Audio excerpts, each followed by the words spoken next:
Frank Onyeka, Ogene Caro, Etebo, Joe Aribo, Ademola Lukman, Emmanuel Dennis, and of course Victor Osimhen. These are the 11 players that will start off the game for Nigeria. Obviously, most of those players that actually wrapped up the game in Kumasi are starting off this game right there in Abuja. And of course, let's quickly get to hear from Manwe Sabi. Yes, a man who was part of the team that just drove Ghana away and said we are going to the World Cup. Nigeria is going to the World Cup back then. And of course, we made it to Korea, Japan. Yes, Ifeanyi Udeze is in the building. And of course, we'll definitely get to hear his own views about the starting lineup. How far, Manwe Sabi? Yes, okay, I hail you. Okay, I say good evening to you. I hail you too. I greet everybody, Yinko Sports. I hail everybody. I say good evening to the fans. I greet everybody. Yes, today na due day. Na due day. Yep. Yes, today na due day.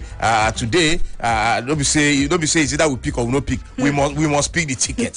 Yes, we must pick the World Cup ticket today. Is a must. We must pick ticket. Yes, I see you, Victor. Yeah. I see you, Breezy. You're too much. Nothing do you, nothing do me, nothing do anybody. Yes, very interesting game tonight. Very interesting game this evening. Between Nigeria and Ghana. See, the truth of the matter is, where I stand, the game no go easy. It no go easy. It no go easy based on say yes, Ghana too need this ticket, this World Cup ticket badly. But the way it be now, we need them past them. So it's not going to be easy. But at the same time, I think it's going to be a very good one, very interesting game. At the end of the day, I know say Nigeria will take the ticket. Okay, I see massive changes for the lineup, for Nigeria lineup. Yes, a massive one, massive. And how is this good for Nigeria? Well, the important thing there is the coach feels say yes, these changes. He believes says yes, these changes go help the team. It go help us make sure say yes, we get a win today.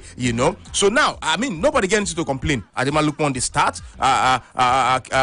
Kevin Bassey they start. Dennis they start. Etebo they start. Etebo in as much as I know say yes. Now own self. Etebo own self now they look say because this young man, I never really see him start a game. He just come back from injury. But the way it stands now, nobody feel blame Eguavo if Eguavo start him or start him. Why?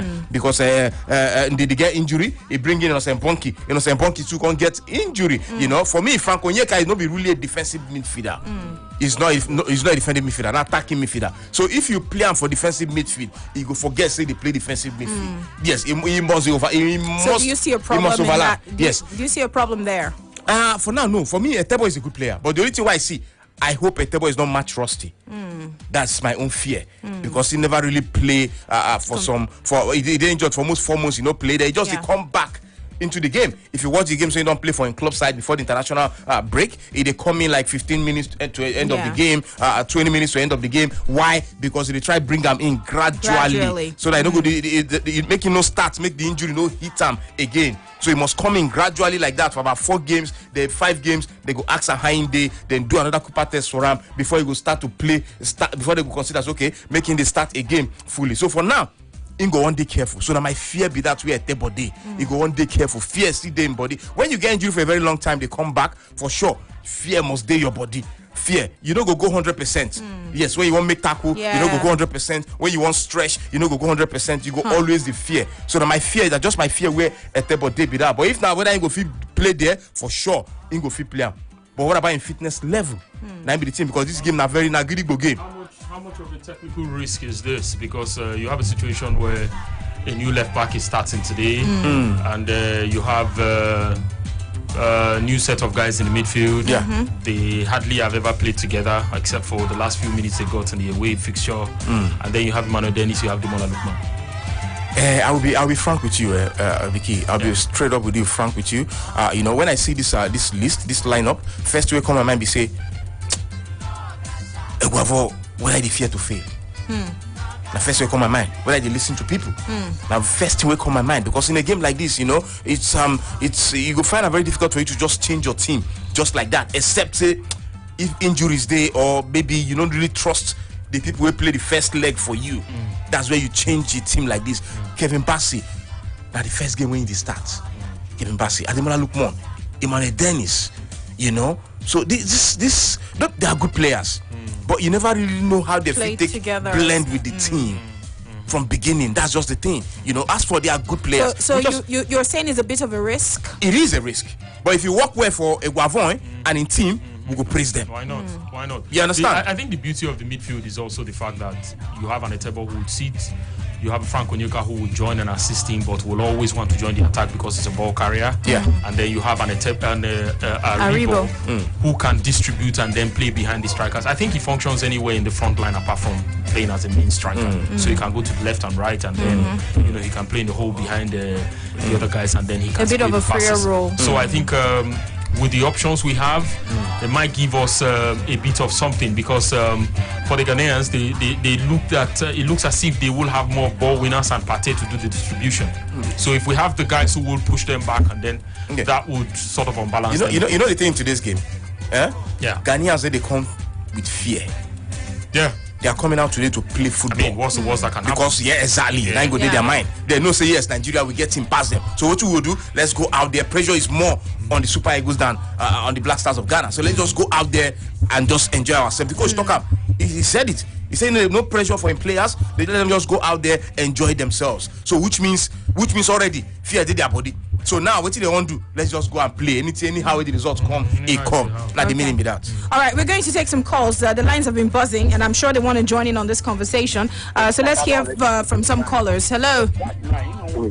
Hello. Welcome. Yes, welcome. Hello. Okay. Yes. Oh, sorry. Hello. Welcome to Sports Radio. Hello. Good evening. Yes, please. Good evening. Okay. Yes. Good evening. My name is Sheon. All right. Thank you for joining us. It's the coverage of the Nigeria versus Ghana game. All right. Please, I call to complain about something. Please, I can't get your frequency in my area here. I don't know what's wrong with the network. Okay, you know what you can do. You can actually try to download the Brila app. Maybe that can be better for you. So if you download the Brila app, I mean, you're good to go. You're good to go wherever it is you are. Once you have the Brila app, you can hear us perfectly clear. Okay, so try to do that. From anywhere in the world, it's the convenient way to go. Is a better way to go. So wherever it is you are, you can get to listen to us straight up like that. If you're even on Facebook, that's another way for you to watch us at the same time listening to us and see those in the studio. So please join up, and Facebook fan page is Sports Radio Brila FM. Apologies on that one. Anyway, before we hear from the rest of the guys, Breezy was saying something again. Let's give the lineup again for you, and of course let Yinka roll up the yes, just go ahead and give us that lineup before we hear from Breezy. Okay, yeah, the lineup from Ghana out as well. They retained the fourth-year English league goalkeeper Joseph Wallacott starting goal for Ghana. Dennis Odoi, the man from Club Brugge, starts as well, made his debut last time out. Gideon Mensah, the man that was there in the presser yesterday, starts as well, plays in France for Bordeaux. Alexander Djiku of Strasbourg, Dana Martin, Leicester, Thomas Partey, the captain, of course, of Arsenal, Mohamed Idrissou Baba start for them in this game as well. Mohamed Kudus was impressive last time, starts as well in the middle of the park once again. Jordan Ayew, Ishaku Abdul Fatawu, and Afenaji and Felix Ohene, you want to say, keeping faith with much of the guys that played. I think they made one change. Yeah, just one change made in this particular team. Most of the guys that played the last time out, so they really must have been okay with the shape of the team last time out to have repeated all but one of this particular lineup again tonight against the Super Eagles of Nigeria. All right, so let's hear from Breezy. Just before we came back on, you took particular interest in Emmanuel Dennis. Because he's fine. Fine. Joaribo fine normally. But I call it Luke Dennis, and he has a derriere that I like. So let's move forward. And the man is thick. I like when men are thick. You like thick men? But seriously, hope not too thick. Don't come and be thick and don't thick inside goal. Score goal. And waiting matter pass. So yes, what is sweet me pass, to be honest, now the changes what I see, especially in midfield. I'm very happy to actually see Ogenekare Tebo go did that midfield today along with Frank Onyeka and Joe Aribo. I believe that pairing go work well, and I expect to see the goals as well because of the front line. I think it's a 4-3-3 from what I'm saying, and man, forget Nigeria, we move. We move. All right, don't forget, of course, our men are right there in Abuja, the MKO Abiola Stadium, and they've been filing in all of the reports. Nathaniel and Mo Saliu, I think we can even join them right away. The champions die. This is not the voice of Musa Liu. Live here inside the Moshood Abiola Stadium, where the Super Eagles of Nigeria and the Black Stars of Ghana very soon they go kick off their second important World Cup playoff tie.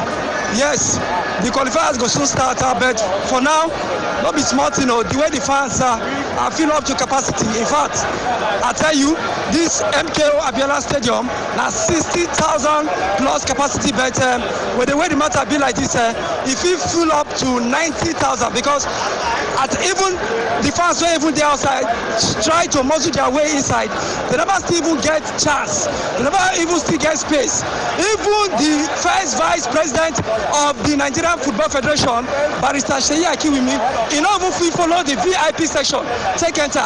I tell you, because they don't even allow any slight opportunity where be say the fans just see, they go, in fact, they go drag you from outside. You go follow it, follow where regular, go take enter. Even that place, now only God now just help him. If not, stamp it for just happen for that particular place. I tell you, right now the fans don't full up to capacity, and right now waiting there right now, so now the Super Eagles players and also the Black Stars of Ghana, now then they inside there they test, they feel the pitch now. The Ghanaians they one side of the pitch, while the Super Eagles they one side of the pitch, the left hand side of the pitch now the Super Eagles they, while in the right hand side of the pitch now in the Ghanaians they. So they both they train, they do warm up, and also they feel the pitch with the ball. Now so the matter be like this as sports fans. Subsequently, I go soon update you now to let you know. All right, now so the matter be reporting live inside the Moshood Abiola Stadium. This now the voice of Musa Liu. Mona, take this one right away. All right, thank you very much, Musa Liu from the Moshood Abiola Stadium, right there in Abuja, the venue of the game, about to get started in the next couple of 8 minutes to be precise, not even a couple of minutes, 8 minutes to be precise. You will. A couple is 2. Yes. that's why I wanted to give the more precise time. So 8 minutes left, and of course, kickoff will, of course, get started there. The sound of the whistle will go off, and the game will get started.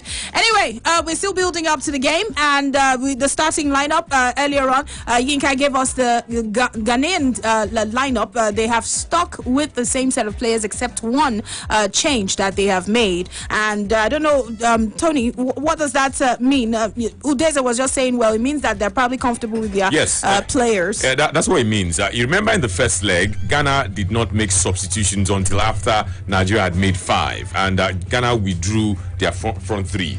Today they've made one change in their front 3. They've kept faith with the same midfield, the same defense, and the same goalkeeper. That's to tell you that they want to start from where they finished on Friday. There seems to be some level of uncertainty in the camp of Nigeria. That's why we've made so many changes. I particularly feel that in the last game we started with short 3 players who were ineffective. Yes, Akele Chiniacho manufactured what was the best chance for Nigeria when he set up Moses Simon, but Moses Simon did not score. Other than that, both players were anonymous in the game. Same story for Samuel Chukwueze. I've had people express 1 or 2 misgivings that too many changes, but then they were not effective. They say when Moses Simon, when is his day? When is his day? After the game against Egypt, what did Moses Simon do afterwards at the AFCON? What did Moses Simon? But you know, when we lost that game, Moses Simon was particularly you can point your fingers. Even Eguavon expressed regrets. He could not bring in a Samuel Chukwe, Chidera Ejuke, who obviously would have been able to complement Moses Simon or substitute Moses Simon in terms of the dribbling. That's the only thing he has. The final ball is not there. And then when you are playing against a Ghanaian team, the way Ghana will play today, I am very, very certain they will play us on the break. And then if you have players who give away the ball, that don't win the ball, you are in trouble. Let's have players who, for instance, now, if I were Coach Eguavon, I would have told Dennis, this is one chance for you to cement your position in this team. Not minding whatever would happen, tomorrow. Play this game. Play your heart. Play your way into the heart of Nigerians. That is not the enter Moses Simon. They say when it is his day. When was his last day? Okay, you say Chukwueze. Chukwueze wants to dribble everybody in the field of play, and in doing so, he leaves you. You know, they see how Kudus they play ball. Not the same. How old is Kudus? So let's have players who will not lose the ball. Let's not have because truth be told, Maui Sabi day here. When you have 3 players that make you work harder, they don't like it. You have a Moses Simon who will lose the ball and then he could raise his hand on in apology. The next pass, he does the same thing. Chukwueze does the same thing. Then they confuse the coach. So let's see what this player. If Lukman cannot do it, if Dennis cannot do it, and then you can now bring Moses Simon. Moses Simon be like say, this boy is enough to do. I'm no verse. Go enter. Not be saying go dead there and then he's doing the same thing. Which one be no verse there? Now mind games. Yeah, you say go to him. No, I just talk. No, sometimes you go. And he goes back when he goes Simon. Say no verse, I no start to. Come on, enter feed, go play. No, I'm not sure you make. I'm not sure you make a good coach. Is this how you want to be coaching? I'm not sure you make a good coach. We cannot beg to convince players to play for Nigeria. Yeah, you can still not beg a player and say Simon. No, wait. So as I did so now. Not be beg like that. Now style. You the beg man talk to him. You go okay. I want Bema go just get the results. But because I want convince players to play for Nigeria, we'll go meet and say hello, bye. You see, you know what? Maui Sabi has just done me. Done to us now. He has just shown us how Nigerian coaches can relate. Imagine a coach say Udeze, you see this place. Imagine a coach to Udeze, say Udeze, you see this place, it's your own. You know what to do. Imagine a coach telling Udeze, say Udeze, you see this left wing, it's your own. You know what to do. Is that coaching? Now confidence. When a coach gets so much confidence where he did. I don't understand. Is it a farmland you are showing? Is it farmland? Are you showing him farmland? Because see, Yinka, a coach go see JJ. A coach go tell JJ, say, JJ, you know what to do. You know what to do. Yes. Now, yes. What kind of coaching is that? Now playmaker. What kind of? You know what to do. What do you mean you know what to do? He does not know what to do. I don't know what to do. That's why Moses Simon they play like that. Because no coach. You say Moses Simon go, you know what to do. You know what to do. The only thing he wants to do. And that's what he has been doing. Because he never reached that level. No, now somebody they tell me say when it is Moses Simon's day. When be in day. When be in day. Make them play ball. All right. We're still right here. And of course, very soon, in the next couple of minutes, as both nations are about to, of course, I think they're already saying their anthem. In just a moment, the game will get started. Of course, at exactly 6 o'clock. This is the coverage of the Jollof Derby Part 2. And it's about to go down. You know, like we love to say right here at Sports Radio, it's about to go down. Yes, and so let's see how things will get to go for Nigeria and also for Ghana. Of course, the last time we had Mo Salu saying the stadium was so filled up. Even Mohamed Sanusi himself had to look for how to get into the stadium, to the popular area. Yeah? Let's quickly go. Mo Salu, yes, very soon, yes, the teams, they already don't file out, they don't come out, and yes, ready, very soon, match will start, and we'll see how the matter be, and not be smart, the fans, they're very, very elated, as English talker, everybody just they support the Super Eagles, and anytime they see the Ghanaian players, that's so the fans, they boo them, so the support here, they're very, very massive for the Super Eagles. Yes, this is not the update for now. Then I will come up with another one. Inside the Moshood Abiola Stadium. This is not the voice of Mo Salu. All right. Yes, it don't set. All set, yeah. All set to go, so to speak. Yes, and he said the fans are in spirit. They are. He said they are booing the Ghanaians. Booing the Ghanaians. That's the way to go. Shout them. Give them a taste of their own medicine. Yes, let them know. They bitter. Yes, they're bitter. All set, yalla. Anyway, it's about to go down. It's about to get started. Let's, of course, get to hear from Yinka again, rolling out the starting lineup for both teams. All right, thank you very much for that. We get things on the way. Let's start with the away team, the Ghanaian national team once again, right here in this particular one. The starting lineups for Ghana reads once again in goal. They have Jojo Wallacott starting goal, Joseph full name, Dennis Odoi starts, Gideon Mensah, Alexander Jiku, Daniel Amate, Thomas Partey, Mohamed Idrissa Baba, Mohamed Kudus, Jordan Ayew, Ishaku Abdul Fatawu and Fenajian Felix Ohene.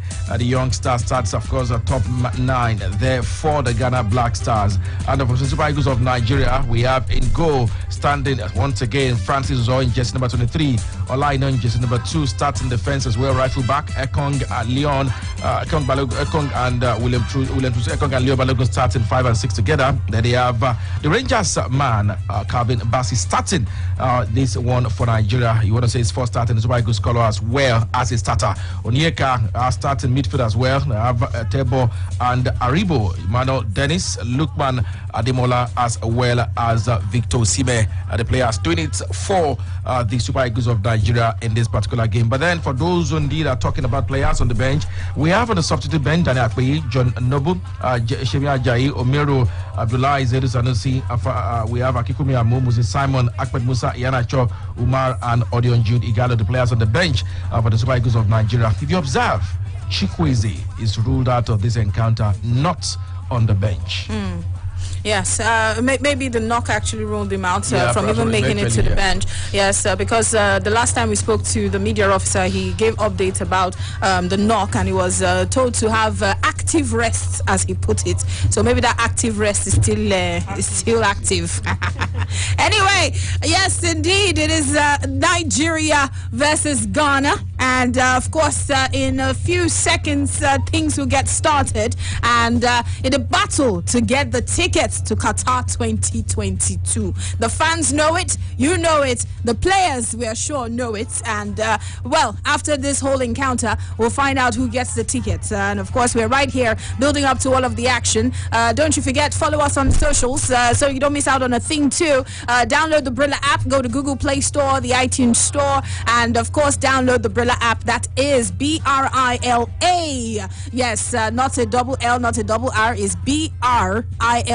You would find the app. It's got a football and a map wrapped and a microphone wrapped around it. So that is how you know the authentic app to download. Download it so you can hear us from anywhere in the world, and make sure that you follow us also on socials, right there on Facebook, our fan page on Facebook. The game has begun, my people. It has started, and of course the Facebook fan page is Sports Radio Brila FM. You can follow up right there. Also Twitter, and not forgetting too on Instagram. That's Brila FM 889. Yes, the game has started, like we said, and with a whole lot of energy, we must really say, from both teams. Yes, in the next couple of minutes, I'm sure they'll size up themselves and pretty much understand what kind of game plan they might also have.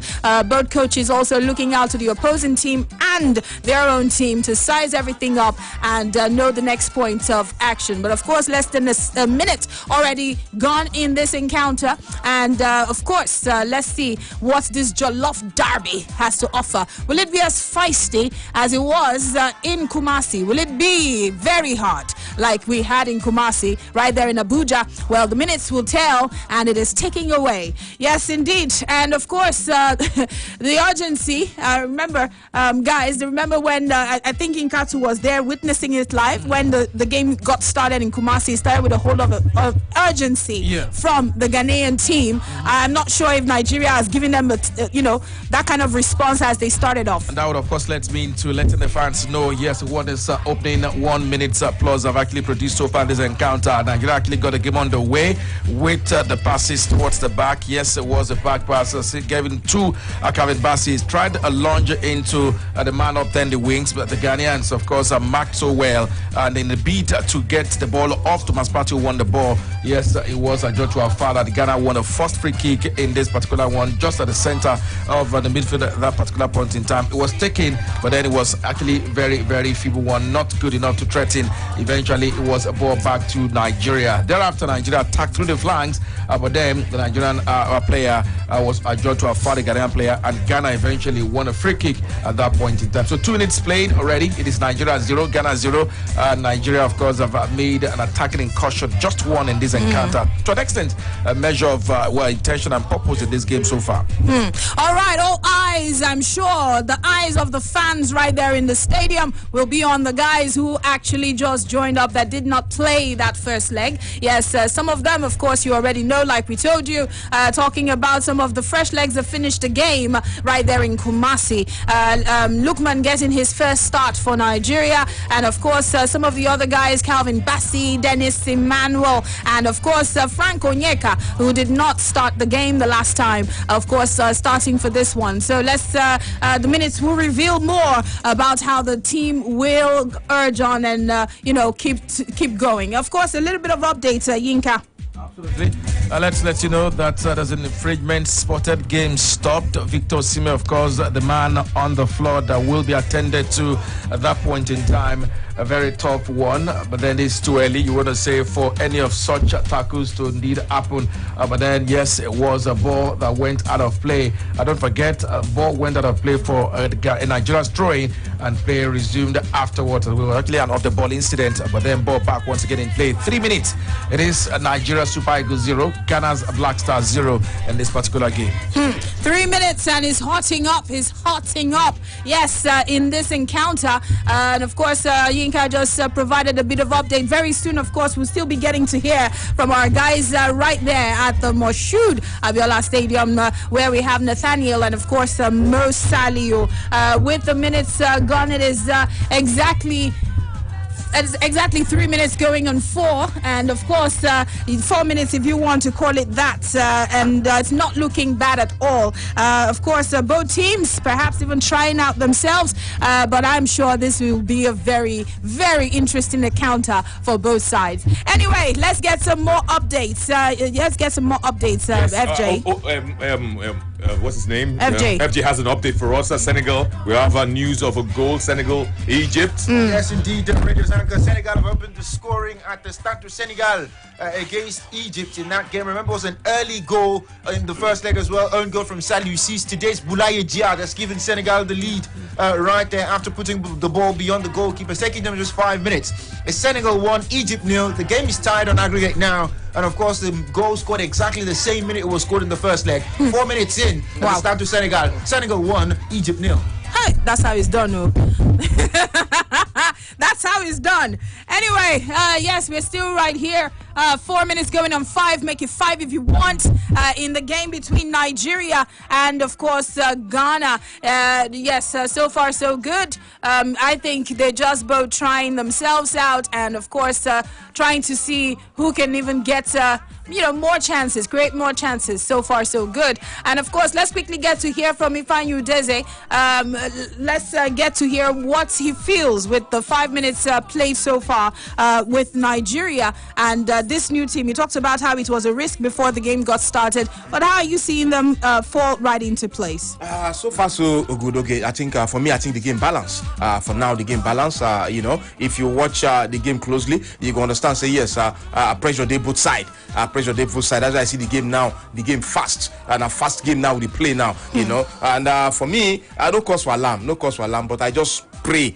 My own I pray, make these changes, make it click. Now be my own 5 changes, the massive changes, So I just pray, make it click. But at the end of the day, we know say Super Eagles will win this game. Okay, Super Eagles must win. I don't know for you. I don't know for Yinka. I don't know for Breeze. I don't know for Tony. I don't know for anybody. But I know say I must win for our darling Super Eagles. Nothing they happen, yes. And of course, let's quickly also remind you that follow up on socials. We've been filling you in with so many pictures ahead of time, and you can also follow up on a lots of amazing photos of how the stadium is looking right there on our social media platforms. Go check it out for yourself. And of course, let's quickly head right back to the venue where things are going on at the Moshood Abiola Stadium, of course, as we join up with our guys. Yes, sir, country brother, country sister, Jogodo, don't set. Yes, sir, that awaiting game between the Super Eagles of Nigeria and the Black Stars of Ghana, it already done, they go, and in fact, the Nigerian players, they don't want to give room to the Black Stars of Ghana.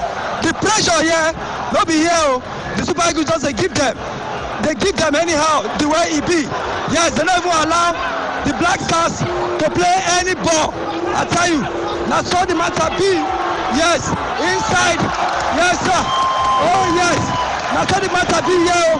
Not be smart to the Super Eagles, they give them the way it's supposed to be. And the players, the Super Eagles players, they coordinate the ball.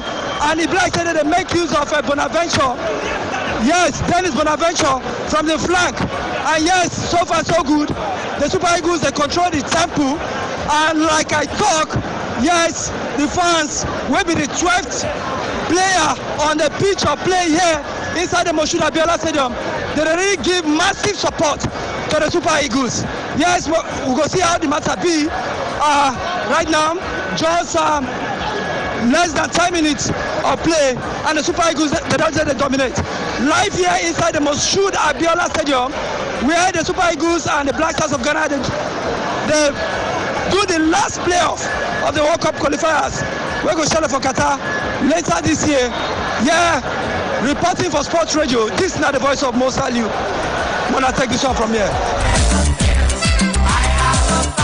All right, thank you so much, Mo Saliu, all the way from the Moshood Abiola Stadium. Right there, of course, Mo Saliu just telling us how the fans are also looking and nobody won't grieve for each other at Super Ginger. All right, let's quickly get some stats on how the game has gone so far.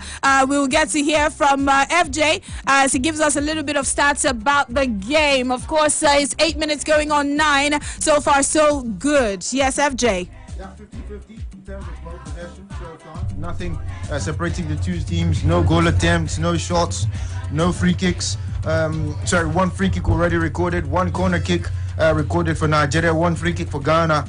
In terms of attacks, it's 14 attacks for Nigeria, 6 attacks for Ghana, 9 dangerous attacks for Nigeria, only 1 dangerous attack for Ghana. So far, so good. After 9 minutes, no goals between the two teams. All right, yes, that's the situation, and a little bit of stats for you about how the game is going so far, so good. Yes, soon enough we'll hear from VQ and of course get to find out his own views about how the game has gone so far for both teams. Pretty early as far as this one is concerned, but there are a few things you notice about the way we have played. I don't think Ekong is the guy we should build our play with. He can't really pass, and then when he's under pressure, it gets worse because the back pass to the goalkeeper and then the last pass to Olaino where he was supposed to give to Olaino, but he went for a long one to Emmanuel Dennis, and then it was too much. Oh wow, the Ghanaians are ahead. Yes, they are ahead. Thomas Partey outside the box, a good shot. They are 1-0 up in this encounter. Interestingly, yes, I remember that earlier on when we were still talking, someone had actually called to say that Ghana was going to score first. Interestingly, when we were building up to the action earlier on, I think that was around the 3 o'clock hour thereabout, someone had actually called and said that the Ghanaians will score in less than 12 minutes into the game. And indeed, it has happened. Ghana are ahead at the moment, right there at the Moshood Abiola Stadium. Yes, Yinka. Well, it's a goal already. Ghana in front in this encounter. Thomas Partey benefited from that ball. An outside shot, actually, a solo effort. The pass given to him at the edge of the 18-yard box towards the left side moved so well and unleashed a screamer of a shot, a low ground effort. The goalkeeper apparently, absolutely at that point in time, called people, should have done better. Worst case scenario, tried to stop the ball, but then the ball beat him right just where he was. A case of could not lie flat, or the ball was faster than the goalkeeper, but then it's in the back of the net. And Thomas Partey gets the first goal in this encounter right on the 11th minute. It is Nigeria 0, Ghana 1. What a shot from outside the 18-yard box, and the Black Stars are in front right here in Abuja. Nigeria now must score 2 goals to stand a chance of qualifying to the World Cup. A 1-1 draw would not do it. No. We are here to, of course, ensure we let you know how it works. Nigeria must score 2, and they must win this game at this point in time. Yes, that's the way it is. Because of the away goal rules, now Ghana are ahead, not just in goal, but aggregate, they are ahead. And of course, if Nigeria cannot score 2 goals, we can as well say goodbye and no World Cup. But of course, there's double work for the Super Eagles now. Double work. Udeze. Whoa. Double work. Yes, okay. You know, we can't just blame Uzoho. Yes, we know say this ball said as Uzoho fault if you look up, because now we ain't denying the ball come. But sometimes, you know, most times, you know, we just blame Uzoho as well, because where are the players there where the guy they shoot that ball? Yes, we are on a day. You need to block the ball. You need to be somebody need to be in front of the ball. Block any ball we don't near your 18. You must stand in front of the ball. You fit no go mark, but you must be in front of the ball so that player no go fit shoot the ball. You know. So far so good. I tell that Ghanaians will come out and play today. And that's what they're doing. Pressure is more on us. Now the pressure is times 10 now. Times 10. Just like you said, if we play 1-1 here, it's a problem for us. No, it's over. We must play 2-1, win them 2-1. We must win them 2-1. I see, sometimes when you make a massive changes like this, sometimes, believe you me, it affect at times. Because you know why? Because the understanding never really did there among them, those players them. You know? So for me, let's just hope and believe, say yes, our players will come back for this one. I believe them. No be joke, I believe them die. You know, so the game is still on. Yes, one more. Come on. Oh, I believe them die. All right. We equalize and we win this game. We must win this game. It's a must. All right. We must win this game. All right. Please, to pressure my body like this. We must win this game. Calm down.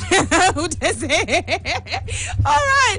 Yes, and of course, Yinka, there was a close one there, but it didn't quite go to plan, right? And of course, the Eagles are trying to see how they can actually level up with the Ghanaians now. Well, absolutely. Nigeria also came close to getting a leveler.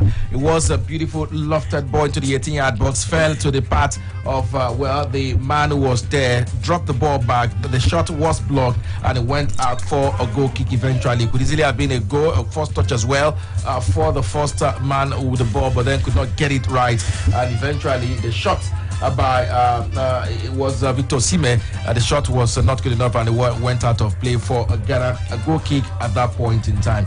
And talking once again about the goal, it has to do with concentration. You want to say at that point in time, the Eagles considered a free kick. Then it was a quickly taken one, blocked for a corner kick. While they were arranging, it was a quickly taken corner kick. Then the two players went there, then straight the ball to Thomas Partey, unleashed a shot, and that was just so concentration at the back needs to be very, very high. That is what it means at that point.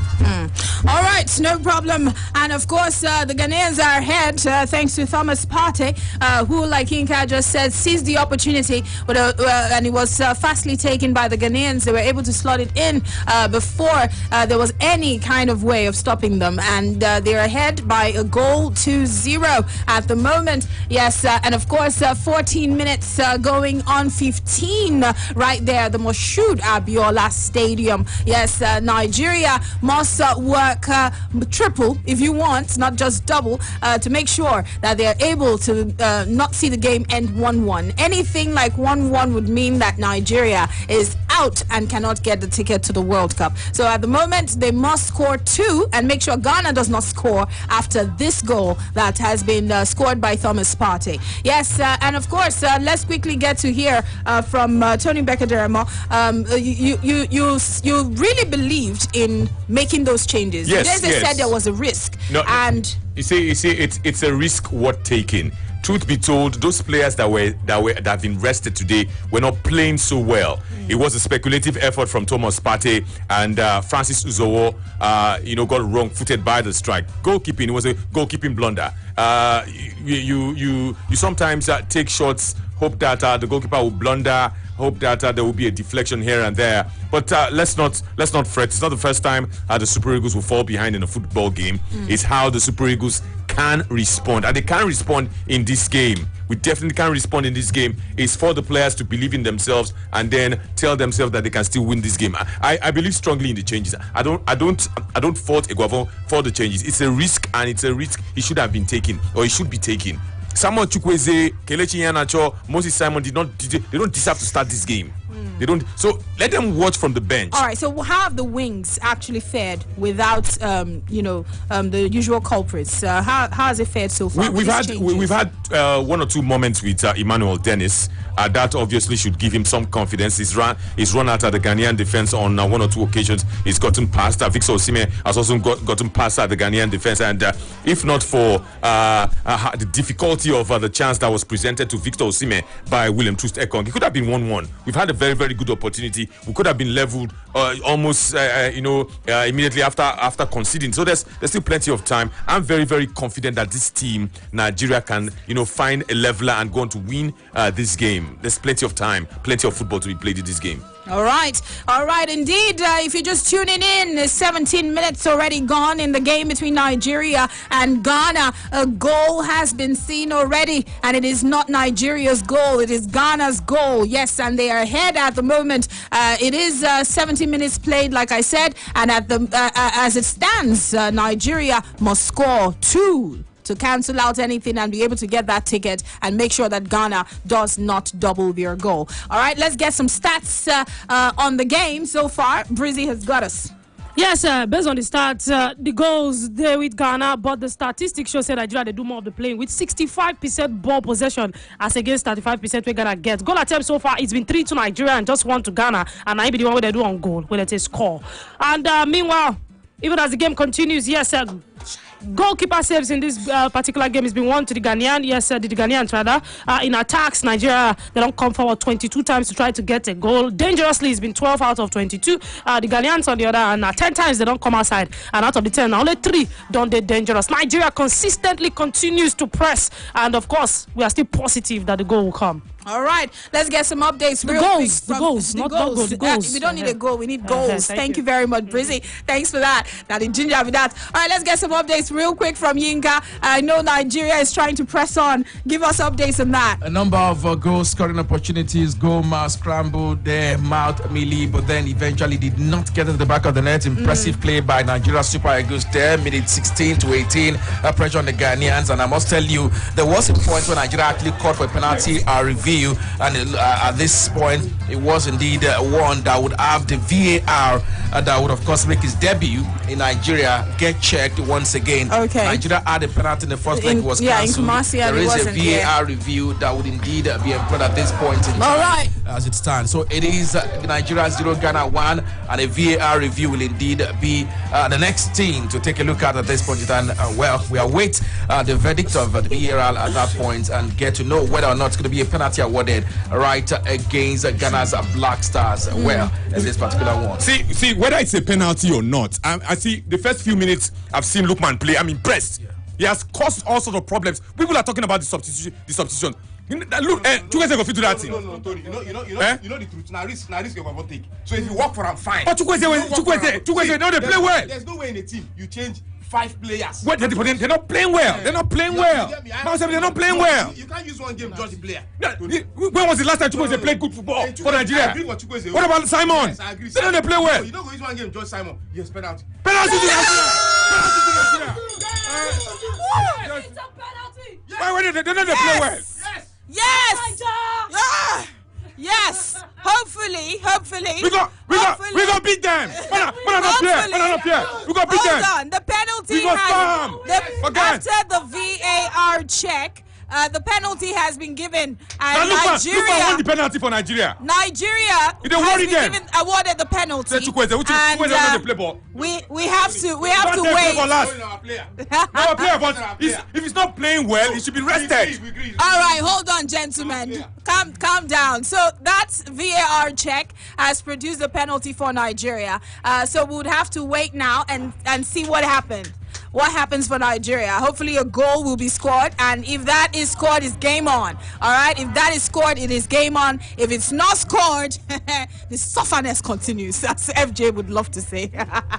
Anyway, let's quickly let's also wait for that. Very soon, of course, we hope to connect with Nathaniel and Mo Saliu, who are out there in the stadium. Of course, Yinka, you care to update us about that penalty? Oh, well, yeah, talking about the penalty, it was awarded by the center referee, Sadok Selmi, of course, in this particular one. And let's let you know, 12 yard out, a VAR decision made once again. And at this point in time, it's a penalty awarded after a VAR review. Made a debut.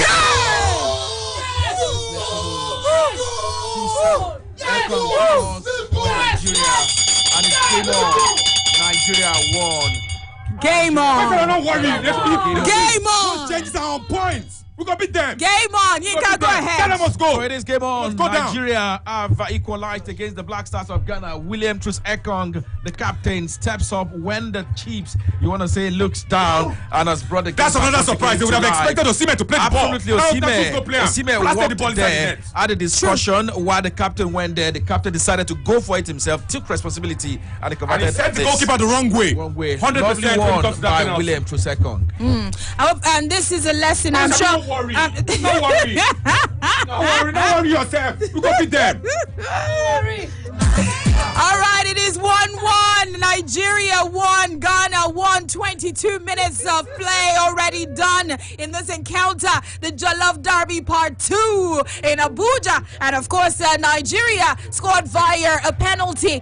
It was Trist Ekong who, of course, converted that one for Nigeria. And of course, the game continues. It is game on. Nigeria must make sure that Ghana does not double that goal that they got through Thomas Partey. And of course, at this point, Nigeria must make sure that they double the goal that they already. Breezy's telling me calm down. Don't worry, they calm. All right, so Nigeria has to double this because it cannot end this way. If this game continues and it ends this way, it means Nigeria is out, and so we must score another.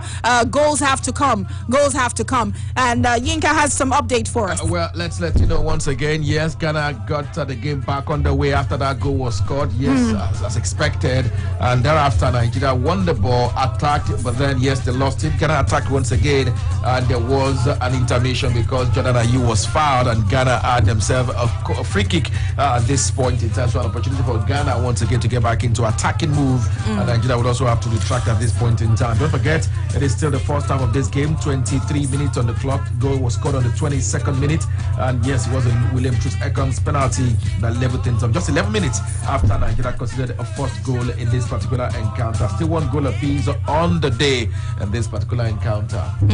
All right, let's take a look at. We were talking before. That right before the penalty was awarded to Nigeria, when it was still 1-0 for Ghana, and we talked about loss of concentration that Yinka actually highlighted on. What are the lessons now that we've leveled up with Ghana that the players must take note of going forward? Very, very simple. I think Nigeria should continue playing on the front foot.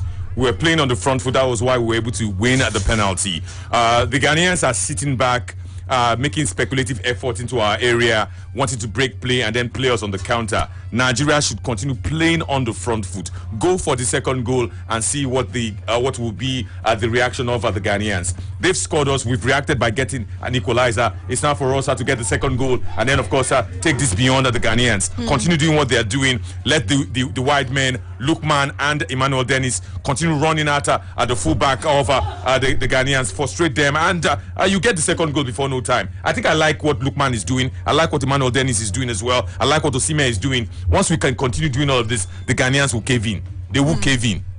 All right, Vicky, let's hear from you too. To be honest, a few things I just quickly want us to correct. Players should not be left in isolation for more than 2-3 seconds. And Absolutely. then in situations where we try to build, by all means, let's not build through Ekong. Ekong sometimes tries to go for the diagonal or the audacious. Let me overdo it.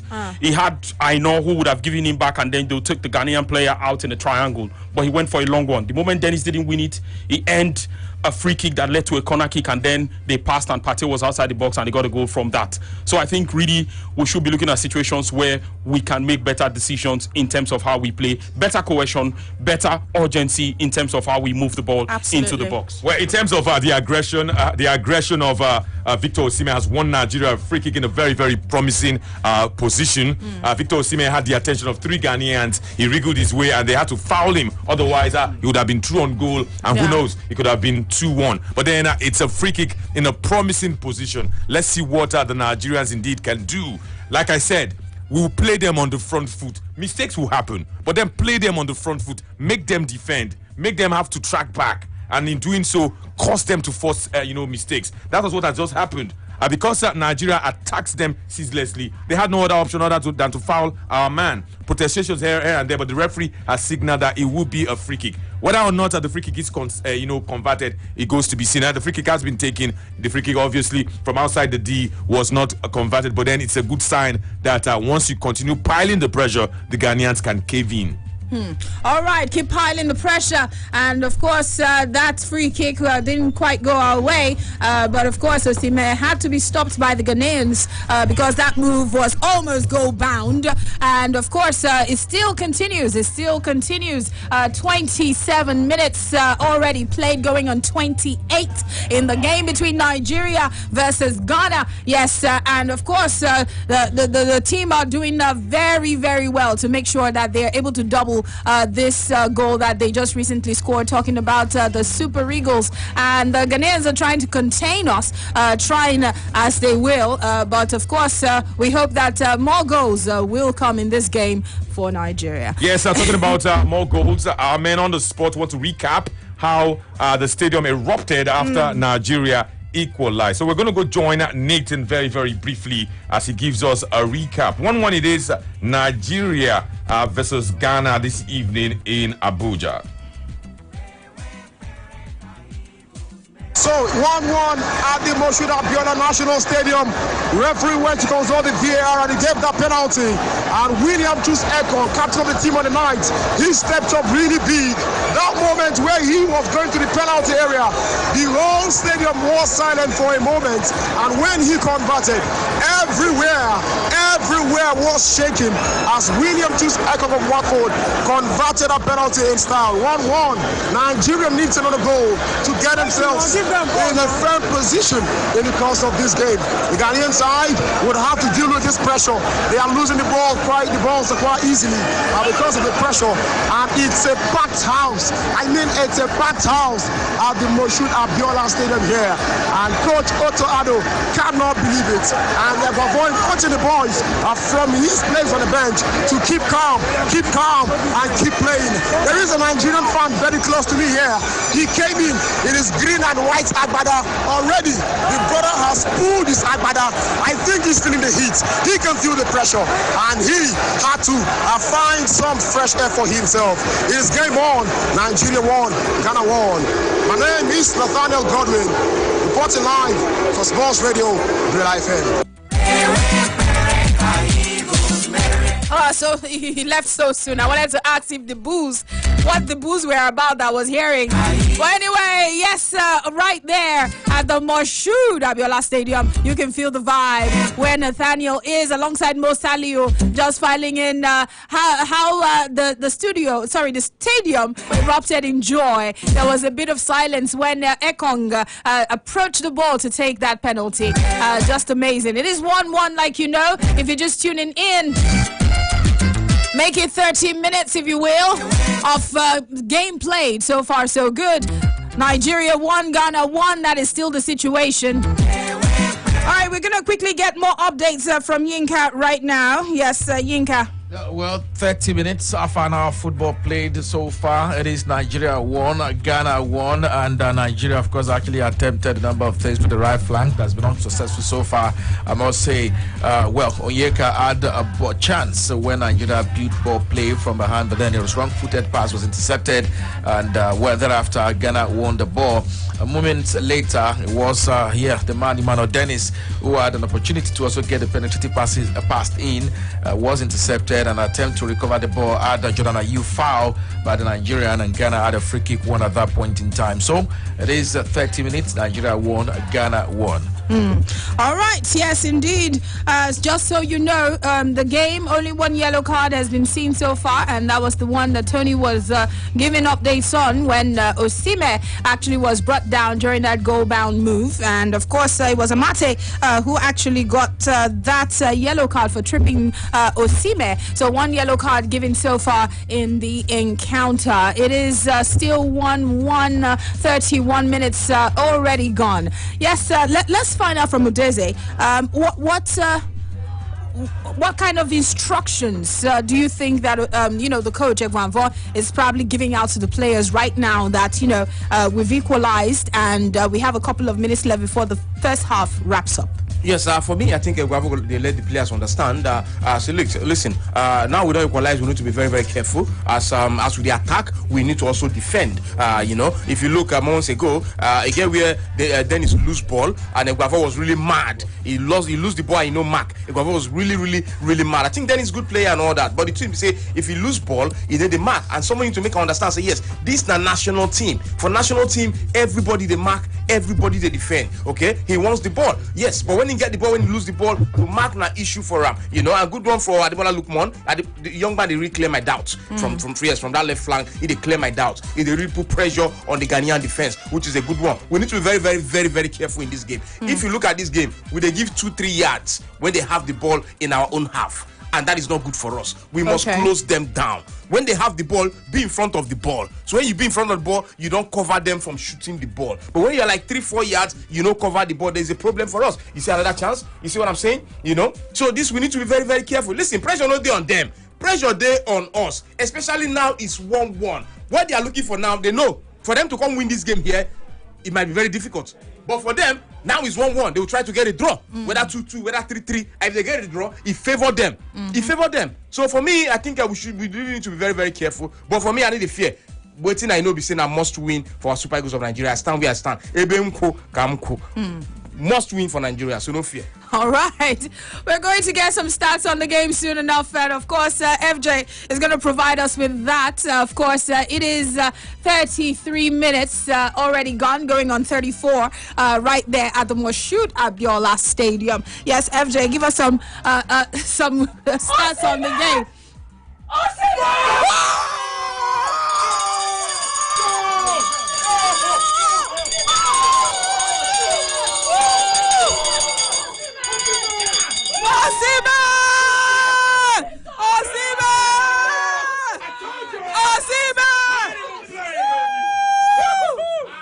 Osimhen scores the second for Nigeria. Yes, Osimhen scores the second goal for Nigeria. Yinka, let's hear you. Woo! Osimhen is his name, as the man that's put the ball into the back of the net. The goal certainly would be checked. A goal scored, but then VAR once again will be active. VAR is proving very crucial in this tie. Yes, VAR asserting the penalty. VAR once again will be checked. Certainly, clearly, a Nigerian player indeed was fouled. Looked like a ball was claimed. Osimhen was there, and well, the ball that was cleared fell into the Russian part of Osimhen, and eventually Osimhen had a goalkeeper to beat. The goalkeeper could not clear his line so well, and he puts the ball into the back of the net. So that, of course, narrates how the goal was scored, but then the authenticity of the goal will be cleared, will be checked, and of course will be determined. Once again, VAR will indeed play a crucial role to determine whether or not this stands or not as it stands. It is still Nigeria 1, Ghana 1, pending the ratification of the goal scored by Victor Osimhen, but that certainly would have to be checked once again. VAR indeed, you want to say, would have plenty of work to do. It's worked in the first leg, it's working in the second leg, and yes, this is the second VAR check in this particular encounter. There could be many more as well as things stand. All right, this of course is just the update for Nigerians out there. Let's let you know, check given, go given, and well, and then, well, we'll of course confirm all of that to you as it stands, but then the goal is being subjected to a VAR check, as like I did say in this one. So it's of course for an offside review. Whether or not Osimhen will be adjudged offside would of course be determined by the center referee from Tunisia, Sadok Selmi, in this particular one once again. So very crucial moment, a very, very crucial moment it is at this particular point, and I know Nigerians and everyone waiting with rapt attention to know what the decision of the center referee will be in this regard. While we do all of that, don't forget once again, yes, Ghana opened the scoring through Thomas Partey, and let's let you know it has been cancelled. So the VAR has been cancelled, the goal has been cancelled. VAR disqualifies the goal scored by Victor Osimhen. Osimhen was adjudged offside, and yes, it will not stand. So Nigeria's goal or pursuit for a second goal will continue. Okay, yes, I can almost imagine how silent the stadium might be at this moment. But it's all good. That's why FIFA wanted VAR, to come adjudge this game. If this was a Premier League game and it was Man United versus Man City, that obviously would have been offside, especially from a Manchester City perspective, if they were the ones who scored. Let's be fair.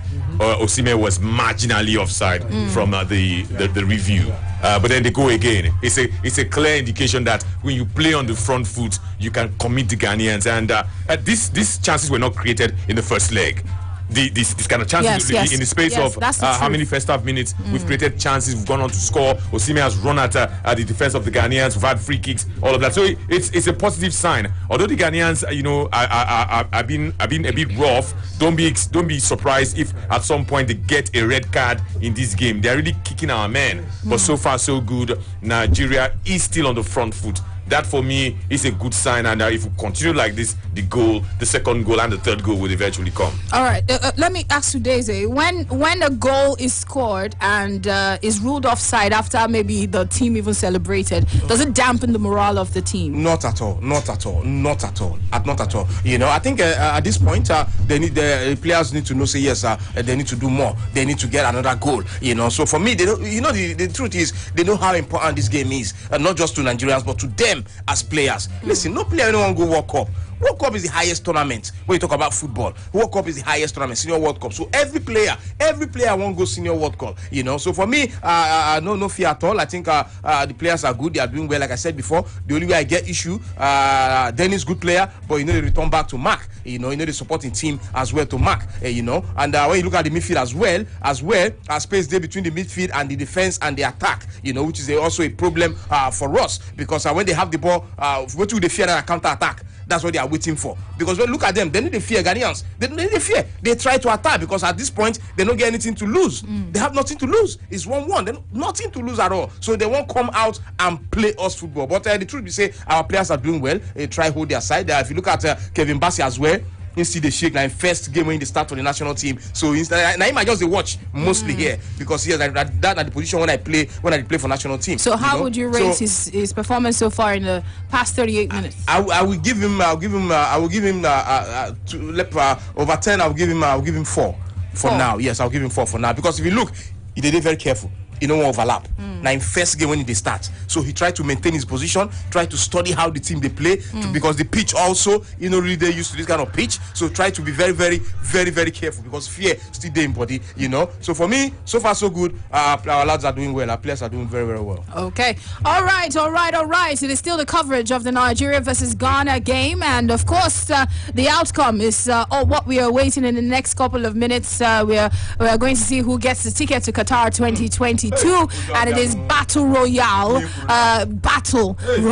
It is a really tough one. It is 1-1. A goal was disallowed earlier, which Osimhen scored, but of course was ruled offside. In case you're just tuning in, it was clearly offside, and after the VAR check, it had to be cancelled.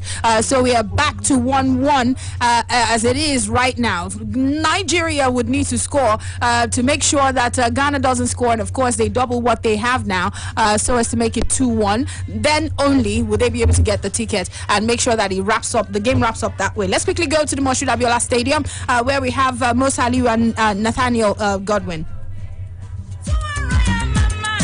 First half, we go carry the day. Reporting live inside the Moshood Abiola Stadium. This is not the voice of Musa Aliu. I'm gonna take this one from here.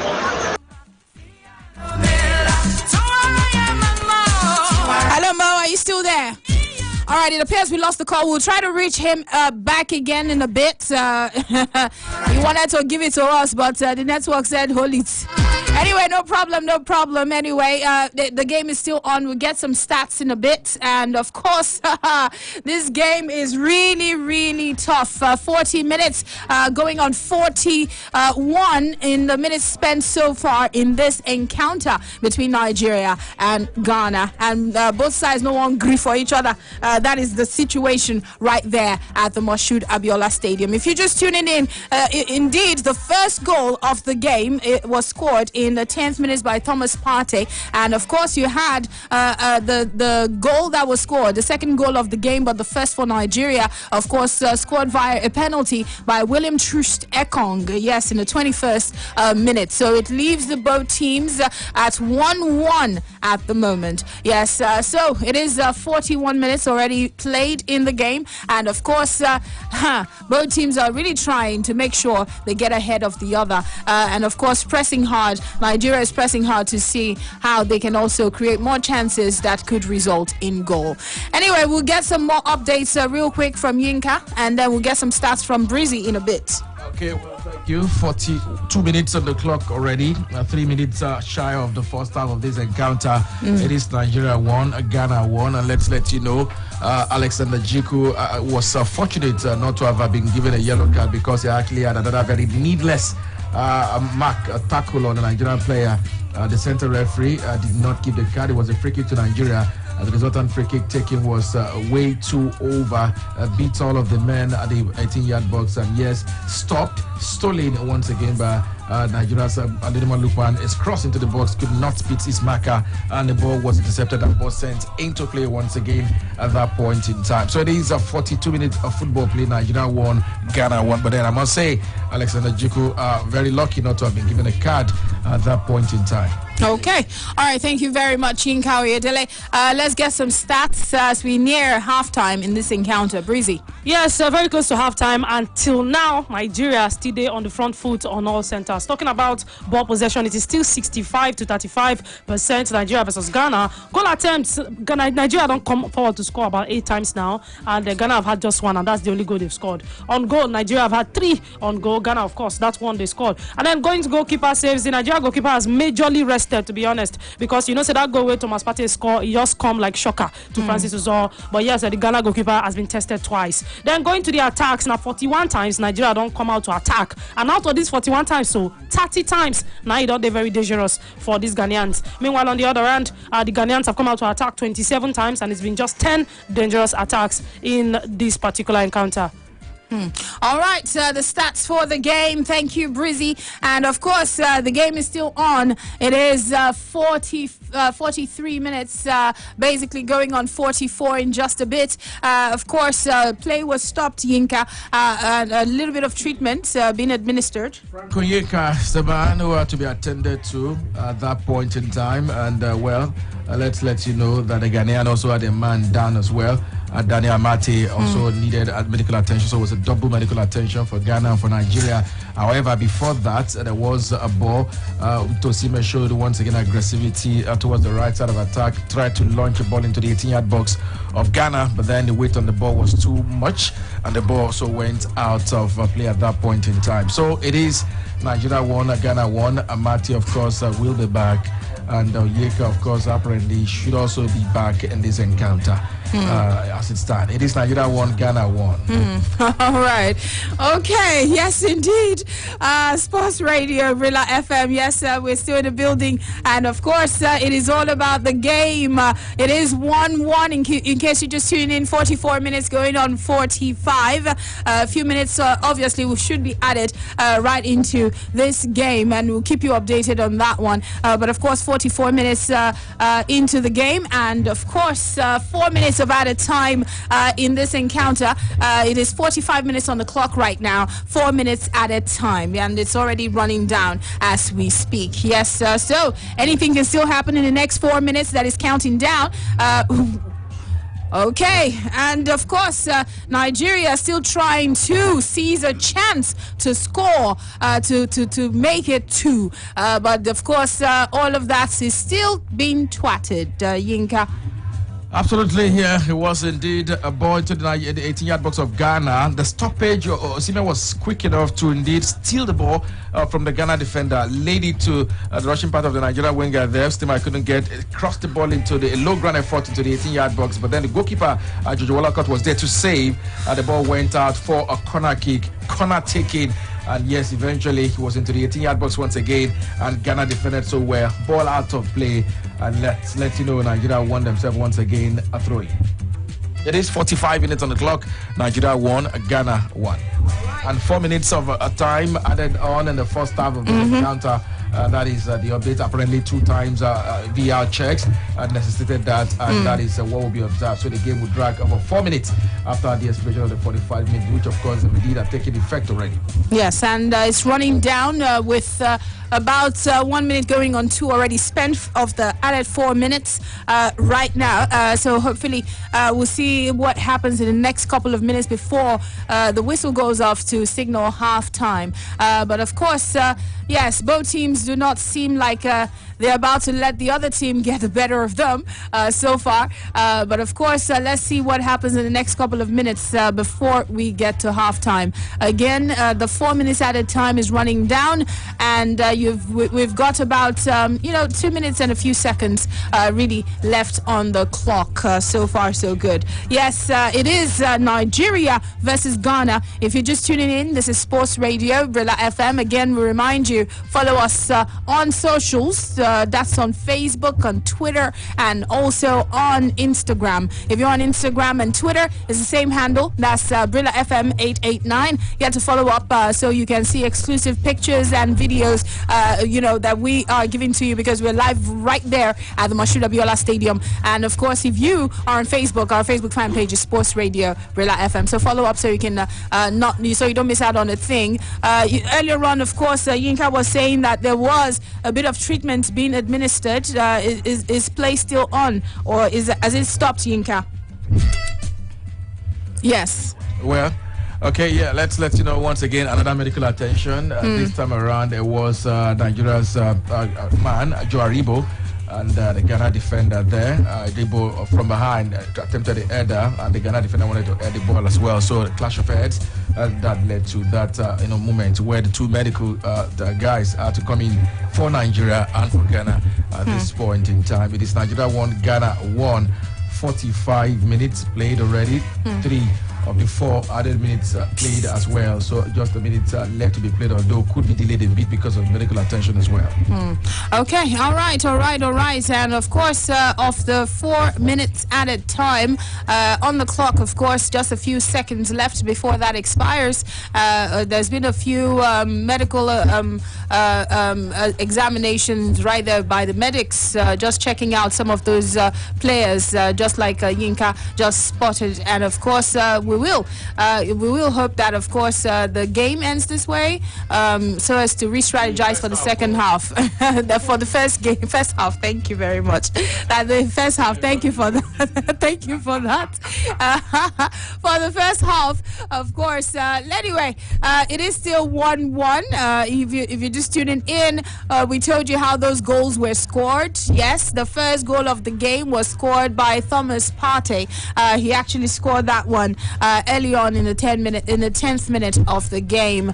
So he puts Ghana in the lead in the game, and then later on Nigeria equalized thanks to Truce Ekong, who of course scored via a penalty in the 21st minute. Yes, and of course,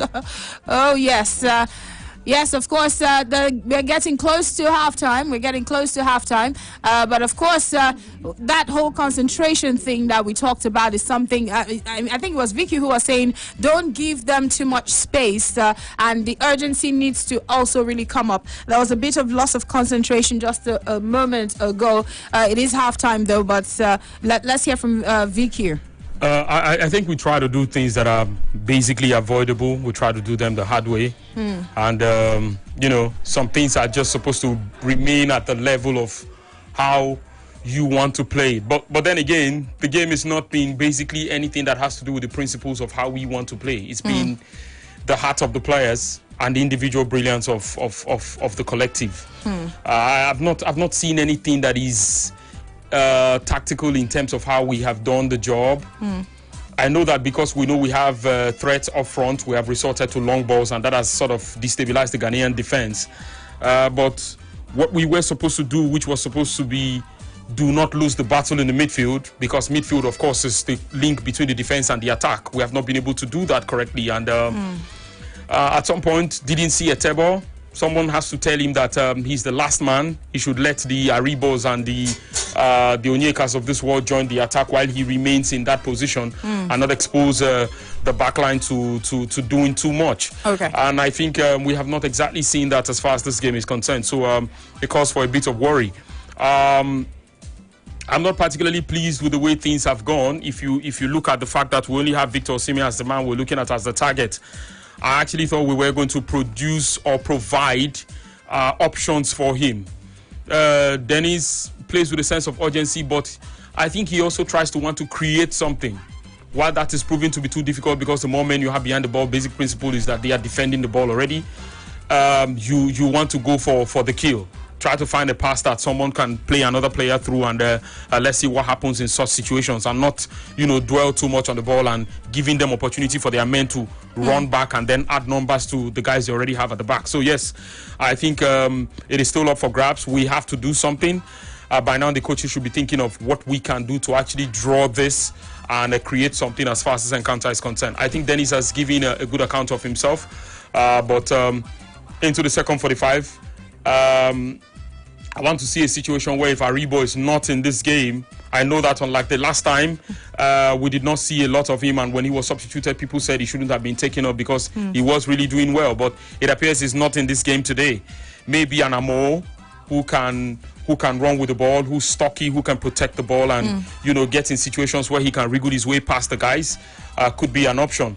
And then when we want to drag them out wide in order for us to break the elasticity of their defense, we might want to get in a guy like a Simon Moses later on in this game. But I think basically on the surface, Demola Lookman has done very well, and he's not been consistent with the performances, but he's done pretty well enough. Okay. All right. So we said it before. I'm saying it again. It's halftime. We are taking a look at how the Eagles have done in the first half. And, of course, I'm going to get to hear from Udeze right now as he gives us his own assessment of how the first half has actually gone for the Super Eagles and things to look out for and things they need to adjust going into the second half. Yes, okay. For me, first of all, I think I must congratulate the lads. They don't try, easy. So far, so good. First half, yes, 1-1, we know, but they did well, and they are still doing well. For me, this game no be easy game. I keep saying it. It's not gonna be an easy game for us, for the Ghanaians. It's not easy at all. These Ghanaian players, they come here one mindset. Waiting be the mindset. We come here to die for Moshood Abiola Stadium. Is either we get the ticket or we die here. Watch the way they're playing. No pressure on them. Their coach said it. He said it before the game. No pressure on his players. Just go there, enjoy yourselves. Just give out your best, and that's it. No pressure on you guys at all. Pressure there on Nigerian players. Pressure there on us, the Spikes of Nigeria. Pressure there, we Nigerians. So that is why we must be very, very, very careful. Listen, the way for me, for Dennis, for Emmanuel Dennis, he's doing well, no doubt, in terms of attacking. What about defending? This one now, don't they show what Tori said about him? He said, yes, he no be team player. And for today's game, he show, say no be team player. He's a good player, very good player, but he's not a team player. He the show right now. He's showing. Because when you lose the ball, you're not marking, means you just want the ball, means you're not a team player. We mark together, we defend together. That's what the game's supposed to be. And for Kevin Bassey, he's doing very, very, very well, not doing badly at all. Try to maintain his own position, which is very, very important. Because whether you like him or not, if you like, overlap 100 times, help Nigeria make them score goal. But if they score through your position, you get issue. And that's what he's trying to do, trying to maintain his position, which is good. For me, I think Leon Balogun and Truce Ekong as well, fear did their body, they still they shake. Why? Because what I believe is say, the defensive midfield where they believe say yes, they help them, they there for them. So that is why they are panicking. That is why fear did their body. Tebo they try, he's doing his best. He's not going to kill himself. He's doing his best. But I told you before, he get level of how he go mark reach. Why? Because he's not fully 100% fit. He's a very, very good player, Oganeka Tebo. Very good player. Very good player. I believe in Oganeka Tebo. I believe in this young man die. But the Jogi, he's not fit. So don't expect 100% from Oganeka Tebo.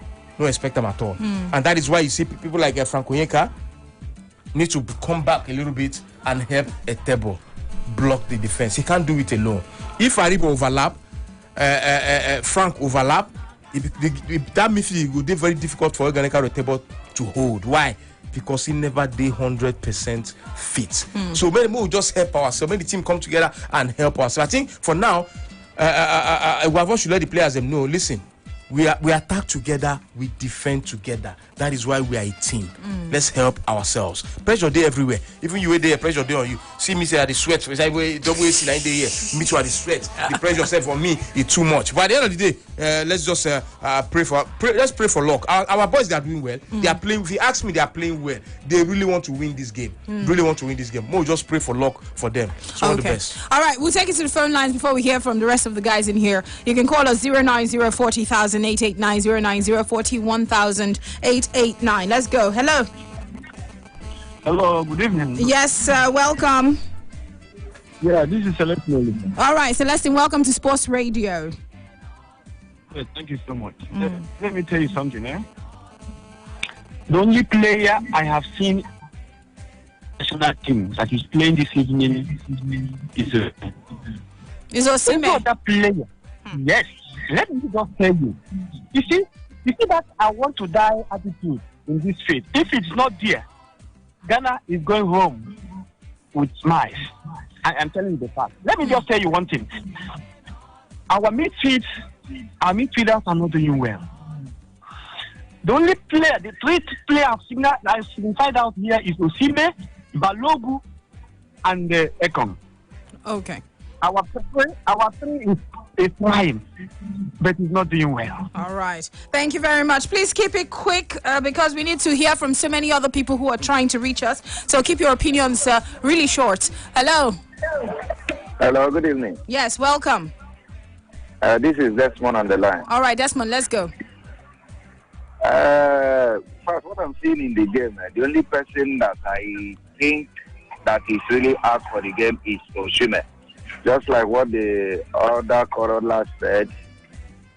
So what I'm saying is that the coach should do the needful and substitute people that he needed to substitute so that the game... Substitute them and bring who now? And they bring Moses Simon. Really? And Moses Simon and should probably Chukwueze. So that we get the necessary... Chukwueze is not on the bench.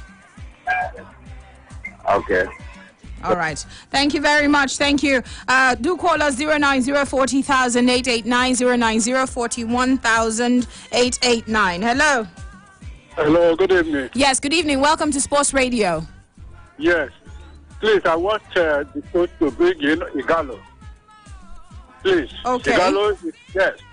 He has a lot of scoring goals. Yes, Igalo must come in. Okay. All right, thank you very much. He says, well, Iguavoin needs to bring in Igalo, according to the last caller. Hello? Yeah, good evening, Noge. Yes, welcome. Yomi Shofolo is my name. Okay, Yomi. Please, I need a favor from you. Can you please give my wife yellow card for me? Inside this game, we should give her a yellow card. Yes, she's giving me a negative vibes here. Negative vibes. Okay. aside that, this we have always envisaged this scenario that Ghana will likely score. I don't like going away playing 0-0 scoreline. It's not good for any team. Let us just pray that a caller just said now that only Osimhen has that drive, that hunger, that passion for Nigeria to excel tonight. If the rest 10 players will not put on their best, their A game, I just hope that we will not go home tonight not be victorious. God, please help us, Nigeria. Please help us. All right, thank you. All right, we're still getting more reactions. Very soon, the second half should start. So we know that you want to say a thing or two out there. So feel free to call us. Let's get to hear your views on this. 090-40,889, 090-41,889. Hello. Hello. Hello, good evening. Yes, welcome. Hello, good evening. Welcome to Sports Radio Brila FM. Thank you. My name is Buff. Okay. Now, honestly, it's not looking very good. The style and approach, and like somebody last caller mentioned, that goalless draw. I said it in one of your programs also that it's dicey. It's neither here nor there. Now you need 2 more goals. Even with 2-1, away goal rules that the Ghanaians have scored is putting us on a very, very tight corner. And they are not playing with urgency. just like Ifeanyi did say. I'm not seeing that urgency in them. Now, I expect Coach Davon to change the approach. Rather than making the defenders, the wing backs to overlap. Let's try long thrust. That is what Osimhen is lacking supply. On many occasions, they have to go and pull ball from the middle, which is one of those things that led to the infringement on him. Let's try long thrust. This Ghanaian team is a beatable team. It's a beatable team. Any team that looks so comfortable sitting back to defend, it's very beatable. So what they want to do is to frustrate us and then run down the time. Honestly, I'm worried. We need 2 goals to get the ticket. But like I've said, the only hope we have now is that these Ghanaian teams are very, very beatable. They are not invincible. Thank you. All right. Thank you very much. Thank you so much for calling. Yes, let's take our last few sets of calls because very soon, the second half will get started. Hello. Hello? Yes, hello. Welcome to Sports Radio, Brila FM. Yeah. Please, ma, I've not been able to watch it. Please, where are you watching it? I'm using GoTV. I've found it. My brother, this is Sports Radio, Brila FM. And like we've been giving you the coverage, we have our 2 men right there at the Moshood Abiola Stadium. It is 1-1. It is half time. All right. And we're giving you the coverage. Our men are there giving us the updates, and we are also giving you the updates and analyzing the situation in the game. So if you get to an airport and you're asking about how to get to, the train station, I can't help you. You gotta fly. Anyway, Abi, Vicky, you gotta fly. I don't know about train tickets. I know about plane tickets. Okay, that's it. All right. So let's get some more. Hello. Hello. Yes, welcome. Yeah, good evening. My name is Isaac Dijogbe, Ghanaian brother. Okay. How far? See, no, I'm the one supposed to ask you how everything is fine now. Nothing they happen. Nothing is fine for Nigeria. If this game ends like this, Nigeria is going down. You said if. So we still there here. Don't worry. Okay. There's Anthony and Maui Sabi. I want to talk to 2 of them. They're around. They talk. They hear you. Tony and Daisy. Daisy say you did inside Asia and you see the sweat. The pressure is I was telling them since January that Nigeria is not going to World Cup. They are not believing me. Yeah, I'll see what is happening now. This game is going to end like this. If anything it will not end like this. It will end like you lie. Or Ghana will score another goal. Nigeria is not going to this World Cup. I've been saying these things.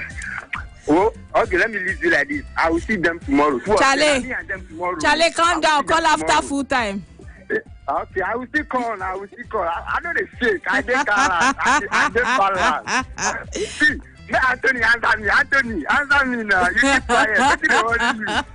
Who tell you say you don't answer you? Man, what I do, answer me. What they answer me? Why don't they keep quiet? Then they shake. Nothing they happen. Something they happen. Nothing they happen. They go drink water. Throats don't dry. We don't the toxins. I will call back after today. We will see later. Yeah, so thank you. All right. Hello. Welcome. Hello. Yes. Hello, good. Yes, so we greet you. I greet Maui Sabi, everybody in the yes, studio. So. Start recalling. Okay, Ghana will chop it. They will chop it. I don't fear. I calm down. 3-1. I know. Woo! 3-1. Okay, you hear me? As in, I dey feel am for my body. You dey play? Okay, you see, they get tension. I say don't get tension. 3-1. Me, I said the way you dey say 3-1, it give me ginger. You dey play with it. Open your ear now. Now they pump the ball, have you? Yeah, no, that's so. Thank you. Now they pump this ball low. I dey see how. Thank you, the vicar. All right. Thank you. Thank you very much. Okay. Let's get some more. Let's get some more reactions.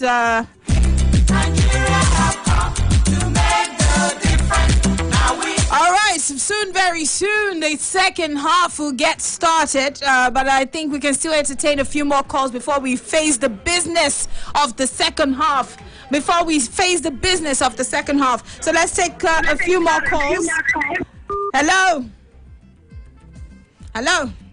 Hello, okay, good evening. Yeah, so good evening, welcome. Yeah, this is Peter. Hello, Peter. That Ghanaian that is making noise at the end of this match, but I'm going to score more 2 goals. Make it 3-1. Yeah, making 3-1. Even the goal they score is made by the mistake by the goalkeeper. If not, they wouldn't have scored that goal. So they should watch out. They just disallowed one of our goals. We are going to score 2 more. So letting don't forget about saying they are going to qualify with this 1 goal. We are going to score 2 more goals. Anything call back after this program. Thank you. All right. Thank you very much. My people. He's a miracle walking God. He's a miracle walking God. Indeed, the second half starting off with some substitutions, and of course we are waiting to see just how all of this will play out in the second half. The substitutions from the Ghanaian side, not the Nigerian side, the double substitution really that has actually happened. FJ, provide some updates. Yes, Sports Amazon. Jordan Ayew has made way and he's been replaced in that particular part of town by Elijah Owusu. Jordan Ayew's made way is replaced by Elijah Owusu. Daniel Kofi Tre is also about to get in as well. Same for Andy Adom in that particular part of town. You would expect similar changes. And of course, Abdul Fattah Wishaku has been replaced by Daniel Kofi Tre in that particular encounter. Dennis Odoy, you would suspect, would be the last substitution, of course, who makes way, and he will be replaced by Andy Adom in this particular one. There's also a substitution for Nigeria as expected as well, because towards the end of the first half, you would perhaps say there was a bit of exasperation, and that substitution will involve the new father in the Super Eagles squad, Shehu Abdullah, will be coming on in this particular encounter as well. But of course, we're curious to see. I think it's Dennis Odoy who's coming off for Andy Adom for the Black Stars of Ghana, while for the Super Eagles, we yet to see who Shehu Abdullah replaces in this particular encounter as well. So yes, indeed, confirmed Idrisu Baba is the one who's made way for Andy Adom. So there's a bit of a system change for Ghana. They're now in a back 5. Ghana now in a back 5 with that substitution. Andy Adom coming on for Idrisu Baba, and Daniel Kofi Tre, of course, it's now a 5-3-2 of some sort, because with Daniel Kofi Tre, he is then joined by Thomas Teye and Mohamed Kudus in midfield, and up top is Felix Afena-Gyan all alone doing it for himself. So, of course, we're waiting to see who comes on. Ghana made 3 changes now. Nigeria making 1 change, and that change is the introduction of Shehu Abdullah. We're yet to confirm who is going to replace in this particular encounter, but I would suspect it's Joe Aribo that he would come on to replace because of that concussion he suffered towards the end of the first half. Of course, more updates will be coming your way right on Sports Radio. All right, so triple substitution, just like FJ just provided update on that for the Ghanaian team. A triple substitution, one soon to be made for Nigeria, and of course Shehu Abdullah actually comes in for it's looking like it's Joe Aribo. Most likely will provide Frank Onyeka. Yes, all right, Frank Onyeka. All right, Frank Onyeka taking out, and of course Shehu replacing him. All right, essentially, what do you think this could be for Nigeria with that replacement, bringing in Shehu, FJ? Yes, Shehu is more disciplined, playing as a number 6. He's played in that role when he started his career. He played as the number 6, and so obviously he would offer a bit more protection than Ogenekaro Etebo did in the first half.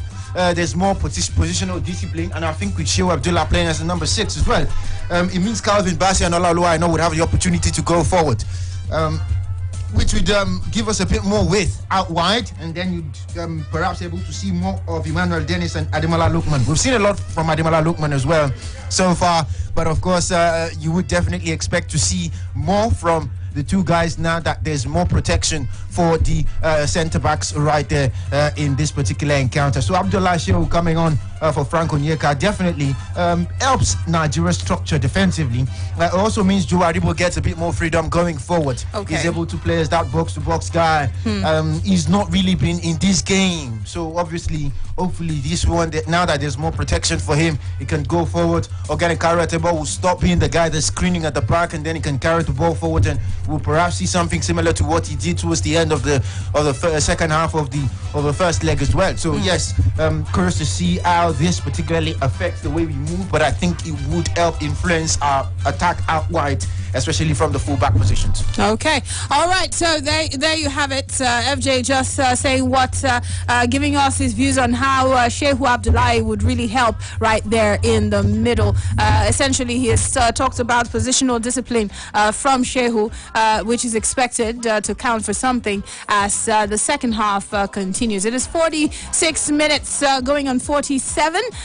So far, so good in this encounter, the second half, and of course, not much urgency, but of course, perhaps a little bit of lack of communication. Exactly. There's a lot in the few minutes already seen in the second half that needs to be adjusted fast enough. A lack of communication. When a team is not communicating well enough, Udeze, what then happens? Mistakes? Of course. They concede? Of course, they are bound to make mistakes. And when mistakes come, you never can tell. You never can tell. For me, I think, I don't know what they happened to Zoho today, but if you look the first leg against Ghana for Kumasi, Zoho did very, very well. Very well. He did talk. If he touch ball, if he want grab ball, do area ball, he did come out, he did grab the ball. Is this pressure or what? So his mind is just not in the game? No, like I told you, okay, this game pressure too much. Like, come on.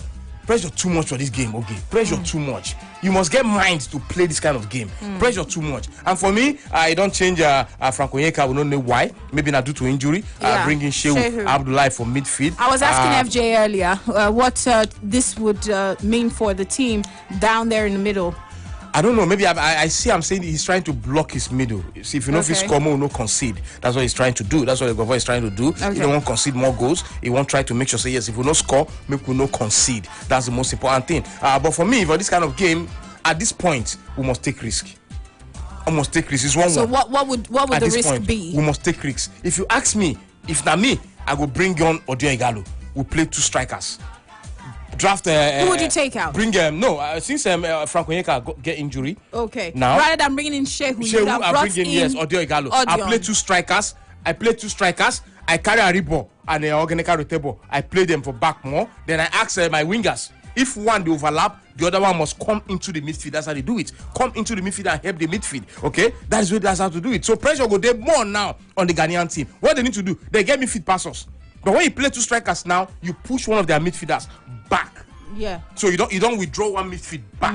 So they must play. So the pressure will be less in the middle, coming from Ghana. Them 2 must play 2 midfield, because one midfielder now will push back and return back to help the 2 central defenders. You know. But let's see. I just all I want today is we just need a win. That's the most important thing. We need another goal. And Ghana must not score. We must win. We must win. All right. 49 minutes going on 50. So far, so good in the encounter. And of course, it is Battle Royale. And of course, we told you earlier, triple substitution earlier on from Ghana, 1 from Nigeria as the game started in the second half. We will be getting some updates soon from Yinka. But of course, I would like to hear your views, Yinka, about how the game would take shape now with Shehu. Well, absolutely. It gets back. But then let's quickly let the fans know that Nigeria, had a moment of scare and fear. Uzo once again was involved, but then eventually his blushes were saved. And thereafter, Nigeria attacked and, lack of quick decision making by Ademola Lookman. I don't like this voice. I don't like this voice. The ball was stolen. Ginger, the ball was stolen. Ginger. The ball was stolen. You don't lose hope. And eventually, after the ball was stolen from him, Nigeria raced backward and won the ball again as well. It's actually, a measure of the pressure. 50 minutes on the clock. It is Nigeria 1, Ghana 1. 40 minutes to go at this point, bearing added time in this particular encounter. The Eagles indeed really I still got plenty of work to do. What happened to your ginger, Yinka? What happened to your ginger? I don't know what's going on, but yeah, we'll go back to the stadium. Yes, we'll go back to the stadium where we have our men talking about Mo Saliu and Nathaniel, so we can get some updates from them from the Moshood Abiola Stadium, the venue of the Nigeria versus Ghana game. Okay, sport fans here live inside the Moshood Abiola Stadium. This is not the voice of Mo Saliu, reporting for Sport Radio, Brila FM. Yes, the second half don't start up and running, and the Super Eagles they play from my right hand side of the pitch, and the Black Stars of Ghana they play from my left hand side of the pitch. Yes, as the game starts, so one man no follow them. Come outside from the dressing room. His name is Frank Onyeka, and Abdullah Shehu don't already substitute them, don't enter to play that particular midfield for the Super Eagles team. So one substitution, now the Super Eagles don't do right now. So Abdullah Shehu don't enter for Frank Onyeka. So now so the Matabi. Now still Super Eagles 1 and the Black Stars of Ghana 1. So reporting live inside the Moshood Abiola Stadium, this is now the voice of Mo Saliu. All right, thank you, Mo Saliu. 52 minutes in the game, and of course, Mo Saliu just talking about how the bench and even the fans reacted to that substitution, triple substitution from Ghana, and of course one from Nigeria. No problemo, and it still goes on. Of course, both teams are trying. Yinka earlier on said 40 minutes. We have less than 40 now. We have about 38 or even less minutes left in this game before full time, and of course Nigeria needs to seize every opportunity to make sure that they score. Remember, we've been talking about the away goal rule. As it stands, Nigeria has 1 goal and Ghana has 1 goal. If it goes on till full time and it wraps up this way, it is not good for Nigeria. It means that we will not get the ticket. So Nigeria must make sure that they score another goal. Not just score, but also stop Ghana from scoring another goal. All right, and that is the situation right now. It seems as though, Tony, more of the pressure has been going the way, more of the play has been on the other half of the Ghanaian side. Well, the Ghanaians know that to qualify, they have to preserve the scoreline. The onus is on the Super Eagles to attack and go on to score. Unless the Super Eagles score, the Ghanaians will be satisfied. Don't be surprised if they start wasting time, they start doing all the dark arts in football. But then football, it takes only 1 second to score. Keep piling the pressure, keep playing on the front foot, and the goal eventually will come. We've created half chances in the second half.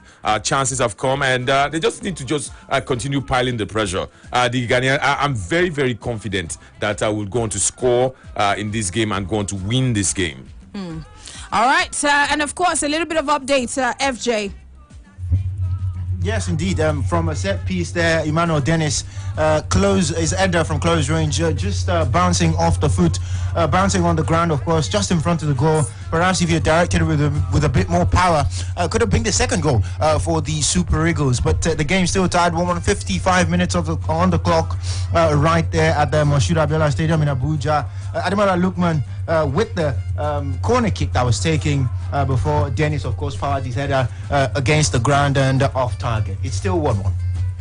All right, so let's quickly get some stats. Breezy has got us. Very interestingly, still 65% ball possession to Nigeria. Nigeria and I just they play the ball, and yes, 35 to Ghana. Still, I mean, from the blast of the whistle to this minute now, but Nigeria gets 65% ball possession. Goal attempts now it don't increase to 12 for Nigeria. It tells you how much the Nigerians have been coming forward. Meanwhile, it's just 2 to Ghana. Then talking of shots on goal, it's now 4 out of that 12 to Nigeria, and just 1. That's 1. That particular way that they score 9, they just get on goal so far. Ghana.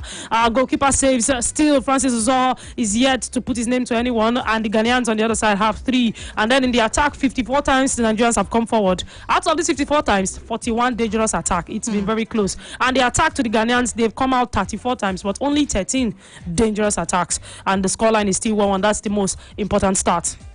All right, thank you very much, Breezy. And of course, it is 56 minutes gone so far in the game. And of course, we are just, the time is ticking fast. Sometimes when your team is behind, it feels like the time is going faster. And anyway, that is the way things are. It is 1-1, Nigeria 1 and Ghana 1. Udeze, let's quickly get to hear from you. At this point in time, when these players are on during your time, do people try to remind you about what the time is saying? Do they shout and say, "Now 68 minutes we did, so push"? For me, okay, I think you as a player, you go know say time they go, because as you give it the go on, your ID for scoreboard. For scoreboard. Yes, your ID for scoreboard. Every minute your ID scoreboard. So they check time. You know, they know say yes, time they go. Whether I get time or not, you go know. So when you look at scoreboard, that means say yes. When I go know when to put more pressure. You know, then tension go high more. You know, so for me at this point, for now, I'm very sure. I don't know why. By now, if you don't hear all we are saying, give us more goal. We would only hear them now from the fans. You know, but for me, so far so good. The players are doing well. They are playing well. But we need another goal. That's the most important thing. We need another goal. We need to create more chances. We need to create chances. We need to score more goals. That is the most important thing for now. So far, this second half, I never really see Ademola Lookman again for this second half. First half, I will see much of Ademola Lookman, but this second half, we'll never really see him. Then it's still done the hold in lap. The limp, we don't know what they happen. Yes, maybe now we don't know. Maybe an injury or not, we don't know for now. But so far, so good. Okay, the pressure in my body past this player, so they play for this pitch. I'm trying to tell you the truth, because the mouth with me and my friends, ex-Ghanaian players don't make. Today, since yesterday, if I tell you, you no go believe. So pressure in my body past these players too when they play. We must qualify to World Cup. It's a must. That's we must right. qualify. Okay. All right, you said we've not had that many chances so far. You've also said Lookman is not in the game. Yeah, this is so far so good. In the second half. There more? Yes, in the second half. Yeah. So are there more chances being created for our striker Osimhen? For me, you know, one caller called earlier, he talked about Osimhen. I think for me, if you look at this game, we don't really get midfielders where if he serve Osimhen the kind of ball when they want as a striker. You know, as a striker, we don't really see Osimhen. They need to trot back, go back to our half to make sure say yes, and try to look for ball. Is that kind of a player? Creativity. Yes, when he look for ball, you know, see no service from anybody. He goes back back to go and do what? To go and see how he go get ball and move for himself. You know, so far so good. He's doing well, but I don't know. So what would you say they have to do to switch things up a bit? Bring in a player, take out someone, or just change the strategy immediately? For me, whether they bring in anybody or not, we need to be very aggressive in the second half. Very aggressive. We need to show Ghana, let them understand, say they have to feel us. What do I mean by feel? You know, if you're marking a Ghanaian player, okay, they give him ball. If you want mark him, you must make sure say feel you. He must feel you. You're gonna say yes, this game will be joke. He must feel you from the back. We need to be very, very aggressive in this game. That is why I see the Ghanaians, they get chance to play the ball around. Because fear don't need their body. But when we don't be aggressive, mark them like 2 or 3 times, yes, we'll concede foul, no problem. But the next time, they'll be afraid to hold the ball. We need to be very aggressive in this. Are we there home? We there home. We know their way. We are home. So we need to be more aggressive in this game. But last, okay. We hope say yes, we'll score another goal, even 2 or 3-1, to make sure we'll beat Ghana and collect our tickets. We must collect our ticket today. If we don't collect our ticket today, I'll cry for this stadium, for this studio. I go cry. And the whole world will see me say I cry. If you cry, who go hold you? Who go us? Nobody to hold me. Nobody go hold me. That's the point. And if we still collect the tickets, I go still cry. Tears of joy. All right, let's hear it from Yinka as he gives us a little more updates. 1 hour football played, 60 minutes on the clock. It is Nigeria 1, Ghana 1. But then let's track back down to a number of things. Let's let you know as well that Nigeria have substitutions been prepared because of this game. but then before that sub was made, it was indeed, yes, Victor Osimhen, who connected with a lovely ball from, Organic Tebo, although I missed the ball, went for a back overhead kick. At that point in time, it was a miscommunication problem. He said Ademola Lookman should have communicated. It went for goal, yes, with a back, but then the ball went out of play. Let's let you know the confirmation of the substitution made. Moses Simon introduced, Ademola Lookman replaced as well. So Moses Simon is back in this game now. And in come Ademola Lookman out of play. Moses Simon involved, substituted in for this particular encounter. So a sub made as it stands in this particular one. 61 minutes. Nigeria won, Ghana won. A number of, drag, but then nothing has happened. The major one was that 59-minute effort by Victor Osimhen, who attempted an overhead kick, but then the ball went out for a goal kick at that point in time. Okay, yes, just like Yinka provided the update, a substitution was made. Ademola Lookman has been taken out for Moses Simon. I'm not sure how wise this decision is, but let's hear from Tony and Udeze about this substitution. Is this good for the team? Well, you'd find out at the end of 90 minutes. Hi. I think for me, I would have replaced Emmanuel Dennis. I mean, Emmanuel Dennis had motioned at some point. He touched his hamstring. That should have prompted the handlers of the national team to at least wait, find out if this guy can continue, so that you don't have to substitute him at the end of the day. Aribo too quickly. But then that has not happened. Let's just wait and see if Moses Daddy Simon, like people have said, today will be his day. I do not trust him. I think he holds on to the ball too much. But let's see. If he goes on to be the match changer in this game, all well and good. But that's not the substitution I would have made. I think I would have withdrawn Emmanuel Dennis and then left Ademola Lookman, who looks like him alongside Victor Osimhen. They look like our sharpest attackers this evening, and perhaps our major routes to the goal of the Ghanaians. But let's give Eguavoen the benefit of the doubt. He's brought on his trusted winger, Moses Daddy Simon. Let's see if Ajala will make things happen between now and full time. Okay, why Ajala though? Yeah, Ajala. That's his nickname. That's his name. Okay, all right, so let's go. And of course, that substitution, Udezi, I still want to hear what you have to say about that. Yes, Ademola has been a little out of sorts in the second half, but is that enough to take him out? No, okay. To replace him with Moses? No, it's not enough, yes. Come on, how many minutes we don't play for second half? For me, just like Tony said, yes, we see the Emmanuel Dennis. He don't hold him, hamstring, don't touch him, He feel up. So they're supposed to wait small. Even if you want to make the changes, nobody look more, because look more a threat to the Ghanaian defense. Whether in whole ball, whole ball, in the -2 players. Yeah. In the -2 players. If you want to change anybody, just like Tony said, Emmanuel Dennis. Yeah, I know Emmanuel Dennis. And look more so far so good. Now be the person they whole ball from flank, they put threats to the Ghanaian defense.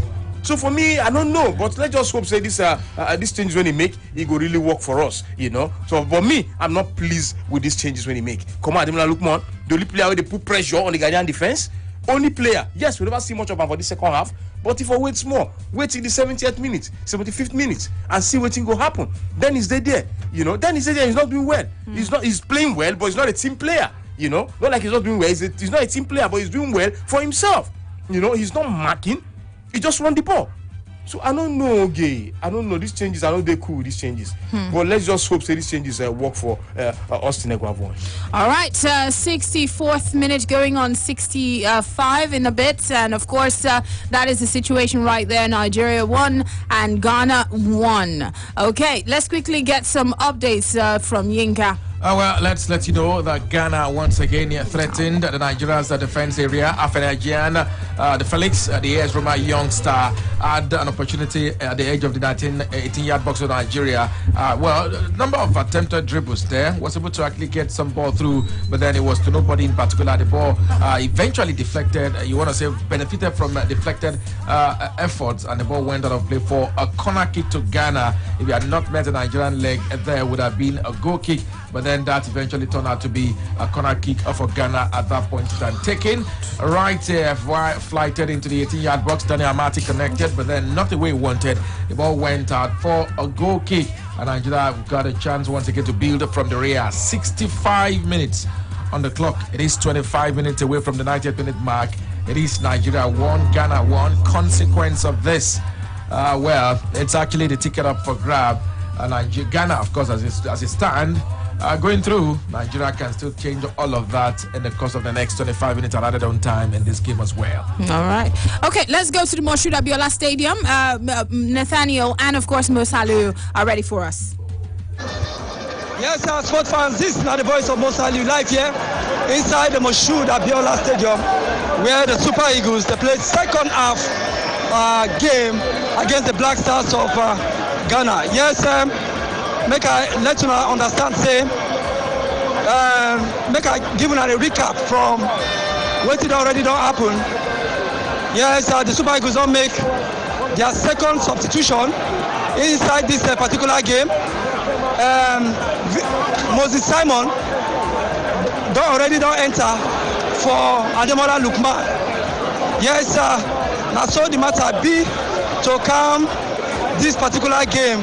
Yes, how the particular results still remain 1-1, the Super Eagles of Nigeria 1, and also the Black Stars of Ghana 1. So the both teams, they're very, very balanced. No victor, no vanquish. As English talk, that's so the matter be. So, but Abdullah Shehu will enter. If I say he can stabilize the midfield a little bit. So, now so it be. I got also they given a recap of events where we say he enter. All right, inside the Moshood Abiola Stadium. This, now the voice of Mosalu. The report for us. So, I'm gonna take this one from here.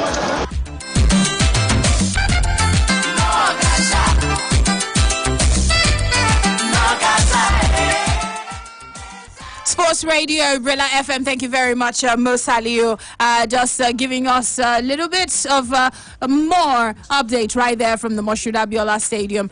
Indeed, it is still 1-1, and of course, as it is, the Ghanaians are doing everything to make sure that they do not concede. It is 67 minutes going on 68.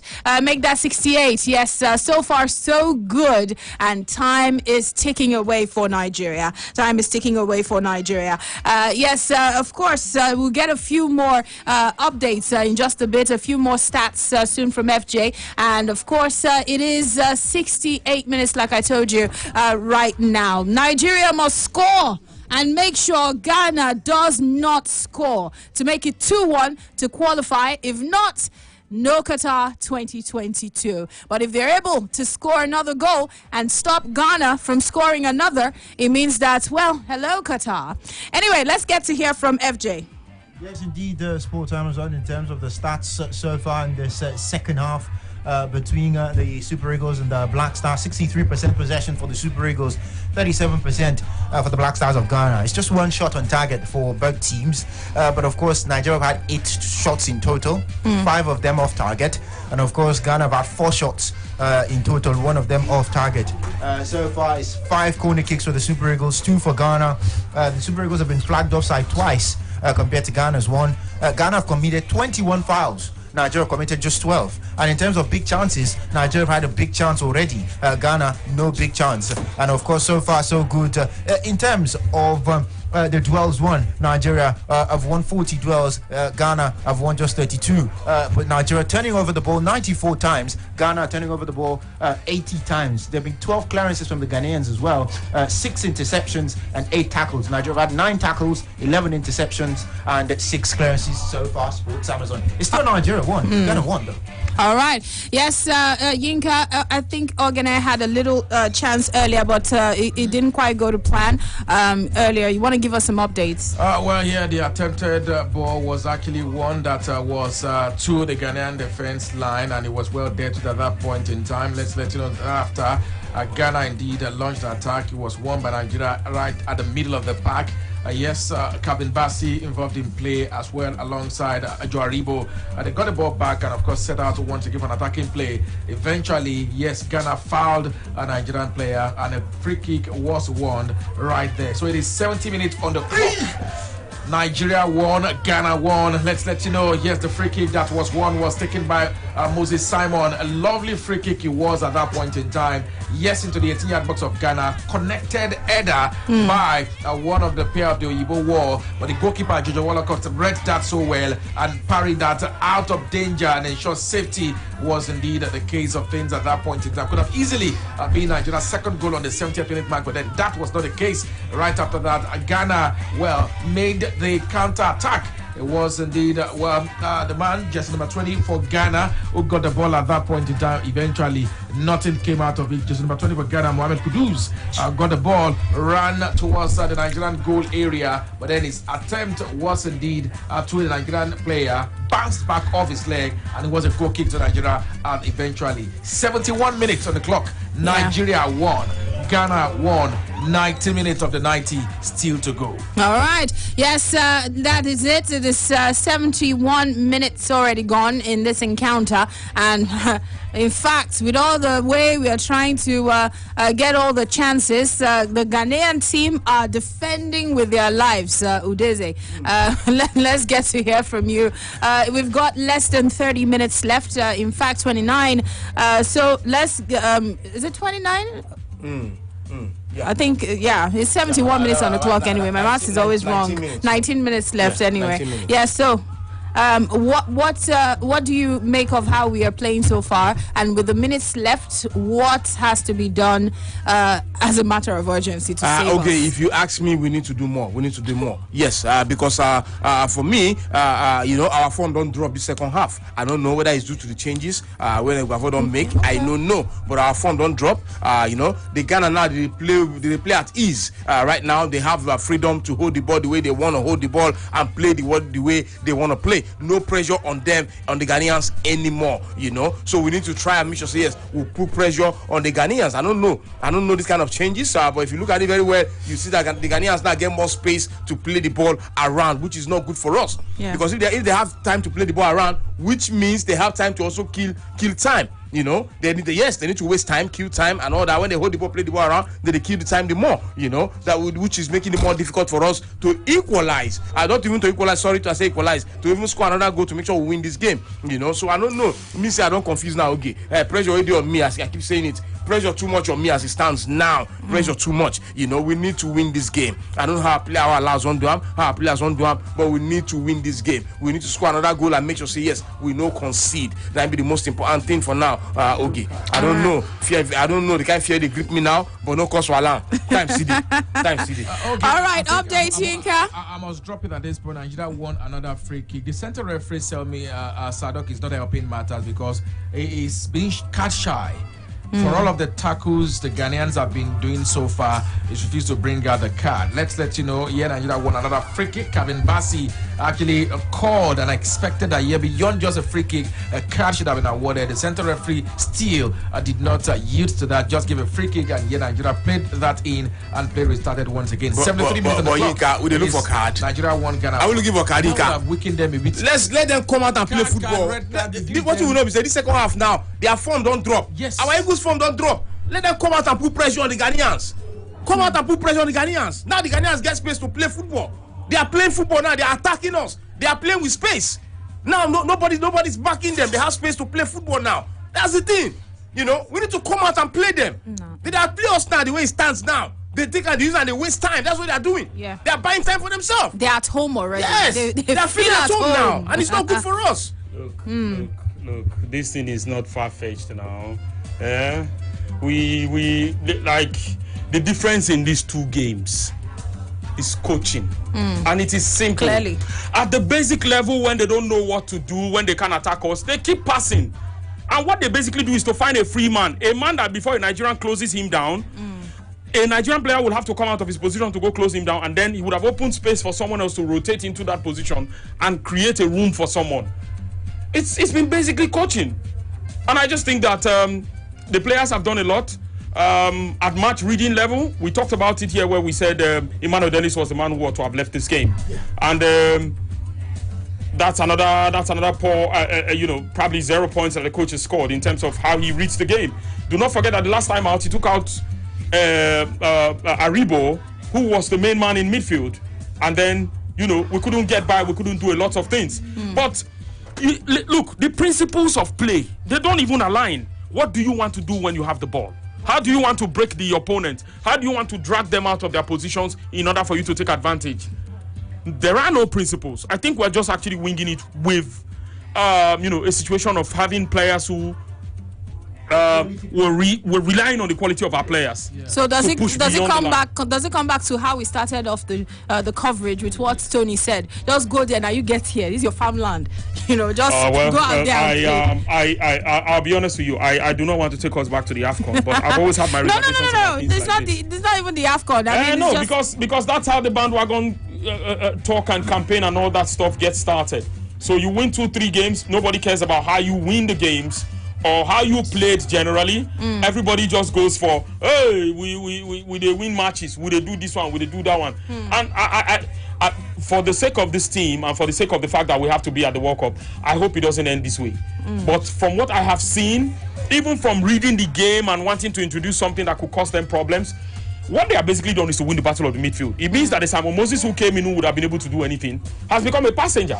I thought we said time always have a play, but have you seen him in this game? Some people will also tell you that anybody whenever they part of this team before, no bring him. Taking out Ademola, no bring him. Taking out Ademola was a big mistake, very big mistake. Look, nothing. Let's be honest. We know what talent is, but we also know what the instructions are. If you have done academy from the small level to first team football, like Demola has done, it's not something you want to compare to dribble 3, dribble 4. Football transcends beyond just dribbling.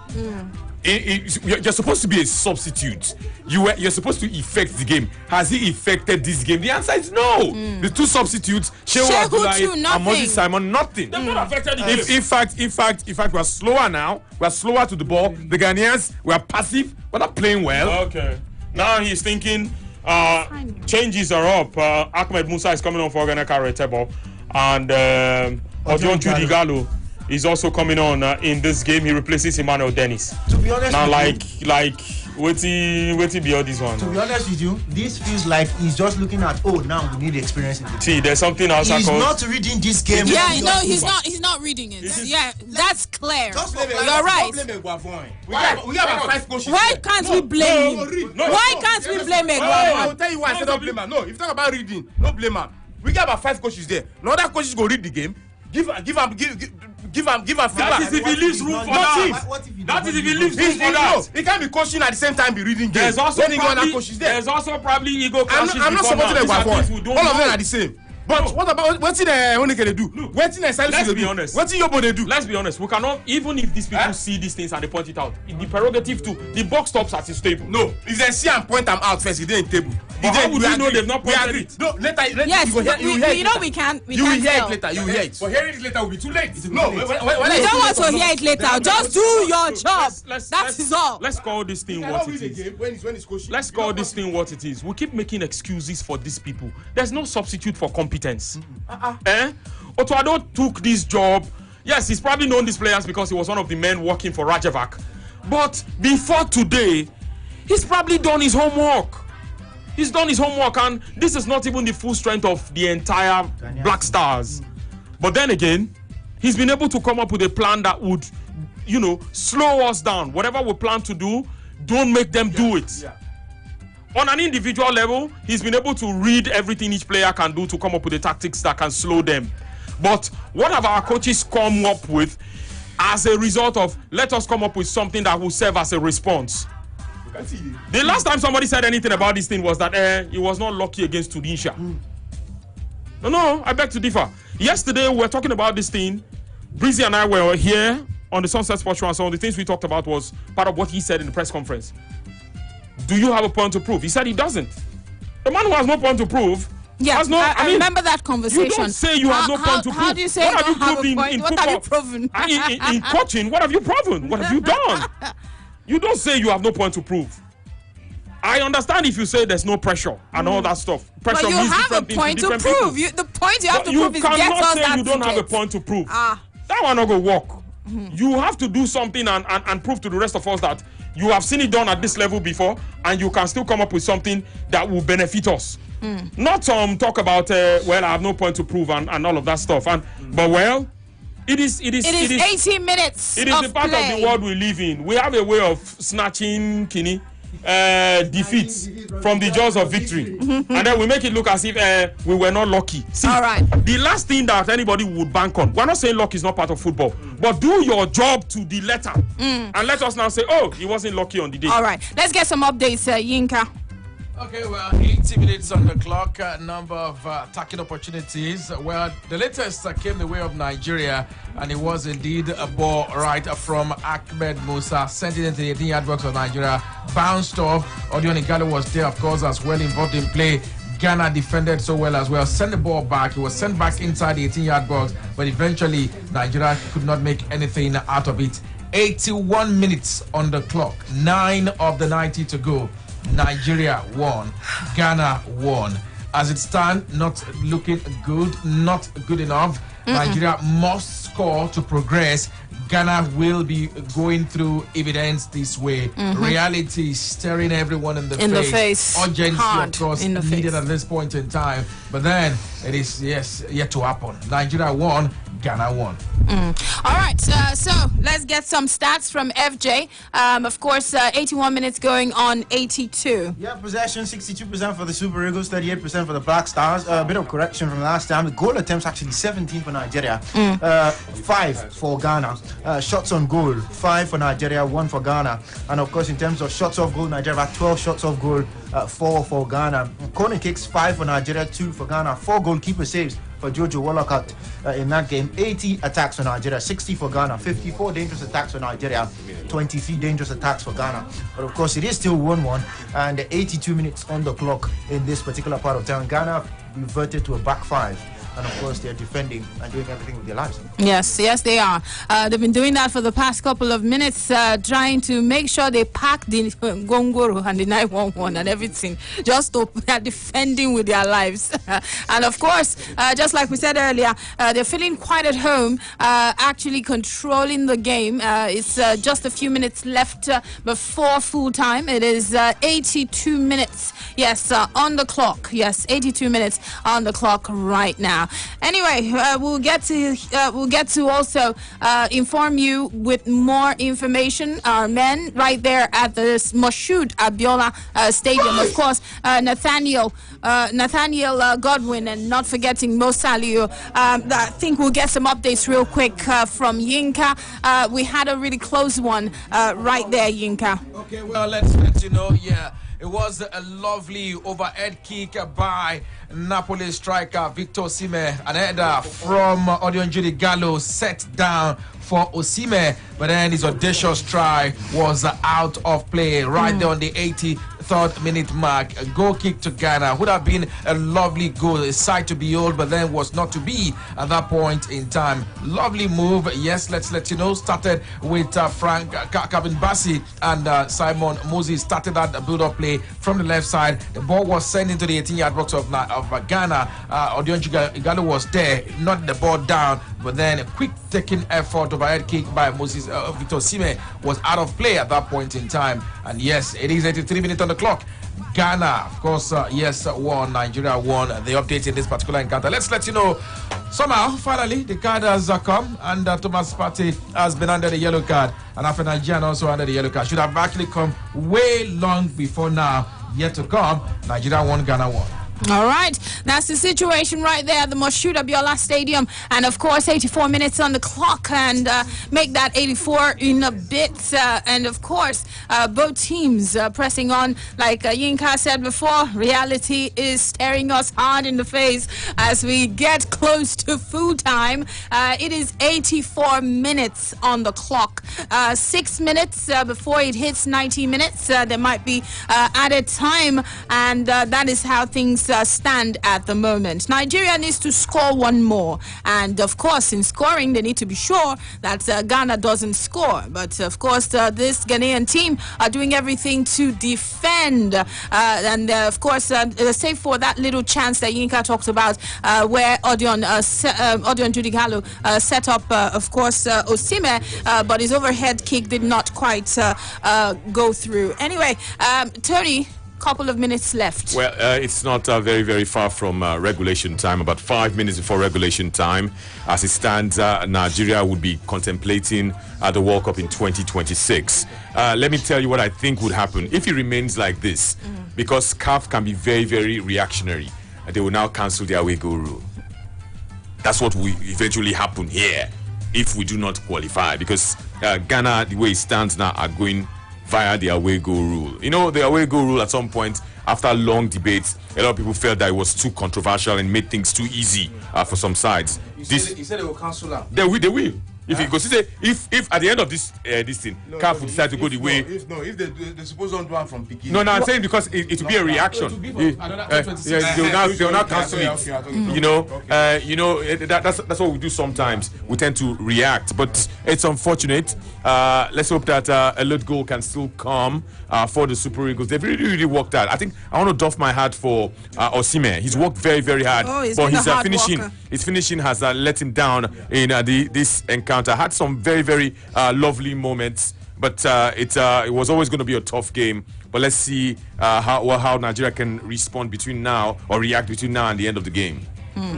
All right, that's the situation right there. It is 86 minutes, make that 87, and about 3 minutes left for it to hit regulation time, and that is how it is going. I'm looking at the body language of man with Sabi. He wanted Moses Simon to come on. Moses Simon should have played. Don't show now. Disappointment. He don't show now. He's not even there. He's not even there. Nothing. He has, instead of strengthening the team, he has weakened the team. Yes, nothing. So, like what I was saying, he was right to have made those substitutions, but unfortunately, he has ruined the game himself by making some other wrong substitutions in the process, of trying to, get a lead in this encounter. It's gonna throw in one final substitution. He's bringing in an attacker for a defender. Calvin Bassey has had he's run his night, he's run his race, and in his place is the man who does it for Almeria, Sadiq Umar. That's 3 attackers now for Nigeria. If you look at Odion Judigalo, Osime, and now Sadiq Umar, and then if you add Emmanuel Bonaventure and Moses Daddy Simon, we practically have 5 attackers in this game. Can they get a goal? Can they create a goal? Time indeed will tell. But in the meantime, Ghana has a corner to defend, and corner kicks can lead to goals. Let's hope that something can happen, because time indeed is not a friend of the Super Eagles and Nigeria. Vicky, you want to say like we've actually been able to build anything out of corner kicks. The best person who's actually had the most crosses today and whipped in the best of what we have seen, Ademola Lookman, is already out of this game. So I think that's it.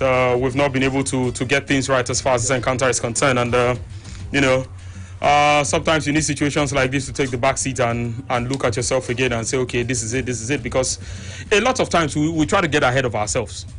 It stems from the fact that we have a sense of who we think we are, and even though we know that sometimes you need to take baby steps before you run, we think we can run even after the first step. And so yes, these things it's not out of place, but let's hope that the guys can make it count, because now is the time that the guys are looking at, having a sense of urgency to push the ball forward, to do everything that they can do. But, from the very first rondo, Anko and I have actually had a fight about it from the very first rondo. A real fight. All right, Yinka, let's hear you. Nigeria has picked up one more yellow card. Abdullahi Sheus, the man who got booked on the 88-minute mark. It is 89 minutes on the clock. Nigeria won, Ghana won. Everything at this point going Ghana's way. The way go rule applies. Ghana will qualify. Nigeria, of course, are now just minutes from being eliminated. The urgency is not there. It is tough, but then the reality is clearly the urgency had, been off since 40-50 minutes ago. It started dropping since Abdullahi came in, and this is the reality on those things on ground. All right, that's it. Of course, we're still right here. Going into the 90th minute, it is 89 minutes with a few seconds, make that 90. 1-1 it is. Nigeria 1, Ghana 1. And of course, a few minutes should be added in just a bit. And yes. Not yet. Okay. 5 minutes. 5 minutes of added time. Added time to be played. So 5 minutes between Nigeria and elimination. 5 minutes that stands between Nigeria and not going to Qatar 2022. All right, what can be done in 5 minutes? We'll wait and see. But of course, less than 5 minutes if you want, because it's already counting down. So less than 5 minutes left for Nigeria to make it count, to score another goal. Okay, that's the situation right there. All right, Nigeria 1.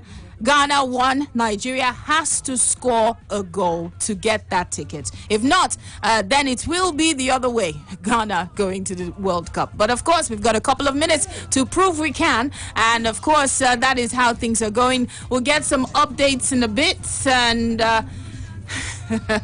Yinka, let's get some updates. Oh, well, yeah, it is 5 minutes added on time, 90 minutes played already, and Nigeria. One of the additional minutes has gone. So yes, 4 minutes counting down. 4 minutes counting down. Oh, you till Larry? Yeah, Larry. Okay, so 91 minutes, 4 of the 90 of the 5 added on played. 1 of the 5 added played. We're waiting and hoping that they're able to make something happen at this point in time. And let's also let you know that yes, it is still Nigeria 1, Ghana 1, but then Nigeria has a free kick from a promising position. This moment that can actually turn all of the stories around. I remember Moses Simon in Port Harcourt in 2014, 2008, is it the 18 World Cup under Olise? It was something like this. He scored, and Nigeria won. Let's hope that maybe somehow he will discover his mojo like he did in Port Harcourt some years back and make things happen for Nigeria in this particular one. This could as well be a way. You score this goal and you knock Ghana out. A way to redeem yourself off, whatever vilification you may have gotten as well. So from this free kick, they score and, Ghana is out. That's it. So, Moses Simon, you see that thing you did that year? As Yinka has reminded us about what happened in Port Harcourt. But anyway, no goal. And from that free kick, it did not. They say it has to be his day for him to play well. It's not his day. It's not his day. So if you are waiting for when they talk about these guys, they say on a good day. Yeah. So what happens when it is not a good day? Football, you're supposed to be consistent. What is on a good day? I don't get that thing when people say it. I don't have to argue anything. The last time he played well was against Egypt. After that game, finish. No, he did a few stepovers and then he scored a goal against Equatorial Guinea. And we said, even Messi wouldn't have done better. That's what they did wrong. That's what they did wrong. But then again, I think it's as much as it's not a good thing. Sometimes these are the sort of reminders you need to actually knock yourself back into consciousness to tell yourself that okay, maybe because even a side as Portugal, as good as they are, as talented as they are, they're sweating over the playoffs and they're not taking anything for granted. At all. And here we are thinking that, okay, we're better than this one, or we're better than this one, and, it doesn't work like that. If it is by population, maybe China and India will be the best teams in the world. Because we know what it is about their population. But we'll make it look as if, okay, that's all it is to play football, and that's all it takes to be on the winning side. 4 minutes out of the 5 minutes are up, and 60 seconds. The referee indeed would sound the final whistle, and Nigeria's race would have been run. Very, very sad, but that's the reality. If we do not qualify, if we do not score within the next 50 seconds, sack Austin Eguavon, sack Amadou Pinnick should forget his third term. It's a failure. It's a failure. Go back to Delta State and go and run their commission. You know, Sabi. You see, knee-jerk reaction here and there. That is the reality. Do the needful, and I not go do the needful. They play politics with our Super Eagles. Nine be this one. Time is not our friend. Play players, correct players, and not go play correct players. 9 be this so. This is the results. Sack Austin Eguavon this evening. They should sack him. Sack him. And Amaju should not. You should make him stay far away from our football. Yeah, you sack Raw. You don't bring upgrade on him. A player plays a few minutes. So what's the point of bringing Amo to this team now? It's over. Ghana are through to the World Cup. Ghana are through to the World Cup. Yes, via a away goal rule. And of course, full-time 1-1. Nigeria will not be in Qatar 2022. Ghana has gotten the ticket to the World Cup. See, I sometimes it is even good that it is happening at home. After all we have done, let us. No, we gathered people and we felt that it is when we have crowd that we win this game. We have not done the basics. We've not done the basics, and it showed in the first game that we played that these guys, they were playing to an instruction. They had a scheme. They designed their game to reflect what they wanted to do. But no, it is to give them the chance, and first few minutes of the game, the Ghanaians were showing more urgency than we were, and we thought it was cool that okay, we're going to grow into the game. Really, but it's all what it is. I mean, I'm not going to sit here now and let you believe that it's been all something fantastic all the way as far as the season is concerned and all that has happened. Looking at Nigeria, sometimes it is. The little blocks you put in place to build what the future looks like, if you don't set your foundation right, it is what it's going to turn out to be. We got away with something at the AFCON, and we thought, okay, because we won 3 games out of 3, that we were unlucky against Tunisia.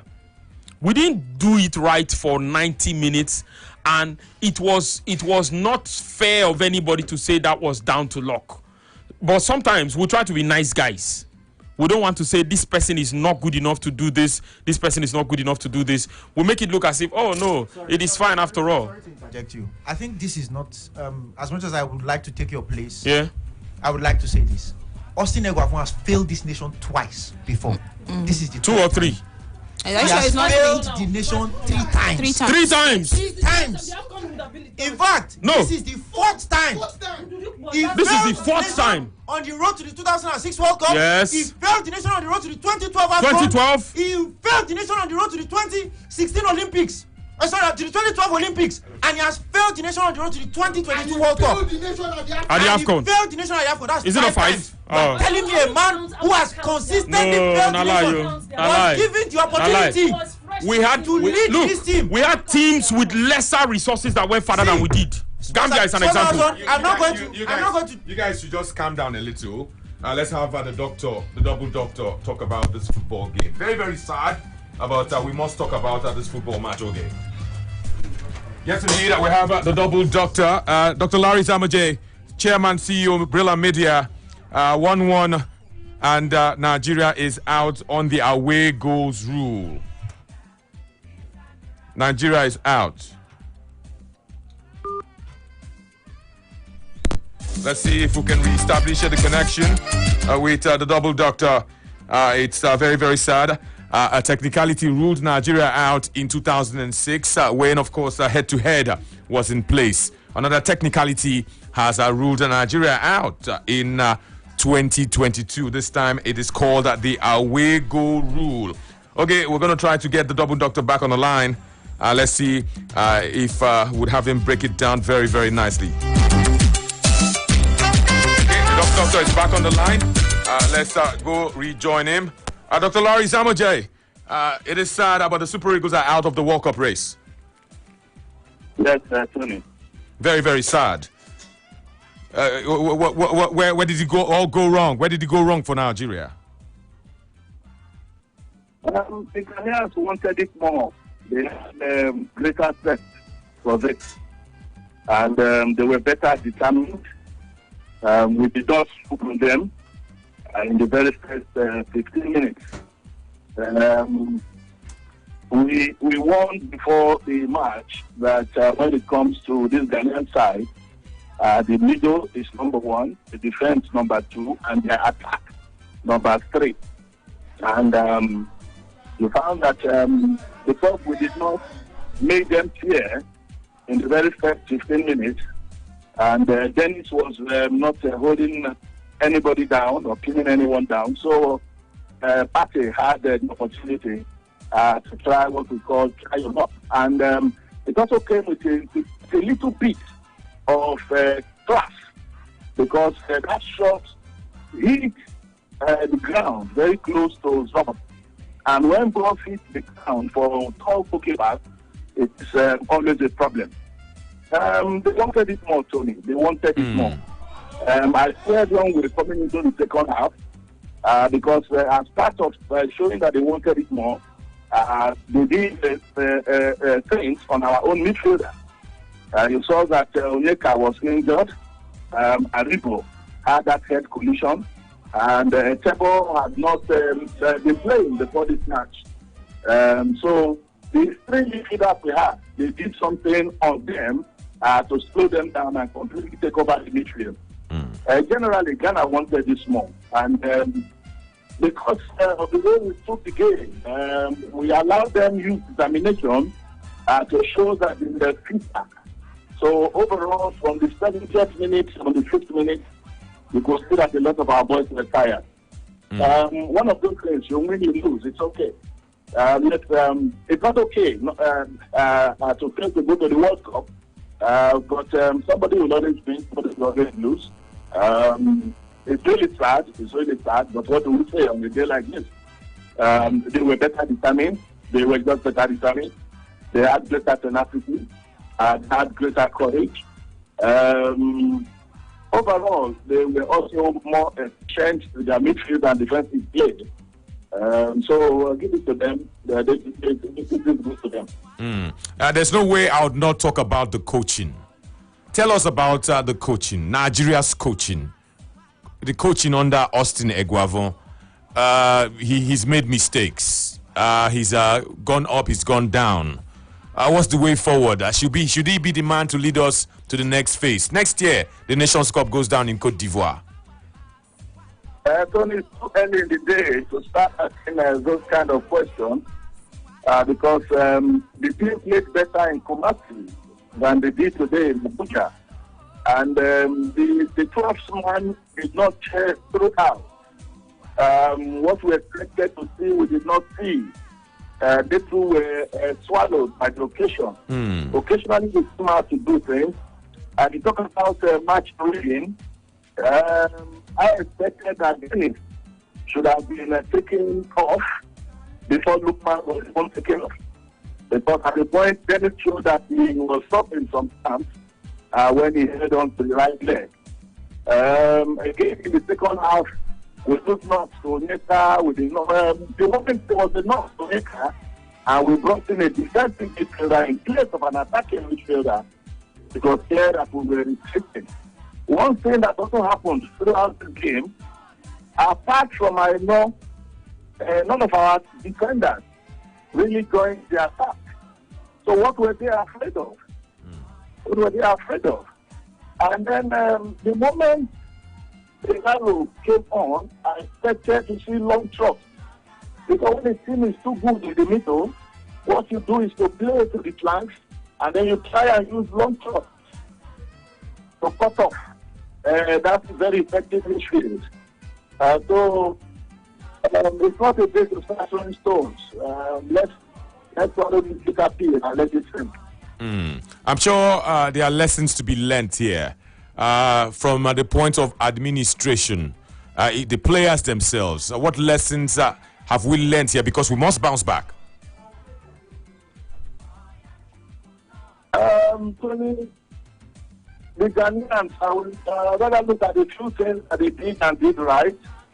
They said we were having interim coaches like them, and the interim coaches were more exposed. Chris Hutton, former Newcastle manager, Ado, the talent manager of Borussia Dortmund.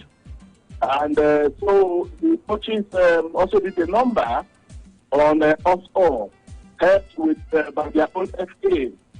Not releasing their team list in a way must have affected our own technical team, because when you don't know those that they are going to slap on you, it becomes a problem to them doing video analysis and others.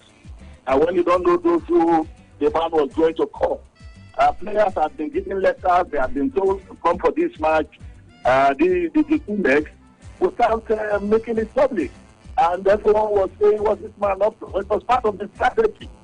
Again, even the aircraft we took there, and the one they brought here, you could see that they brought one where they suspected that had been giving us a poor bridge, jet bridge, with which to come out of our own aircraft that took us there, or that of FPs that took us there. They brought a smaller aircraft, fewer people, just the players and officials. They did not need our own spares. And when they were going to train, they feared that we were going to do one or two things at the stadium, and so had their band on them. And then more than that, the boys needed to tell Ghana sorry for what happened at the Nations Cup. And so for that reason, one other thing I saw was that they raised their game beyond what they ordinarily have played the surface in Nigeria, in Kumasi, and even in Abuja. If you ask me, Ghana had a better game today because, like we said, A, for them has always been the middle, B, the defense, and C, the attack. If you heard me clearly this morning, I made those points, and it's exactly what played out. It's okay. Let us sit back. It's just a setback. Nigeria will rise again. Finally, that's of course a very positive. Finally, before I let you go, this is a very bitter pill to swallow. But what positives can you give to us? What words of consolation can you give to us following this setback? So it's difficult to console you because I also need to be consoled. I think Nigeria needs to be consoled, and all Nigerians need to be consoled. I'm a professional. As patriotic as I have tried to be, I remain a professional. We have just lost 5.6 billion naira. This is what FIFA will pay for you to qualify for the World Cup. We lost the opportunity of dramatizing our name. Nigeria is still a good country to visit, using the whole thing as a PRO thing, rubbing shoulders with the rest of the world in Qatar.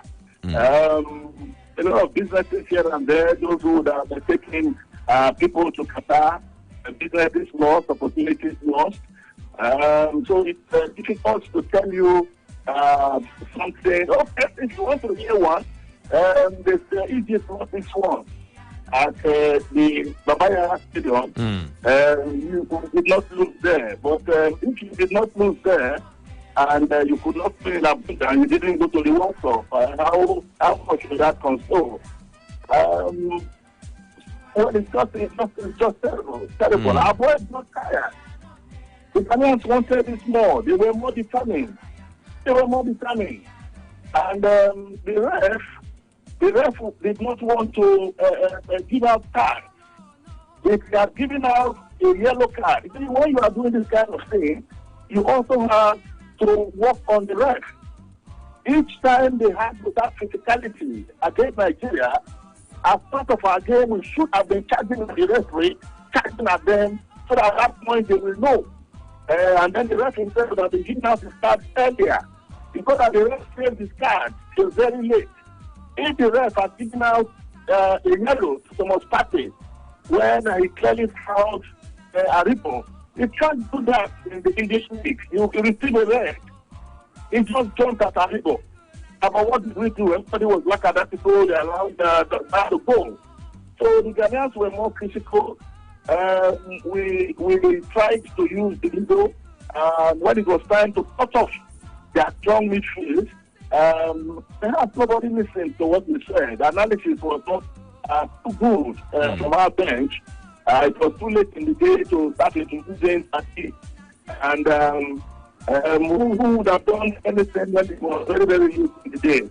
One of the things, in 2006, we did not go to the World Cup. 4 years later, we went to South Africa. So if we have missed, not if we have missed Qatar. Start looking very, very hard, and see how far we will go. You just expected more than I saw from the bench and from the players on the field, and also from the 12th man. I think almost everybody just did not bring the best foot forward. No, I know I said that finally a few minutes ago, but you just talked about 2006 and the miss. It seems similar. It was a technicality in 2006, head-to-head, and in 2022, another technicality, away goal rule. Which for you is more controversial or maybe more painful? Well, this one is very painful because this appears very soft. It appears very soft. We knew going into this match that the Ghanaians were going to try and score. Who was there to close down Partey? So this was very soft because the attack coming into the two legs was a problem. Afenagian has played only 2 matches for his country. Jordan Ayew is having his best moment. He put in the Kumasi and took him off today. So we knew that the attack was not sharp. I even used the word blunt when I was in the preview in the morning. And so we knew that the strongest point was the midfield. What did we do about cutting off the midfield early? Why were our boys not fighting? It was the fighting spirit of the Super Eagles. If the Ghanaians could crowd us the way they commenced in the first 15 minutes, why did we lose the clean code of how to show a team that they are playing the way? More questions and answers, but again, one of those things, it's a day of lamentation, a day of regret, a day of despair. But Nigeria is our country. We will continue to support our country. We will not be patriotic. The boys get their very best. It's just that their best was not good enough. I want to thank you so much, the Double Doctor, for breaking it down very, very nicely. Chairman and CEO, Brila Media, Dr. Larry Izamoje. Thank you very much, Tony. Thank you. Well, that's it from the Double Doctor. Very, very sad. It happened in 2006. That World Cup, Ghana indeed went to that World Cup in Germany. It was indeed their first World Cup. Nigeria, of course, is not going to the World Cup in 2022. And Ghana indeed would be going to the World Cup later this year. We can now talk about the World Cup finals or the World Cup qualifiers for Mexico, Canada, and USA, indeed, in 2026. But in between that, there's still the small matter of the Nations Cup next year. Very, very sad.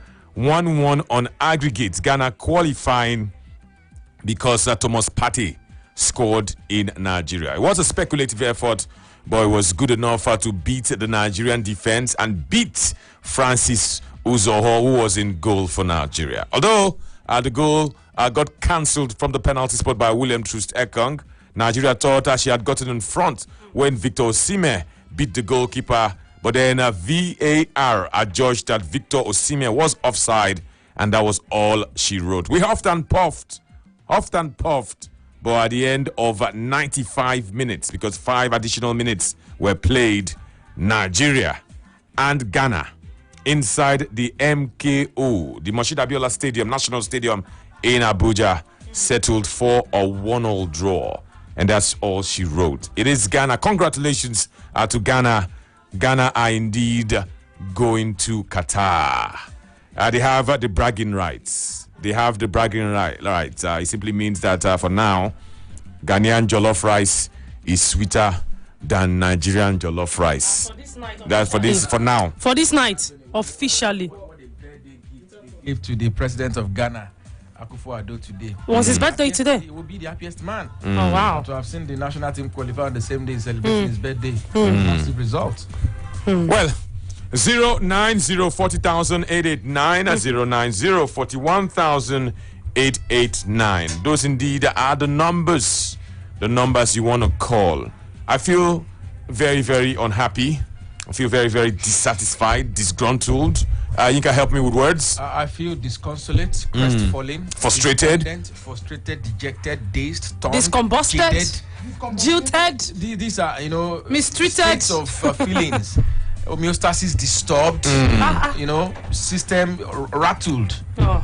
This speaks of the kind of state currently. I will not be surprised that the very first call I probably would pick now might be I hear the voice of a Ghanaian. I would not be surprised. All right, let's go to the phone lines. Hello, good evening. Let's find out who this is.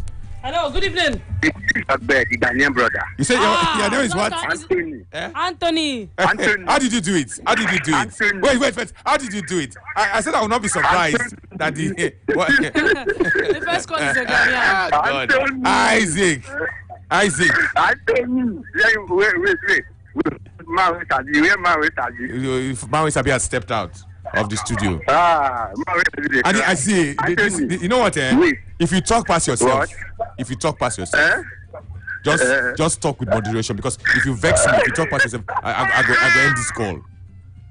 So just talk now. Just talk small. Wait, Anthony, wait. See, by the mention of Ghana Black Star, Nigeria must bow. They hear me too. You know what, Isaac? You know what? You don't kick a man that is down. The whole of Nigeria is in money now. You can't talk this thing. Bye. Go away. Yeah. So you want to twist the knife in our hearts? You have put the knife. You put the dagger. Now I see twisting it. Hello. Yeah. Good evening to you, gentlemen. Good evening, lady. Good evening. Yeah. My name is Seriki Diolo of Chelsea. Seriki, go on. A long time, Seriki. What a long. Anthony Bekaderemo. Yes. I said something in the morning at Brila Sports here. What did you say? I said we should remember the ghost of 2006. After all hopping and popping, at the end of the day, we took the final game to Kanu. And in Kanu, we played a draw with Angola, and that was the end of the story. We should banish that ghost. And we fought to banish the ghost, and the ghost still continues. It's a pitiable condition. I think our coaching crew should go back and start learning something. Then we have nothing on the bench. How I wish it was against Raw, the qualifier specialist. We should have scaled through to Qatar, and we can crash out at any stage, but we will get there. But this time around, with our local coaches, we think we are the best, we cannot get to the Qatar World Cup. It's a shame. We have no coaches. We should go back to the foreigners, which means our local managers who we are rooting for have failed us once again. They have failed, though. Thank you. They have failed, though. In fact, this is F9. Mr. Tony, I mean the combo. Which combo? Now combo now of a local home base, ex-international. F9 better now. combo. F9. But let's continue to hear from better, you know they call better F9. F9 be this. Hello. Good evening. Yeah, good evening. Yeah, my name is Taiwo. Taiwo, go on. Yeah, can you hear me? I can hear you loud and clear. Yeah, so this is what I'm saying. I said give the job to Amunike. You say you give it to Gbabo. Now they want to rubbish Amunike's record. So you see, give it to Amunike. These people don't have national interest at heart. They are just playing politics. These NFF people. Give the job to Amunike. Everybody knows about minutes that Amunike is the best coach. He's an African footballer of the year. He's an Olympic medalist. Give him. Why are you forcing officials? Give it to Amunike. You gave it to Gaucho Tonsi. So you now want to rubbish. It's over. You cannot rubbish Amunike. Give the job to Amunike. Let Amunike take us to the Nations Cup. People use the Gbabo. What is this? Give to Amunike. They don't love Nigerians at all. They are all politics, everything. It is not about national interest. Because if it is about national interest, Amunike is supposed to have been given the job immediately after the Nations Cup. Why is he leave the Gbabo? It's not the Gbabo since 2006. What has he done? Yes, Amunike is better in terms of when you can give it to CB. Amunike is better. Okay, let's say give it to CB. What are they? They don't know what they're doing. They're just playing with Nigeria's heart. It's unfair. If you just is everything in politics? Even Amao that you brought to the place, why did you invite Amao? Why you know you won't use him? Little Messi, somebody that can put ball on the ground. Why did you invite him? That's what they keep making mistakes about. You invite players, you won't use them. Why do you not invite Amao? Everybody knows him is a good player. He can put the ball on the ground. They just play police ball. Is that what you want? If you just Tamunike, he has a philosophy. He has attacking philosophy. Give it to him. They're just wasting this player's career. What does a Gavon know? Yes, now. What does a Gavon know? They're not the same wavelength. I swear to God. They're not the same wavelength. You know what, Taiwo? I know it's painful. Just take it easy. Just take it easy. It's very painful. It depends us. It pain me past you. Yes, now. Even with that, you're not in the technical. The way this thing they pain me. You know what this means to us as a radio station. Yes, now. It pain me. It pain me past you. Honestly. Ekwafor should just resign this evening. If you respect it, maybe just resign. Maybe that one self go even just. He should just resign. Even that man Joseph, may resign.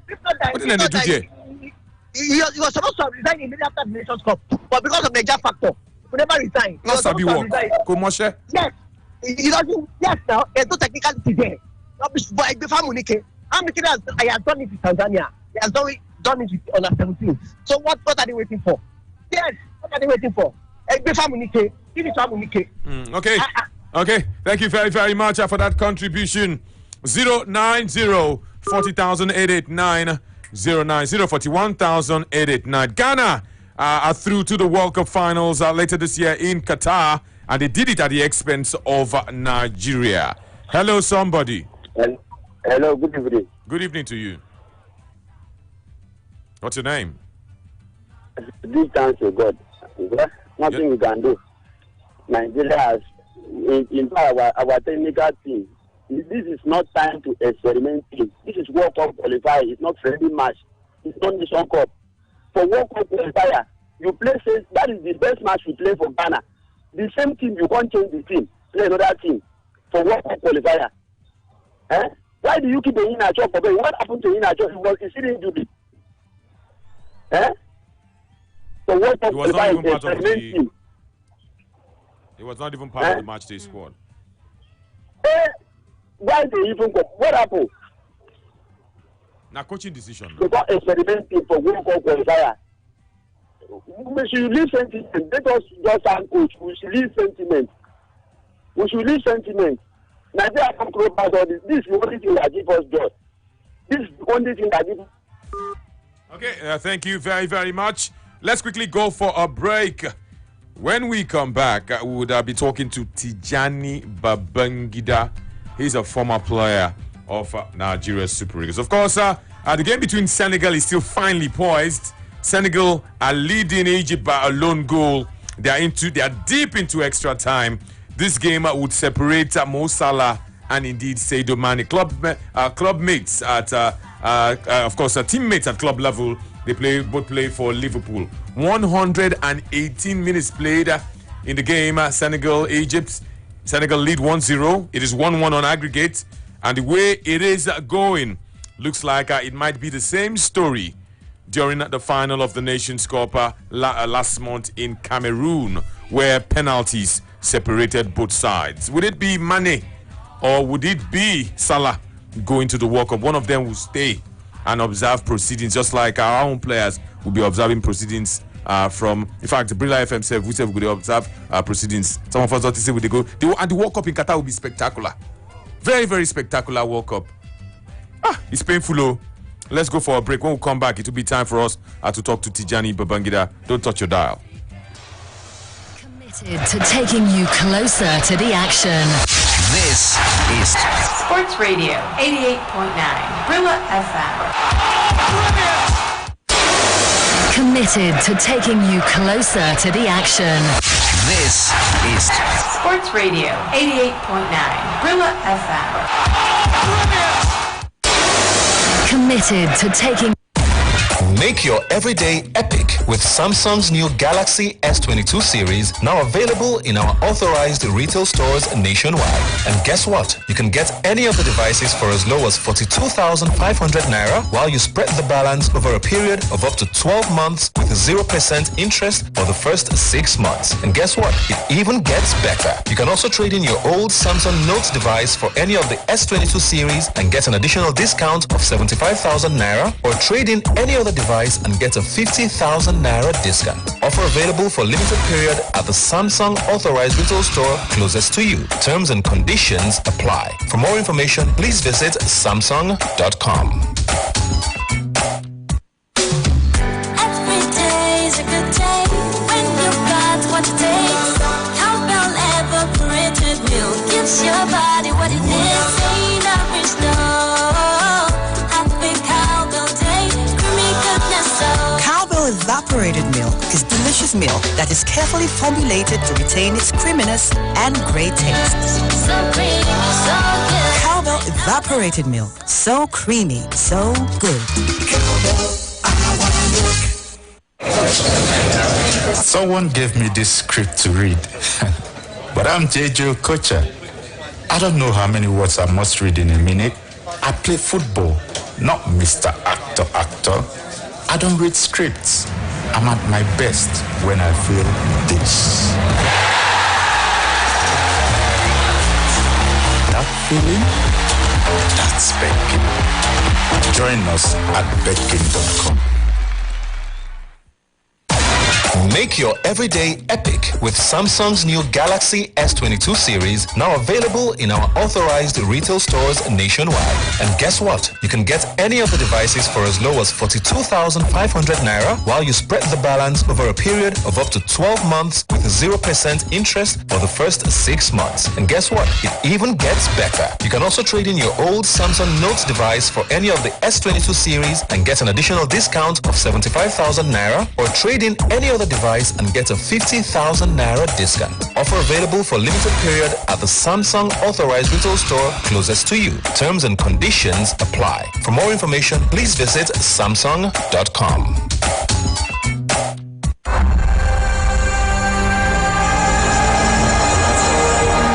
Only the greatest will survive this fire. Catch all the action on the final flight to Qatar with Europe's intriguing new playoff format, as Ronaldo will once again carry the hopes of a nation for Portugal. Cristiano Ronaldo, the only Portuguese. Committed to taking you closer to the action. This is Sports Radio 88.9 Brila FM. Make your everyday epic with Samsung's new Galaxy S22 series, now available in our authorized retail stores nationwide. And guess what? You can get any of the devices for as low as 42,500 naira while you spread the balance over a period of up to 12 months with 0% interest for the first 6 months. And guess what? It even gets better. You can also trade in your old Samsung Note device for any of the S22 series and get an additional discount of 75,000 naira, or trade in any other device and get a 50,000 naira discount. Offer available for limited period at the Samsung authorized retail store closest to you. Terms and conditions apply. For more information, please visit samsung.com. Hey, you know how you feel when you do what you enjoy, right? Like going shopping with your girls, or hanging out with the boys to catch up, or even scoring an albatross in a golf game. It's all fun, right? It is the same way with filing your individual annual tax returns. You can do it while balling. So, how do you file? On your browser, go to etax.lirs.net. Log in using your taxpayer ID. Fill out the form and submit it. You have from now till 31st of March 2022 to file your individual annual tax returns. For inquiries, call 0700-2255-5477 or visit www.lirs.gov.ng. Be on the right side of the law. File now. This message is from the Lagos State Internal Revenue Service, LIRS. This is not a drama, but it makes grown men cry. This is not the lottery, but it has fans jumping out their seats. No one made this story up. but he has the perfect storyline. And this is not just football. It is the UEFA Champions League. Cheers to the passion. Cheers to all fans. The UEFA Champions League is proudly sponsored by Heineken. Not for sale to persons under the age of 18. Enjoy responsibly. Make your everyday epic with Samsung's new Galaxy S22 series, now available in our authorized retail stores nationwide. And guess what? You can get any of the devices for as low as 42,500 naira while you spread the balance over a period of up to 12 months with 0% interest for the first 6 months. And guess what? It even gets better. You can also trade in your old Samsung Note device for any of the S22 series and get an additional discount of 75,000 naira, or trade in any other device and get a 50,000 naira discount. Offer available for limited period at the Samsung authorized retail store closest to you. Terms and conditions apply. For more information, please visit samsung.com. To discover the new Gouda, we found 100% malted barley for a crisp new taste. European select hops for a bold new aroma, and water, then brewed for extra 3 days for a rewarding experience. Every taste an adventure. The new Gouda, now crafted with passion. Also available in 44cl can and 45cl bottle. Enjoy responsibly. Not for sale to persons under 18. The elders say you must always identify the art with the artist. The Legovas. That is magnificent! The Panenkas. Panenka! Oh, it's genius! The Fiends, or even the Nutmegs. What they didn't tell us was to appreciate the art. What a goal! Because seasons are never the same. Football is art, and you can catch the 2021-2022 football season from August to May 2022 on Sports Radio Brila FM.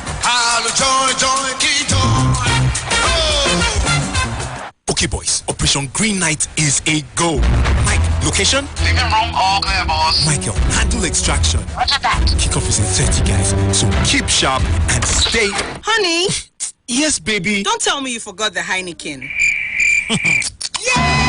Cheers to all the fans of the UEFA Champions League. This message is proudly brought to you by Heineken, official sponsor of the UEFA Champions League. Heineken is not for sale to persons under the age of 18. Enjoy responsibly. Drama in Italy has finished Udinese 0, Sampdoria 1. Fabio Quagliarella scoring a late winner, and in Football is for all. The Serie A is here on Brila FM 889. To discover the new Gouda, we found 100% malted barley for a crisp new taste.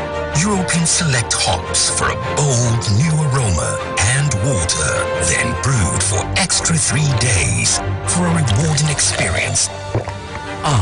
Every taste an adventure. The new Gouda, now crafted with passion. Also available in 44cl can and 45cl bottle. Enjoy responsibly. Not for sale to persons under 18. Make your everyday epic with Samsung's new Galaxy S22 series, now available in our authorized retail stores nationwide. And guess what? You can get any of the devices for as low as 42,500 naira while you spread the balance over a period of up to 12 months with 0% interest for the first 6 months. And guess what? It even gets better. You can also trade in your old Samsung Note device for any of the S22 series and get an additional discount of 75,000 naira, or trade in any other device and get a 50,000 naira discount. Offer available for limited period at the Samsung authorized retail store closest to you. Terms and conditions apply. For more information, please visit samsung.com. Check it out, y'all. And they've scored! Alright, that was pretty good. Brila FM, always on the ball.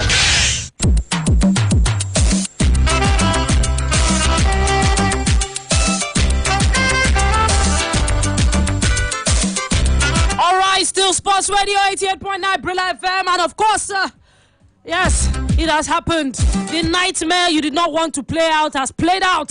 Yes, ladies and gentlemen, Nigeria will not be at the Qatar 2022 World Cup. Nigeria will not be at the Qatar 2022 World Cup. Let that sink in. Nigeria is not going to Qatar.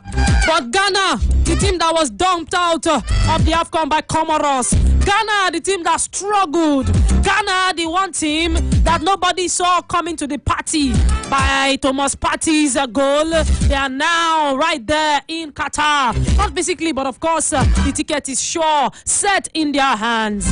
Yeah, so of course, everybody they pepper them at this point in time. But yes, we did promise that we're going to take you to one man, Tijani Babangida, ex-Nigerian player. And yes, he won't tell us how they do him too, because of course, everybody the best regarding this matter.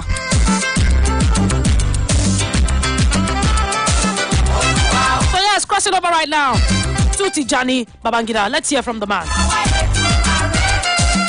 Sports Radio Brila FM, of course, we've got right here with us Tijani Babangida, who just finished seeing the game between Nigeria and Ghana. No World Cup ticket for us, TJ.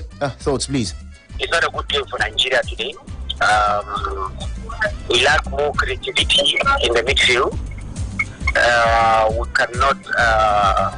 We cannot reach Osimhen in the front because he's so qualified player.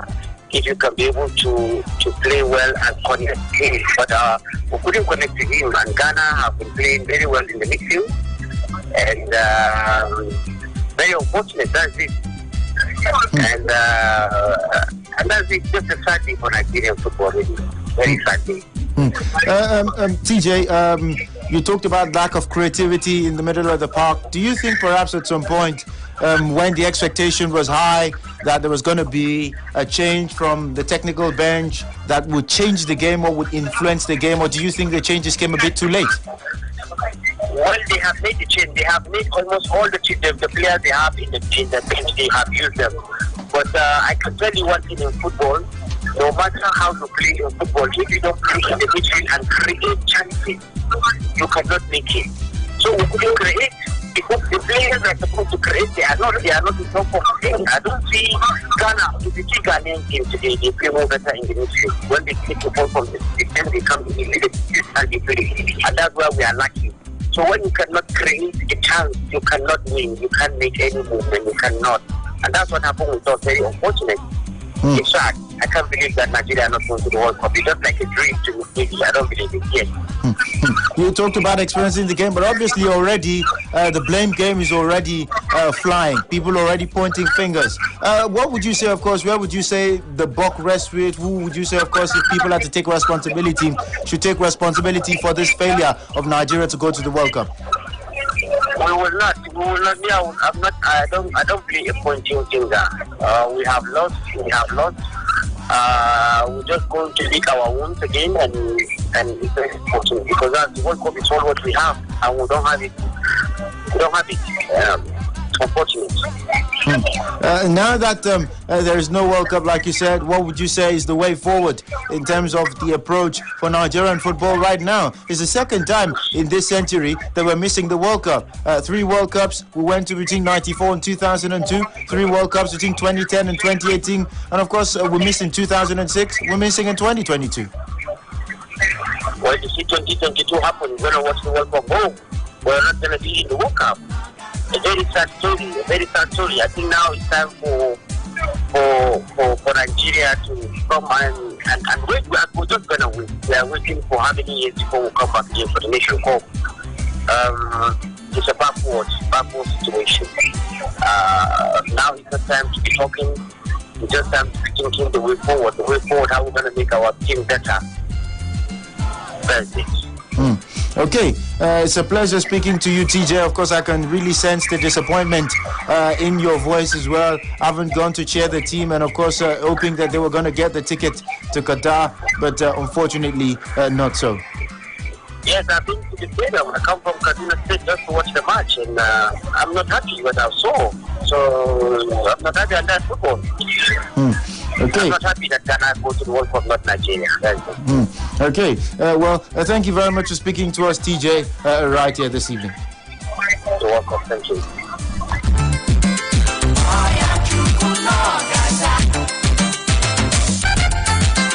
Tijani Babangida saying he cannot believe it. He said it is like a nightmare, a very bad dream indeed. Nigeria is not going to the Qatar 2022 World Cup. Please let it sink in. 090-40,889, 090-41,889. Let's hear from you, the fans. Hello, good evening. Hello, good evening. Yes, sir. Good evening to you. This is Mr. Monday. Mr. Monday, you're welcome. Thank you. What I have to say concerning Nigeria Super Eagles is when we went for Nations Cup and Nigeria fell out of Nations Cup, Egbavon resigned. Instead of them to stick to the contract that they have signed with Pesero, some still clamor for Egbavon. We have, not that we don't have the tools, we have the players, but we don't have a coach that can manage those players. Look at the changes look at the changes he made. Taking out Lukman for Moses Simon. To me, we still don't have what it takes. The only coach I knew performed well in our local coach, out of all our local coaches, apart from the late Kechi Amadou Shabu, and the only person I know right now is Samson Siasia. If we can give somebody like Samson Siasia a time, like maybe 4 or 5 years ahead, let him prepare with what we have right now. Nigeria have the players. If we have a quality coach that will take all these boys out there, I can bet you there's no team as far as the world is concerned that can boast on their own power or ability that they will win Nigeria convincingly. Nigeria have what it takes to go to the world and showcase themselves, but we don't have the coach. That is my point. Thank you. All right, thank you very much. Yes, calls for the sack already in place. Ademola Lookman, yes, sir. He be our best player on top the field this evening, and the first change was for Ademola Lookman. The moment when Lookman come up for that game, the game just be like, say, you throw a ball from the top of mountain, you hear the road, they go down. The tempo went down. Let's hear from you, 090-40,889, 090-41,889. Good evening. Hello, good evening. Yes, good evening to you. Yeah, my name is Bob Lau. All right, go ahead, please. You see, let me tell you the simple truth. I wish if I is even in the studio because the mouth making left right. Anyway, to be patriotic, but at times, let's just face reality. Let me tell you the fact. I just like in our players. We don't have that sort of players to make noise about. Let's face facts. If you kick Osimhen and maybe one other person, which I don't think they are average. So we just like our players. We don't have the storms like the way we're putting them up there. Well, too bad. Just because of life. But you should just have players. They are not as good as you to hype them. Let them face facts. Let them see the way they are. You hype them does not take them anywhere. You look at Ghana. They are playing Division 4, Division 3. They are nobody that they stop Nigeria from World Cup. Is there any sense in that? Come on, let's face it. Good night. All right, thank you very much. Yes, he says our players are not as good as we think they are. Do you agree? Let's hear from you guys. Hello, good evening. Yes, good evening to you. Hello, good evening. Yes, so good evening. Who they are? My body down weak. Oh my God. My name is NJTS Boss. As I go like this, my sister, my body down weak. I don't know what really hit us. Ghana, where we say we go their place, go play 0-0. The same thing that happened in Nation Cup. And it will say he don't take correction. No. Wait, Tunisia just wire shots. The ball enter inside net. The same thing happened at Zoho. Oh, Chineke. My dear, I'm heartbroken. I don't know. I don't even know what to say again. All I just want to say is that we need a total overhaul of the coaching. a total overhaul of the coaching crew. So he says we need. All right, don't forget to follow us on top of social media. Yes, on top Facebook, Sports Radio Brila FM, on top Instagram and Twitter at Brila FM 889. Yes, let's hear from you guys. In the meantime, it's penalties, yes, between Egypt and Senegal. Hello, good evening. Who there, dear? Hello, good evening. Yeah, good evening to you. This is Edwin speaking. Edwin, let's hear you. I think from onset, the challenge was the fact that we allowed a coach that was meeting our target. We allowed the coach go. And I will owe that to every stakeholder in the country and to every sports administrator or sport journalist, because we all spoke against Genestra. And I forward the opinion that, to me, I feel he was okay on the job, but we all felt he needed a change due to our own personal interest, due to the fact that we need some players to be on the list, which we are not getting, and we have to allow the coach go. Now, after the Nations Cup, seeing what Eguavon did, it was a clear indication that he was not good enough for the job.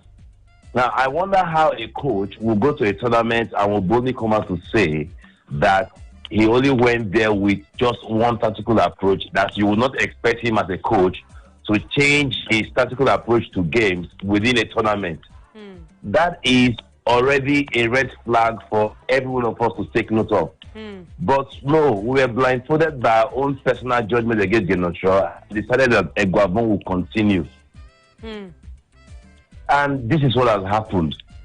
A clear indication that in 2006, a Nigerian coach could not take us to the World Cup. And in 2022, still a Nigerian coach can still not take us to the World Cup. And some persons are already calling that we should bring Siasia into the fold. During the time of Siasia, the same thing happened. Now, some persons called as well and they said we should have given Amonike the coaching job while Eguavon. I'm of the opinion that both of them made that list, and Amonike was also on the bench with Eguavon, meaning they were working together. Yes. So there is no point of saying Amonike should be there. No, the two of them are as good as gone because they failed the nation. And I would actually be pleased if every sport journalist that have once spoken in their favor come out to also defend whatever it is they've said. Because it was glaring enough that we allowed a man that was meeting our target due to the fact that we say we want to play entertaining football. And you could see that even in the first leg and this leg, please, what is entertaining about the football? How would you take out Ademola Lookman that was even moving the attack? You took him out and brought Moses Simon. And it seems this even happened also in the first leg, where we had a certain player doing well, and that was the player that was taken off. It was really Aribo. Joe Aribo, I remember.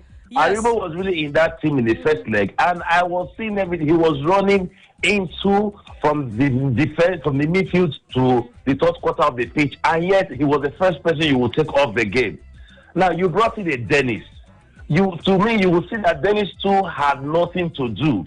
He could not even beat one man all through the game. He could not even put a decent cross into the senior box, and you left him for that long. So you will see that we have challenges. We have challenges even from our own coach. And if only we can see this, we will begin to appreciate when a man is doing well. So me, Genotra was doing well, but we allowed him leave. We allowed him leave. And that is backfiring. Now, okay, imagine how old are our players? In the next 4 years, how old do you think they will be? And because we have failed to admit that our players are not the best, we all keep clamoring, we have talent. Now, during the third period of Genotra, the players were playing using their talent, that it wasn't the coach. It was individual brilliance. And I keep telling people, okay, in that case, how come in the Nations Cup, these same players that have been using their individual brilliance did not use their individual brilliance in the Nations Cup to take us past the group stage?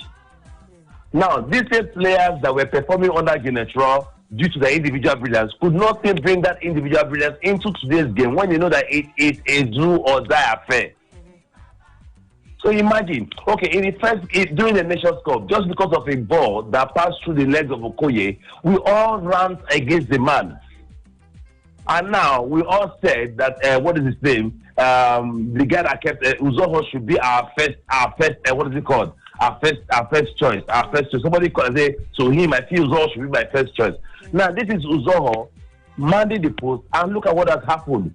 In fact, the ball that went past Okoye during the Nations Cup is even more fierce than the one that went past Uzoho now. And so what are we going to say about this? So because of that one, even when I got the news that this guy had flu, that what is his name has flu, that Maduka Okoye. Yes, I was even of the view that the young man just don't want trouble and knows that these games are so important and decided to stay away. Because he wasn't sure of what will happen if he makes another mistake. And he had to use the flu as an excuse, knowing that nobody would come out to fight when you say you have flu due to what is happening in the world as of now. And use that to stay away. And I wouldn't blame him. I think he is wise enough to have done that. Now, I'll take you back to 2000 Russia 2008 or the last World Cup that we had. Yes. Now, Russia, the World Cup in Russia. Now you will find out that look at Modric during that World Cup when Croatia got to the final. Luka Modric did not run. He had players running for him, but they knew he was old. That he had the experience. You can hardly see him making any tackle. But once the Croatia recovers the ball, they give him the ball first. But for Nigeria, we see age as a problem. During the time of Mikel, we were all against Mikel, that Mikel was not good. Mikel cannot play. Mikel is this, Mikel is that, Mikel is that, Mikel, he cannot run with the ball. But then, he was very effective.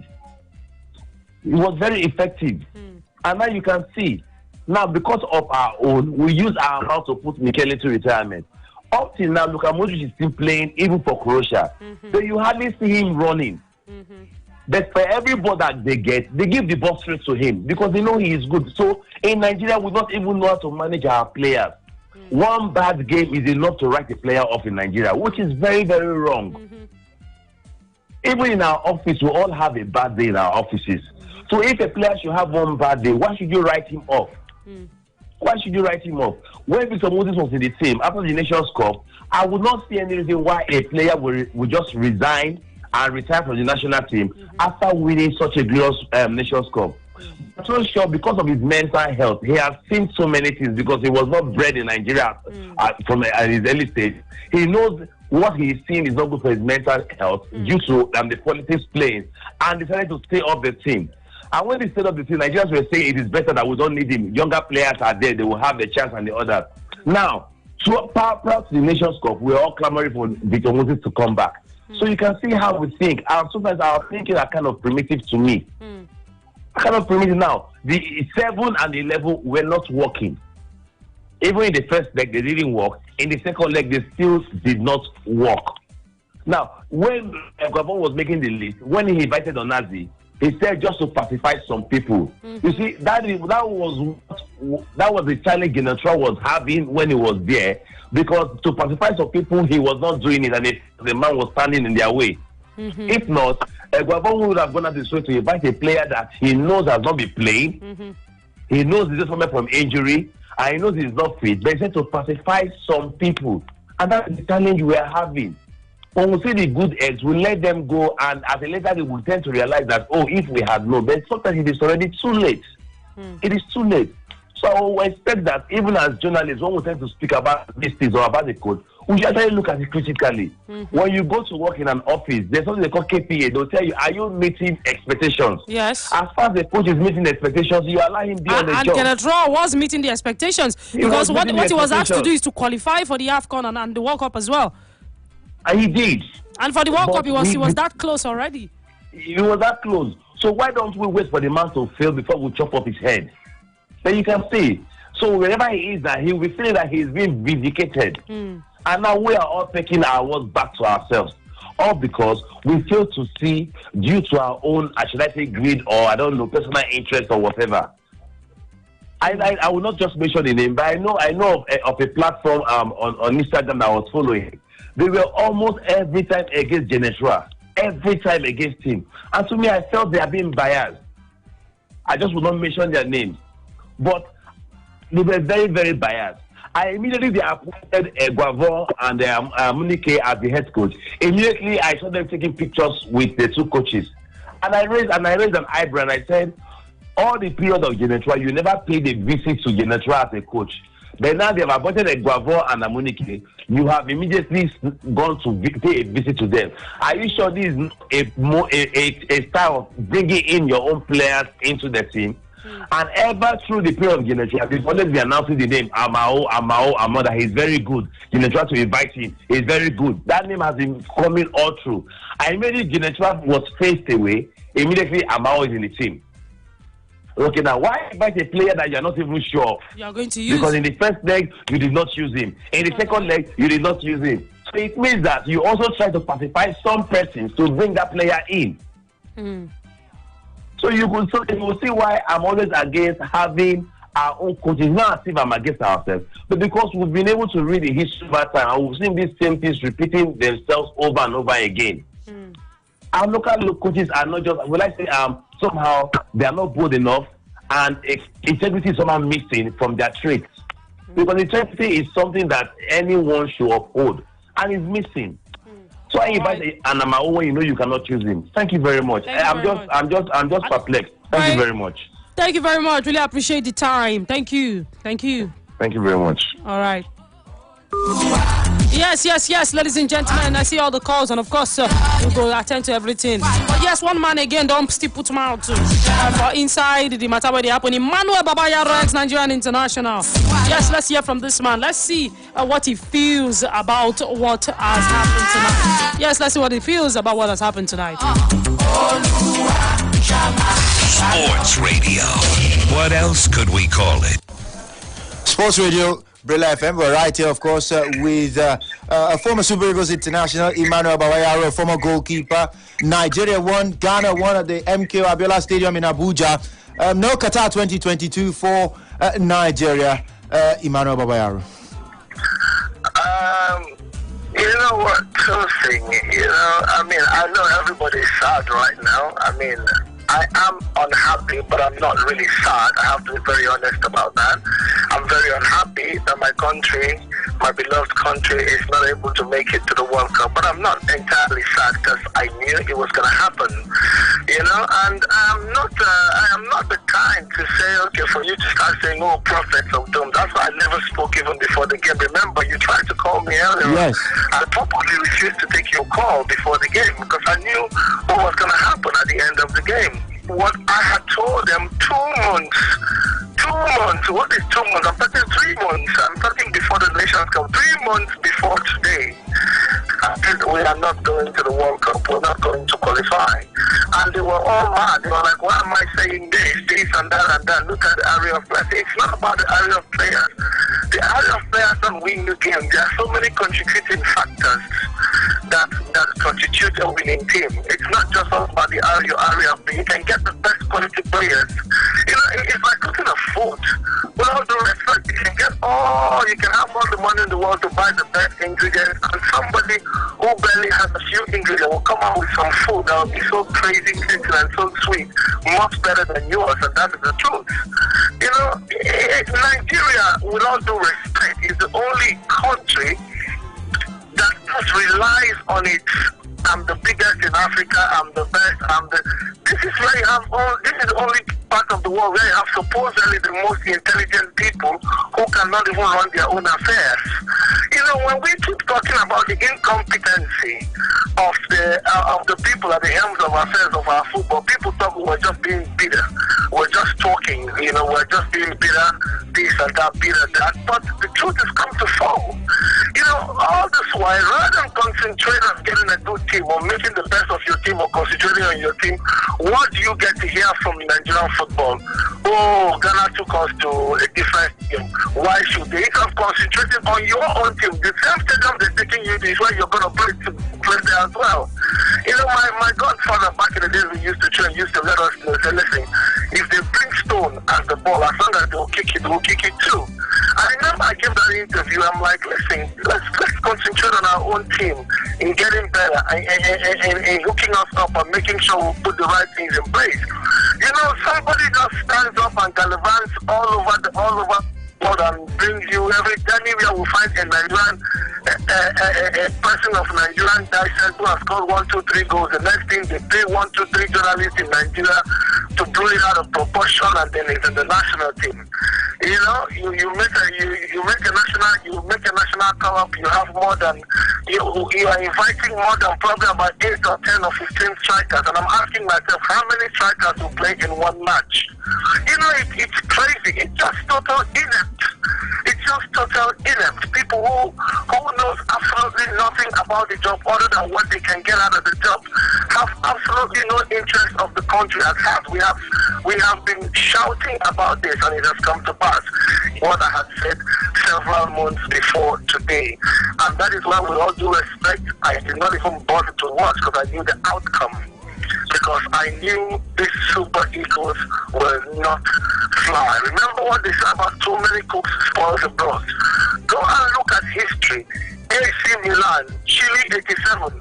Whenever you supposedly gather the best squad, what that does to you is it takes away a little bit from the technical ability of your team, because then the coach is all confident. So I have Osimhen, I have this, I have that. But you forget that Osimhen and all the people you bring together must thrive in accordance with the specific instruction. They do only exactly as you tell them. Now, if you are lacking in that particular department, what will an Osimhen do? What will these young men do? They will do nothing. So please, blame not the young men. I can tell you this much. Blame not the young men. Put your book squarely on the leadership of the football of this country. I have said it before, I will say it again, and we'll keep saying it until we do the right thing. Unfortunately, we fail to understand or accept the truth, and it is there even in our good books to thyself be true. Nigeria, until we tell ourselves the truth, we can never get it right. If we keep having these politicians running the helms of affairs of our football, people without the know-how, people without empathy. Now, if you ask yourself, a national team where the president is the chief scout, is everything, is the media officer, is everything of a national team, what does that tell you? Doesn't that tell you there is total incompetence, absolute incompetence? You understand? And that is what you see play out. Because we're totally dependent on our names, the names. Oh, we have Lukman, oh, we have Osimhen, oh. But you forget the fact that you have to tell Lukman, and Osimhen, you have to put up it's like a chemistry. You have to draw up a plan that makes these people to gel, that will make them gel. If you do not put up this, if you fail to plan, then you plan to fail. That is exactly what has happened to Nigeria. We failed to plan. Our plan was just simple. Gather the best players. Yes, best players on paper. But there is a reason why it's called team. There is a reason it is called team. And that is exactly what Ghana has just shown us today, that we are not a team. We only have the best players. Absolutely, we do. Till tomorrow, we do have the best players. But do we have the best team? I think we can tell ourselves now, absolutely not. We do not have the best team. And so I'm sorry, my brother. It feels sad, but I'm not really very, very, because it's expected with all due respect, because the recipe for disaster was there. We kept on sounding it, but we were sounding like the people call us bitter people. People say all sorts of things to us. Oh, let these people walk. Why are you bitter? That this, why are you bitter? Why are you? Now, this is the culminating fact of why we were bitter. Now we've said it. Thank you. Thank you very much, Emmanuel Babayaro, for your time. Thank you. Thank you. Sports Radio. What else could we call it? Yes, Emmanuel Babayaro there talks. Yes, we do have the best players on paper, but it is not about having the best players. It's about having a team. He said he not believes all these players with all the big name, they don't gel, and it's not just about claiming to have superstars around the world. Quite disappointing, ladies and gentlemen. Nigeria will not be in Qatar for the 2022 World Cup. Please let it sink in. This is 4 years. 4 more years before we will make an appearance. Before we go, even get the opportunity. Not be saying before we will. We are not sure if we'll be going for the 2026 one. So yes, 4 more years. Try to appear again. By that time, how old will Osimhen be? How old will Emmanuel Dennis? How old will Wilfred Ndidi Kelechi Iheanacho? How old will all these guys be? Now, talking about us having the best players, do we really have the best players, or do we just hype our players, like it's been said? All right, 090-40,889, 090-41,889. Who to blame, players or Hello, the coaching good evening. crew? My name is Good evening. Good evening. My name is Anthony. Calling from Anthony. Florida. All right, let's hear you. I saw the game, and I can wholeheartedly tell you the fact that we have good players, but what went against us tonight was the conspiracy theory that was even played by, sorry to say, Dr. Larry Zamoje and the rest of the media and the rest of our sport administrators by allowing the white man to leave simply because they wanted our own person to take the hands of our chest. The honest truth is that they feel it. I called some time ago. I told them, I said, who decides Nigeria if you don't qualify? Because the conspiracy theory they play, it has happened. I'm so glad. I'm very, very happy. It doesn't stop us from going to the next World Cup. That is 4 years from now. Oh, you are sounding like the next World Cup is tomorrow. 4 years from now. Yes, take it away. Yes, take it away. But I can tell you we most likely may not even have some of these guys anymore. But we'll definitely have some. We'll definitely have some guys that will be coming up. It is not the end of the world, but the truth of the matter is that they knew exactly what they did. The conspiracy theory that was played, the law of karma, fell back on them. The white man will probably be sitting down now and laughing. I know how much they advocated for indigenous coach. This, he's better than this, he can do that, simply because of their selfish interest. It has happened, We need not to blame any of these players. They did the best they could. Like the last person has said, how can you invite 9 strikers to play a single match? Even from that, you should understand that there is a problem in the team. And there will always be a problem in the team. It is not about among the NFF chairman. If you look at him very well, he plays a better role. I knew very well that this man was concentrating on bringing in a white man to run that affairs as a coach. But a lot of pressures were on him, and it showed this night. And thank God it has happened. Good night. Yes. I also remember, thank you very much for your contribution. Yes, during a certain press conference, Maju Melvin Pinnick mentioned and said, Guavon can do the job, but I want something better. I remember he actually made that statement. He said it. That was why the appointment of Jose Pizarro came in. He said that was just, I think, just shortly after the sack Genatro. He said, yes, for now, Guavon will be there, but I cannot guarantee that he will continue because while I know he is capable, I want better capable hands, is what he said. In the meantime, let me let you guys know, yes, Senegal, of course, qualified via a penalty kick out against Egypt. 1-0 it ended, so 1-1 on aggregate. And Sadio Mane, the final man to take the penalty to shoot Senegal into the Qatar 2022 World Cup between Egypt and Senegal. Senegal have snatched the ticket, showed a lot of determination, and they are there right now. Meanwhile, yes, it's 1-0 between Cameroon and Algeria. 40 minutes gone, still 1-0. Aggregate, it is 1-1. So yes, let's see if this one too go carry us at penalties. 090-40,889. Hello, good evening. Who did there? Hello, good evening. Yes, good evening to you. How are you? Very fine, thank you. What's your name? Yeah, my name is Louis. All right, Louis, go ahead. Yeah, it's now obvious that Ecuador will be shouting as a good coach. That is actually not a good coach. I'm sorry to say, was my only issue now is that these guys that we used to be, we just wasted the opportunity to represent us in the World Cup. So they're going to spend another 4 years. 4 years to try 2026, yes. That would have wasted a whole that lot is if we will qualify. My sister. But now the issue is this: why do we always believe that in Nigeria or in Africa, if I know that this year I cannot handle it, is it not for me to just let me honorably resign? I can't do this job. Then let a better person take over the position. Must it be like, okay, I must stay there? Is there a do or die?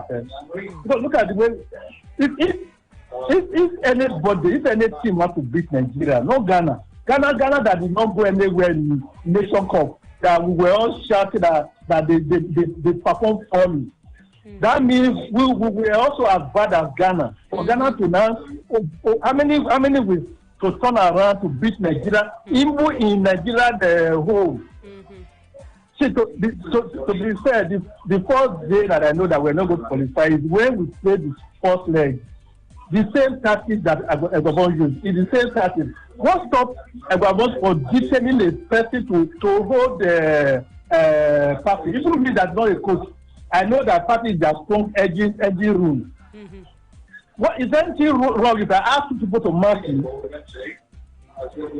My dear, it's so disappointing. Good night. All right, thank you very much. Yes, Vicky Divokeno is in the building as well. You heard from Tijani Babangida. Tijani Babangida said he can't believe it. It's like a dream. Emmanuel Babayaro said... He can't believe it. Emmanuel Babayaro... No, he can't actually Emmanuel Babayaro said, you know what, say, we have the names on paper only. Look, they are not a team. Look, it is not true.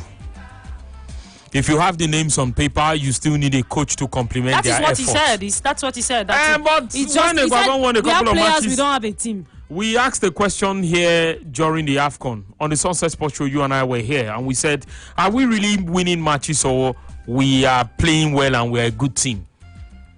I remember only a few people were on our side. Like, we probably didn't get up to 3 calls that supported our points that day. The rest guys felt, no, we are being too judgmental, and it was too soon. Because people said, oh, we're going to do 7 over 7 matches and then win the competition. But this is it now. A Ghanaian side that is not full strength. A Ghanaian that was knocked out by Comoros. Look, there's no substitute for competence. A Ghanaian side that just got a coach of... let's be honest. When they say new manager bounce, it is not because the coach would have spent 10 years there. No. It is the fact that the coach comes in, he knows what is lacking from the first games he has seen, and is able to initiate a style of play that will help us get better. You can't be a coach for 18 years plus or 20 years plus and you have nothing to show for it. And at the press conference, you'll be bold enough to say you have nothing to prove. You do have something to prove and you've got to prove it. Okay. That's what football is about. Results. All right. Hello. Good evening. Hello. Good evening. Yes. Good evening to you. Who did you? I'm Philip. Philip, you're welcome. Wow. Philip. Nariwa. First when they qualify us, you say no good. Now one of we qualify us, now we say more bring come. Egwabon has no tactics. Let's be sincere. He has no tactics. How can you change Lukman? The guy was pushing forward. You change him. And brought in Moses Simon. Everybody has been complaining of that. It's not playing well. Playing individually cannot be playing according to the team. I don't know. Egwabon should go and hide his head. Egwabon should go and hide it. So we don't want to see the NSA anywhere. We don't want to see him around football in Nigeria. Because they were asking questions on the press conference. They have nothing to show. And you say you are a coach. You have nothing to show. It's a big gate for him. All right. Thank you. Big gate for him. Okay. Thank you. Thank you. Yes, hello, good evening. Hello, good evening. Yes, good evening. What's your name? My name is Benjamin. Benjamin, you're welcome. Thank you. Today is a very, very sad day. Seriously. I called into the program on Saturday. I think it was FJ or who was there. And I told him that, see, whatever anybody is saying that Nigeria is not under pressure, that we are the one under pressure now because we left Ghana without scoring a goal. And Ghana is going to come here. I told him Ghana is going to come here and push for a goal first. And if they get it, they're done. And we know it will turn to prayer points. We joke about it, and this is it. This boy broke my heart. They played, to be honest with you, they played nothing in the first half. I was sad. You know, they only came out of their shell after the Ghanaian scored. But yes. just that moment, those few minutes after Ghana scored, yes. Yeah. And immediately they got the goal. They went back into their shell. And I was saying, what are these people playing? They cannot even string. You know what? They could not string 4 passes without the Ghanaians taking the ball. And I was saying, is this Nigeria football?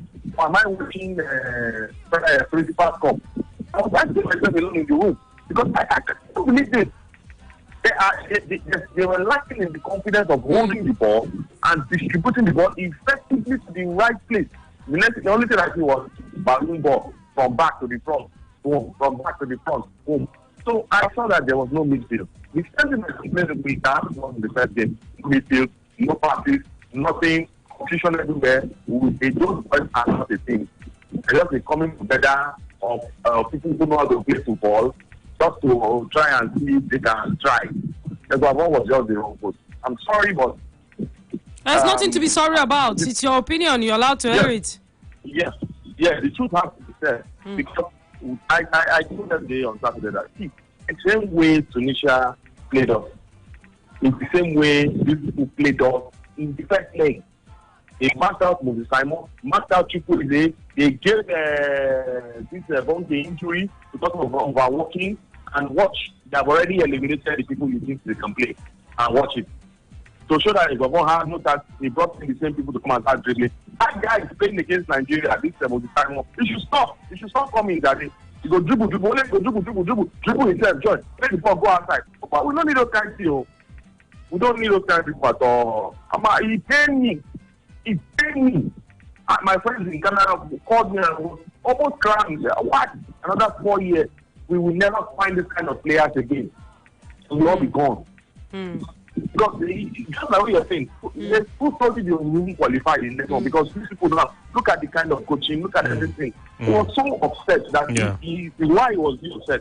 His Ghanaian friend was rejoicing right in front of him and saying, I told you that you will say. And he said, look, this is what is happening. You know, it's painful, my sister. It's painful. Take heart, bro. It paid me. So sorry about that. Yeah. Thank you for your contribution. Yes. We are left to lick our wounds. We talked about this the last time, and one of the things we were talking about as far as qualification and every other thing is concerned is that you do not countries that have consistently qualified for the World Cup and have made it look easy. It is not because it is easy. It is because they have planned for it. I remember a caller called in, I think on Saturday, and was saying that in his mind, though, that he's thinking in his mind that okay, Morocco lead 2-0 against DR Congo first half in that game, 2 goals to 0. And the guy was like, in my mind, I'm really thinking that Brazil should not qualify for the World Cup so that we'll see how it feels without Brazil. And I said, it is not going to happen when they keep putting in the work. Yes. They don't have to be first, second, or third. 5 countries will qualify from their confederation, and even one will go through the playoffs. So even if it is them that will have to go through the playoffs in order for them to qualify for the competition proper, they will make sure they do it. It is not a matter of, we were not good enough, other people were better than us, or that. They will never take that for granted, not qualifying for the competition. And I think somewhere along the line, it lives in our national psyche as a people to be boastful. I think so too. It does. Like, nobody World Cup, we'll go beat them now. Nobody these people, we'll go beat them. Like, you want to play against some countries that also earn the right to be in the same group as you. You will say, we should be beating them 7-0. What gives you the right?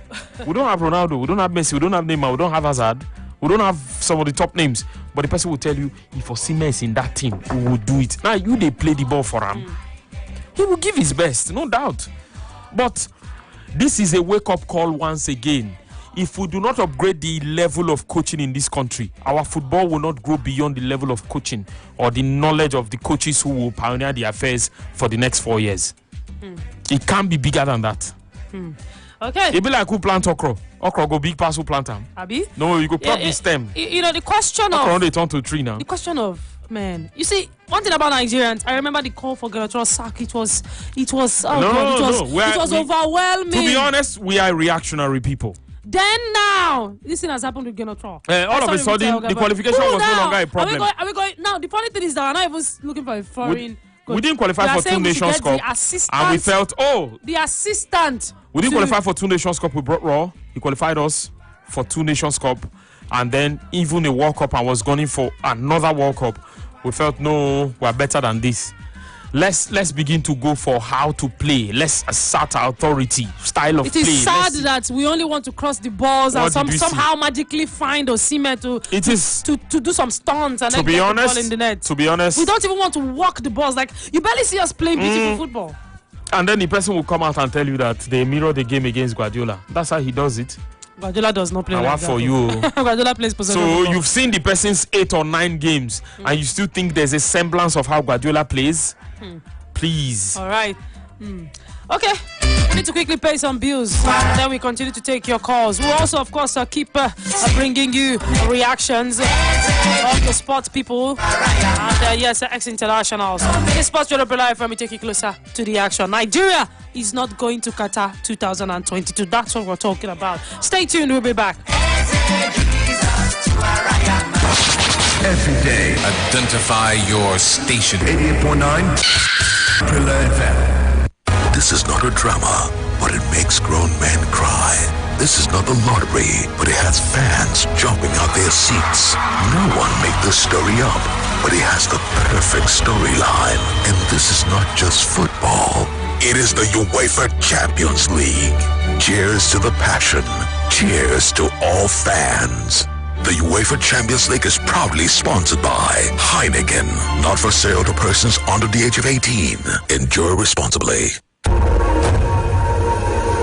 Dortmund were beginning to build up ahead of steam, and now they've finally taken the lead. It's a ball whipped in from Thomas Meunier on the near side. He's been really dangerous getting forward. Catch the Bundesliga season from August to May on Sports Radio 88.9 Brila FM.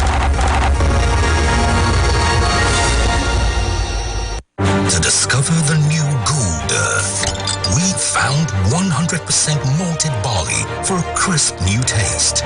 European select hops for a bold new aroma, and water, then brewed for extra 3 days for a rewarding experience.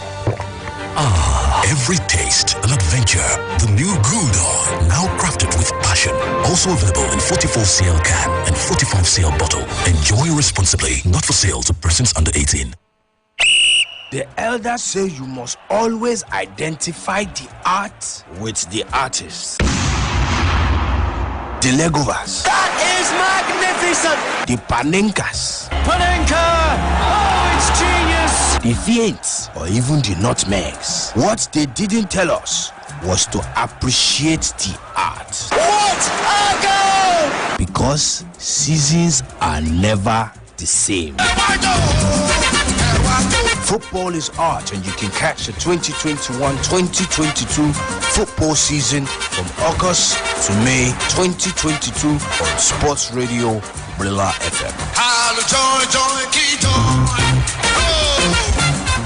Okay, boys. Operation Green Knight is a go.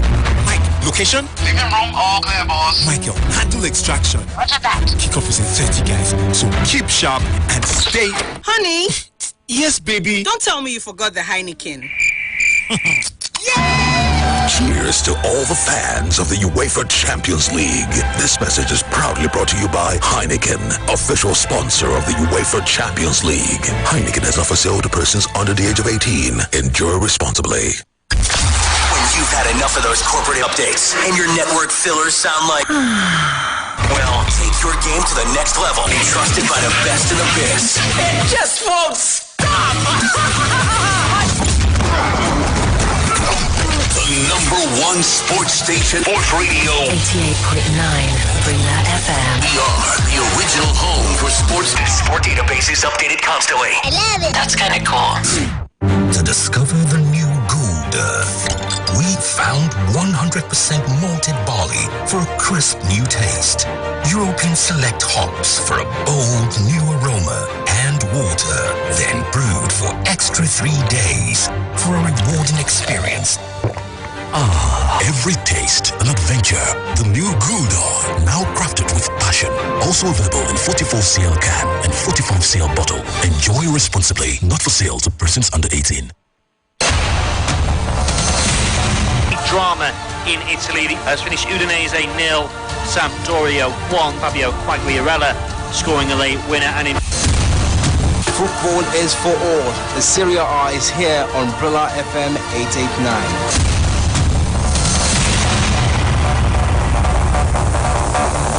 This is not a drama, but it makes grown men cry. This is not the lottery, but it has fans jumping out their seats. No one made this story up, but it has the perfect storyline. And this is not just football. It is the UEFA Champions League. Cheers to the passion. Cheers to all fans. The UEFA Champions League is proudly sponsored by Heineken. Not for sale to persons under the age of 18. Enjoy responsibly. He is successful. Jamie Vardy for Leicester City has put them in front. Arsenal are once again going to finish ahead of Tottenham in the Premier League. This is 88.9 Brila FM, and we give you action in the Premier League as they go in. To discover the new Gouda, we found 100% malted barley for a crisp new taste. European select hops for a bold new aroma, and water, then brewed for extra 3 days for a rewarding experience. Every taste an adventure. The new Gouda, now crafted with passion. Also available in 44cl can and 45cl bottle. Enjoy responsibly. Not for sale to persons under 18.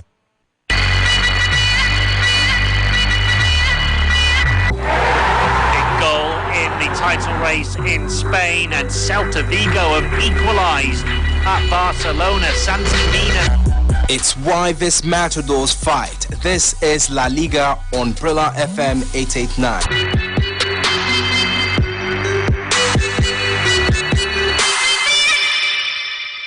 Okay, boys, Operation Green Knight is a go. Mike, location? Living room, all clear, boss. Michael, handle extraction. Roger that. Kickoff is in 30, guys, so keep sharp and stay. Honey? Yes, baby. Don't tell me you forgot the Heineken. Cheers to all the fans of the UEFA Champions League. This message is proudly brought to you by Heineken, official sponsor of the UEFA Champions League. Heineken is not for sale to persons under the age of 18. Enjoy responsibly. Ready or not, here I go. 10, 9, 8, 8, 9. Sports Radio 88.9 Brila FM.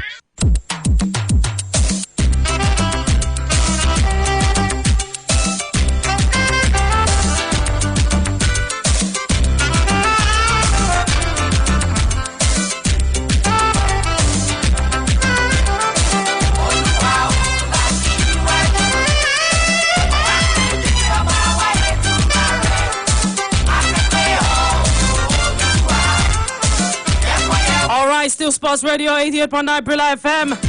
And yes, the aftermath of a devastating evening for Nigerian fans. As yes, Nigeria draw with Ghana for Abuja, the MKO Abiola Stadium. 1-1, but on aggregates. Talking about, of course, the away goal rules. Ghana qualified to the Qatar 2022 World Cup. Yes, goal inside the 10th minutes of captain of the Ghanaian side, Thomas Partey. And William Trustekong inside the 21st minutes. Penalty kick to Nigeria. I bring about the 2 goals. Disallowed goal by Victor Osimhen also. That's something where Nigeria fans now, they rue. As yes, Nigeria will not be in Qatar. The Eagles are not flying. Yes, sir. You did hear that right there. From Emmanuel Babayaro. He said this eagle cannot fly. The eagle is not flying. Ladies and gentlemen, do you still think that this eagle can fly? 4 years, not be so. 4 years again before Nigeria go even they think to get the opportunity to qualify for the World Cup. Let's hear from you guys. 090400889. Go on Instagram. Yes, sir. Go to Instagram and Twitter right there. It is Brila FM 889. That now our handles. We have, of course, all of the live coverage, the videos, the pictures of the World Cup qualifiers. Also, follow us live because we are live. We're streaming live on Facebook, on Twitter and Instagram. On top Facebook, Sports Radio Brila FM. On top Instagram and Twitter, it's at Brila FM 889. Tweet at us and of course we'll definitely respond. And leave your comments on Facebook, Sports Radio Brila FM. Yes, hello, good evening. Good evening. Yeah. Good evening to you. What's your name? That's what I'm calling. You are welcome. Okay, welcome. The VQ is there. Sorry? It's okay. I wanted to greet VQ Divo. Oh, VQ Divo, okay, he'll be back in the studio shortly. Please go ahead. All right. We have succeeded in pushing ourselves out of World Cup. Yes, we are too demanding. General is not good. We are not playing very well. Yes, I'm guessing that if it was to be general, we would have beaten Ghana in both Kumasi and Lagos. I would have been fine. And everybody knows that. I feel that is not enough. We employed another coach. The CV was read for everybody to hear. Everybody had the CV. But because we are too much sentimental, no, everyone is Harmonica is good. They came Tanzania to. But the question is, if everybody tonight is saying, "Oh, Eguavon should not have been given the job, Genotro should have been left for the job," who were the people calling? Then who were the people calling for the sack of Genotro in the first place? Because I remember everybody was against Genotro. What I'm saying that we have succeeded. Hold on, busy. I said that's what I'm saying. We have succeeded in keeping ourselves out of the World Cup. Oh, so you agree that it's the fault of the Nigerian fans as well? We cannot. It's our fault. We cannot blame anybody. Okay. But because you are the one that doesn't want to put in for ourselves. So everybody knows that it's for the Eguavon now. Which team has Eguavon succeeded with? Even the Harmonica, everybody is shouting. After qualifying Tanzania, where did they reach? What did they do? Where did they get to? So I don't know why people. I don't know why we are too demanding. That's our problem. That's our problem. We are too demanding, and this is a result of all what we have been doing. Bring Lukman, bring Shams again, bring this, bring that, bring that. Look at where it's resulted to me.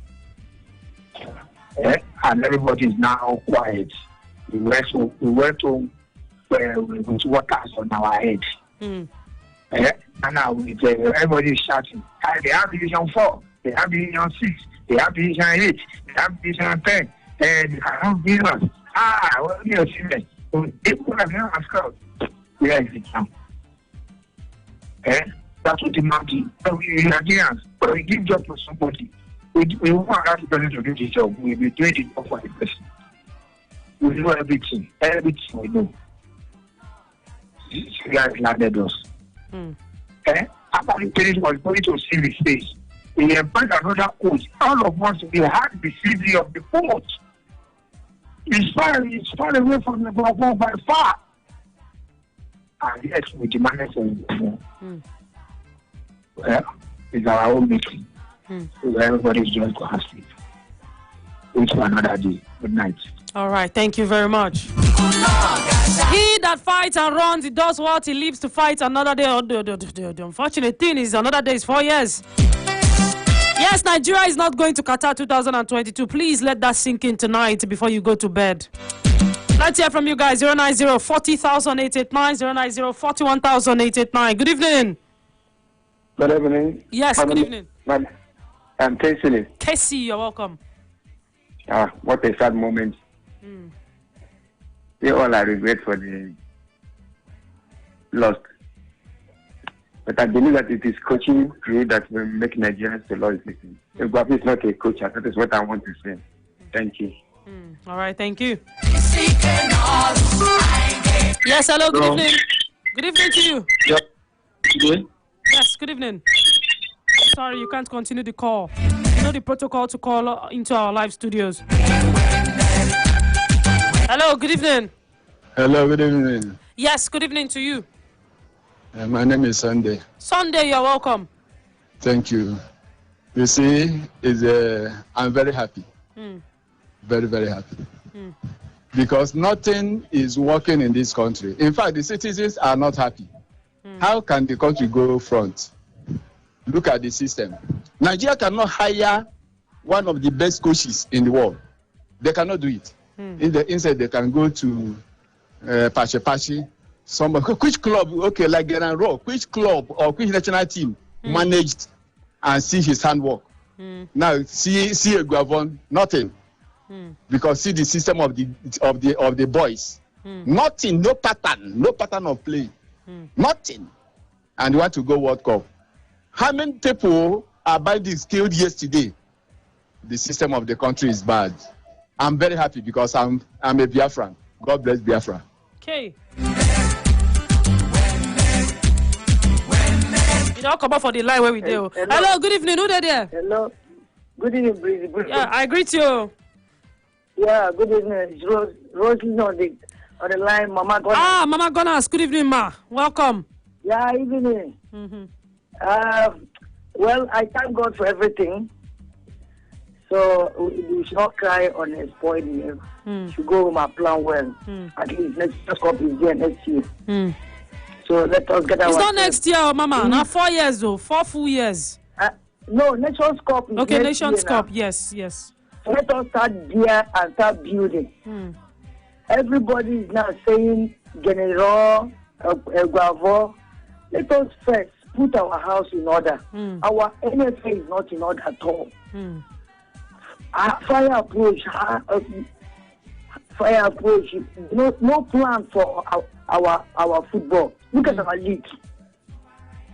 Like all these foreign base, how many times are they playing together? If I say their coach now indigenous. Our own coach, our NFA, are they giving them free hand to work? Olise come as a coach, and he saw what is there. He walk away. So let our NFF, let them go home and see that they want to go to World Cup. And where are we going to World Cup? To go and participate and come back. Along Ghana, who can reach the semi-final and whatever. We have been going to World Cup. First, that is a group stage.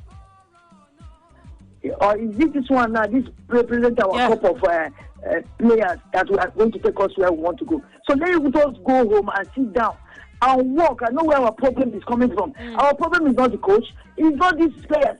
It's our indigenous coach and our NFL. Sorry. So let them plan our football well. How many Nigerians are watching our leagues? Who are the sponsors?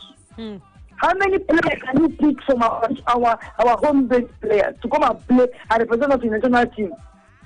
Let them go home and clinic. You should go home and sit down and anybody around it to plan. Okay. You cannot eat your cake and have it. Look at Ghana. You see the patriotic. How many Nigerians want to play for Nigeria with all his heart? Today game is only Osimhen that are Econ. I see that playing from the Intihad, new boy from Leicester City. So what are we talking about? None of our players, no, they don't know. They don't want to commit their for the national team. If anything goes wrong in the club, when they're out of club, they are nobody. So let our NFF, whichever that is there, go and do proper planning for our football until they get it right. The Nigerian national team is not moving well. Look at our female. What plans they have for our female football? How are they taking care of our female football? When they want to have a competition for Nigeria to go and play, they go to gather them and fix them, and they go and play. After it, what will happen? So Nigerians were not happy because of the lose. We are not happy because of we are unhappy because our NFF are not functioning well. Foreign coach will come and succeed under this kind of plan. West Ham did it because that time our local clubs are. Thank God. We thank God for everything. Remain blessed. Amen. Thank you. Thank you very much, Rosalind Mama Gunners. Thank you. Even as we continue to lick our wounds, you can, of course, air your opinions right there on Facebook. We're live on Facebook, Sports Radio Brila FM. On Instagram and Twitter, we are live also at Brila FM 889. Facebook, Sports Radio Brila FM. I go take some of our comments now. I do see Tajudin Olalekon Ajiboye. We say local coach, indigenous coach. Everyone can see that the difference is clear. He said Raw would have qualified from these 2 games. Away goal, they're very important. First leg strategy was wrong. He said our last free kick was terrible. We shall rise again. Up Nigeria, no shaking. This also they come from Tajudin Olalekon Ajiboye from Facebook. Sandra, yes, a hands call, says Nigeria always disappoints when their fans need them the most. I'm watching you live from Houston, Texas. Thank you very much, Sandra.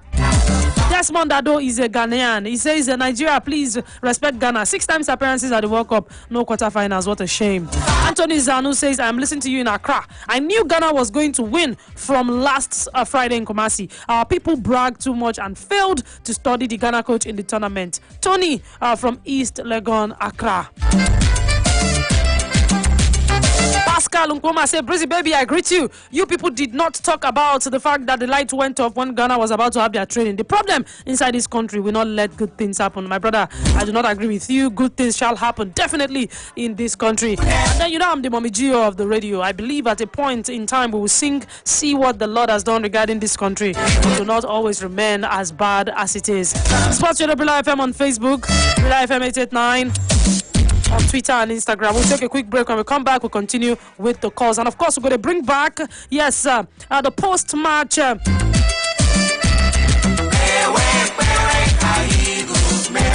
Yes, the post-match analysis by the double doctor, Dr. Larry Izamoje himself, right here after the game. He did tell us what he thought about the game. We'll go bring that one call given again. Let me quickly pay some bills before we continue with the coverage. The Sports Radio Brila FM, make sure to stay locked in. Nigeria, yes, hear it one more time. We are not going to Qatar 2022. Nigeria is not going to Qatar 2022. Before you sleep this night, remember this statement. Nigeria is not going to Qatar 2022.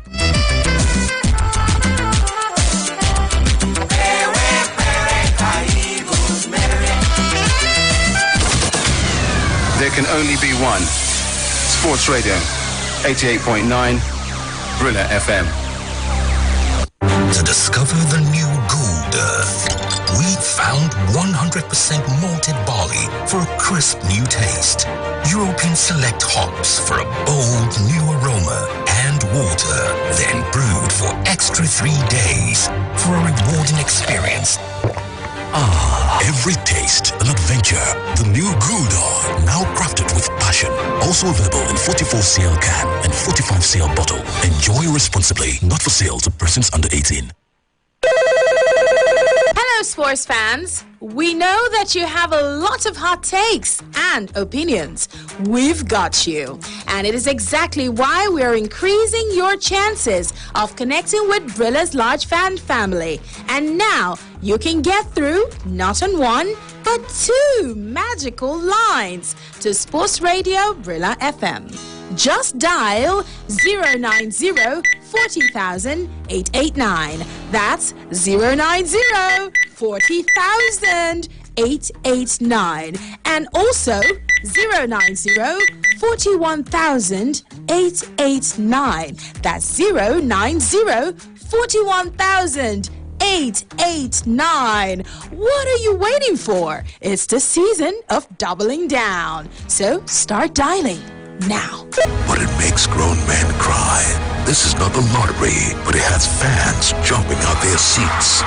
No one made this story up, but it has the perfect storyline. And this is not just football. It is the UEFA Champions League. Cheers to the passion.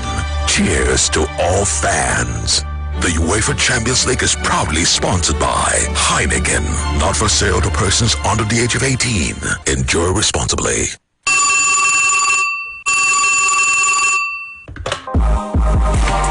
You know, contributing your hot takes and opinions just got way easier because Sports Radio Brila FM is doubling down the fun by giving you 2 magical lines to connect to the studios. That means when you dial the numbers 090-40,889 or 090-41,889, your voice will be heard on the home of the fans around the world. What are you waiting for? Start dialing, because now you have not one but a two-way access to having your voice heard on your favorite radio station.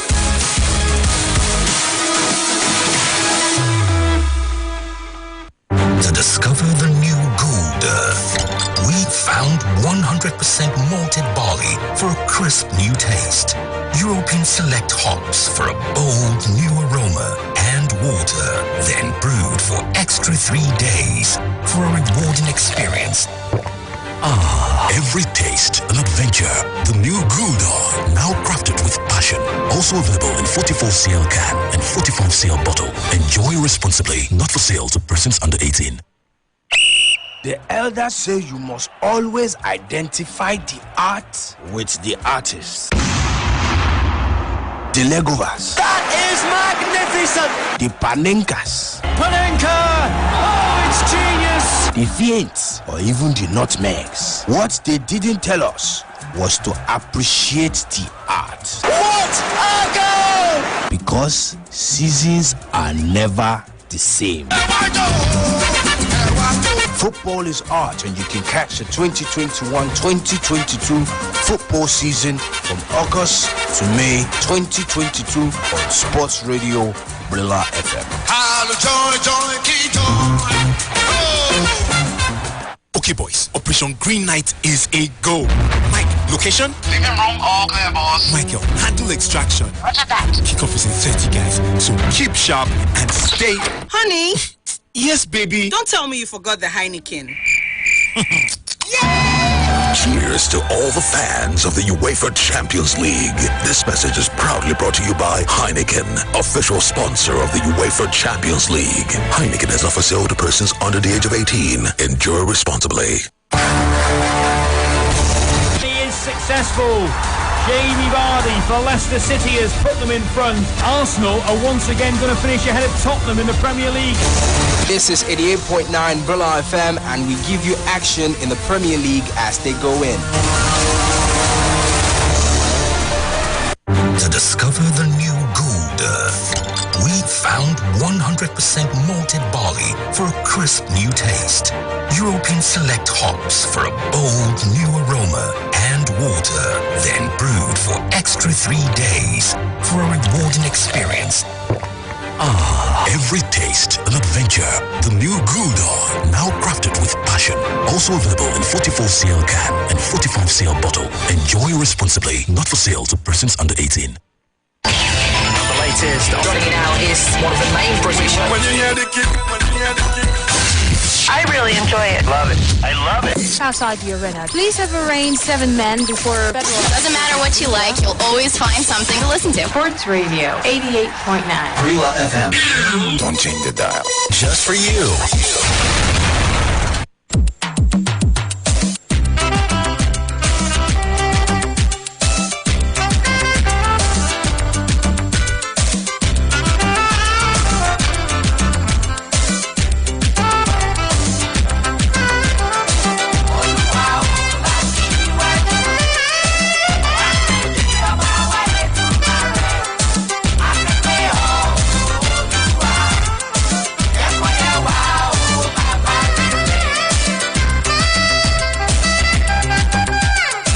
We still there, yeah. Yes, like I said, still licking the wounds. It's going to be a long night, a long month, a long year. And at the end of the year, when you're supposed to crown the Twitter World Cup glory, showing up. Let's not even talk about the funds that we are going to lose for not showing up at the World Cup. What do we even take solace in? The African Cup of Nations that is returning next year? All right, sport fans, 09040,889. Earlier on, we bring on that Yan, the double doctor chairman himself, CEO Brila Media, Dr. Larry Zamoji, has given his take, yes, on this disappointing, very much disappointing show and performance by the Super Eagles of Nigeria. And of course, humiliating exit and the lack of tickets for the Qatar 2022 World Cup. We're still taking your reactions, and very soon we'll cross once more. Go hear from the double doctor himself. Let's hear you. 09040,889, 09041,889. And of course, go on Facebook. We're live right now on Facebook, Sports Radio Brila FM. Drop your comment. I will be reading the comments. Also on Instagram and Twitter at Brila FM 889 to see the images, the videos from the game. And of course, tweet at us, even on YouTube as well. Yes, Brila FM on YouTube. Hello, good evening. Hello, good evening. Yes, go ahead. My name is Stephen Apia. Stephen Apia. Why does everybody in Ghana be Stephen Apia? I don't understand. Yes, that is my name. Really? That's your name? Are you related to the Stephen Apia we know? No, man. That is my name, Stephen Apia. All right, Stephen, please go ahead. Please, I want to know those people that are saying they want to crucify Ghana in Nigeria. Nobody said that. Who said that? Who? Okay. But they said they are going to beat Ghana 2-0, 3-0, 5-0. Even Amokachi himself said today that they are going to beat Ghana 1-0 for first half, second half they beat Ghana 2-0. Where is he? So Nigeria should take it easy for Ghana. We should not crucify Ghana. Ghana is better than in Nigeria as of now. So Ghana is going to Qatar 2022. They are there. Nigeria are not going there. So Nigeria should play for Ghana so that Ghana will win the World Cup. So after you knocked us out, we should pray for you to finally make it in Ghana, in Qatar. Yes. My brother, don't kick a man when he's down, okay? Why now? You people should pray for us so that we will work off. You see, I don't think any Nigerian wants to hear what you're saying right now, Stephen Apia. But thank you for your contribution. Maybe later when tempers have calmed down. Thank you very much. Hello, good evening. This thing you are saying, while it is not a bad thing, I'm sure if you could meet Nigerians now, the way they're going to look you. Yes. Hello, good evening. Okay. Breezy here. Breezy, God bless you. Amen. What's your name? My name is Mba. Mba, let's hear you, Mba. I tell you, I leave my work. I'm supposed to sleep maybe around 9 o'clock this evening or 8 o'clock. I leave my work. Come and watch this ball. You see, they say you don't get pattern. Ecuador, you don't get pattern. My brother. They say a good ball. No, they say na good ball. God bless you. They say na good ball. Say na good ball they play now, Abi. My brother. You see this country, it's only God to help us. I'm telling you the truth. Look at what's in Ecuador. He change players. You don't even know the player where he could change. You don't even know the player where it can't be like saying another game they watch you. Okay. I watched the match now. I've told you yesterday, say, bring a candle come for World Cup 2018. France carry World Cup. You really not score one goal, but now be the top 9. Abi?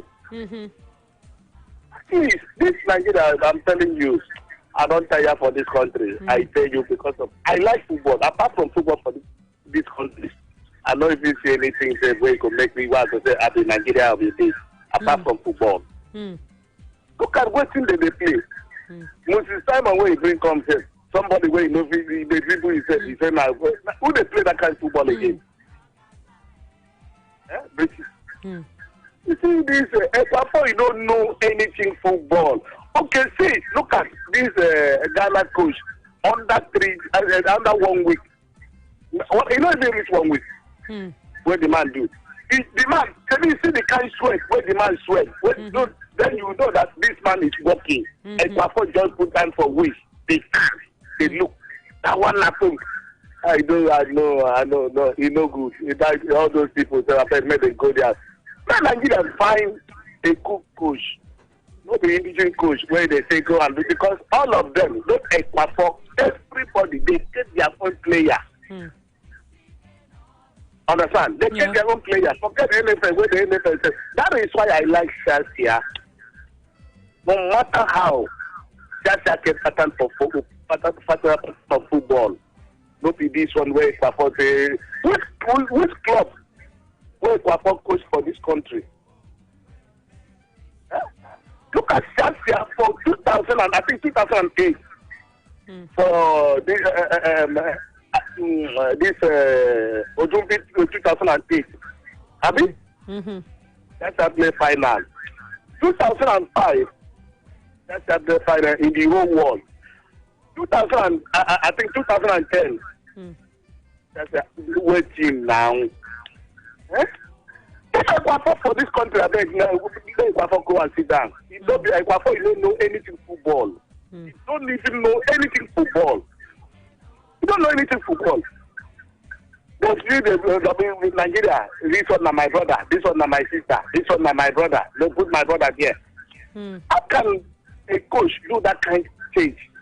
You don't know anything. Look at that man, that Ghana man, when you know that the man is working. When he say, thank God, the thing they do in the paper of Nigeria, how many days will they give the man a job? The man is working. I see the man, the time angry with the man, the angry for the player.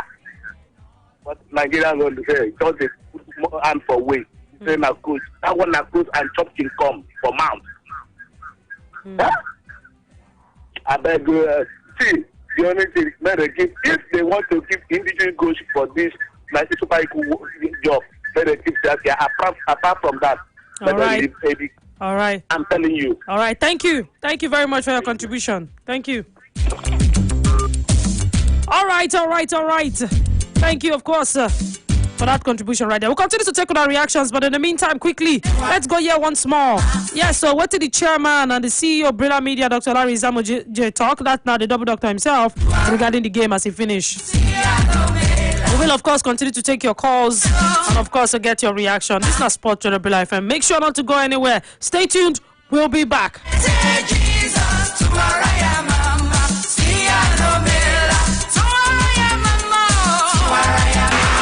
Brila FM, a complete deal.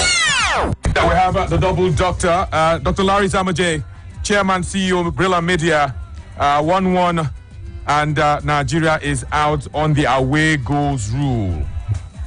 It is sad, but the Super Eagles are out of the World Cup race. Yes, that's funny.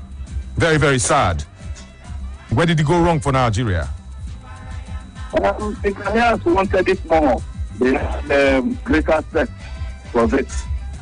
And they were better determined. We did not spook on them in the very first 15 minutes. We warned before the match that when it comes to this Ghanaian side, the middle is number 1, the defense number 2, and the attack number 3. And we found that because we did not make them fear in the very first 15 minutes, and Dennis was not holding anybody down or pinning anyone down, so Pate had the opportunity to try what we call try your luck. And it also came with a little bit of class, because that shot hit the ground very close to Zobot. And when ball hits the ground for tall goalkeepers, it's always a problem. They wanted it more, Tony. They wanted it more. By everyone will be coming into the second half, because as part of showing that they wanted it more, they did things on our own midfielder.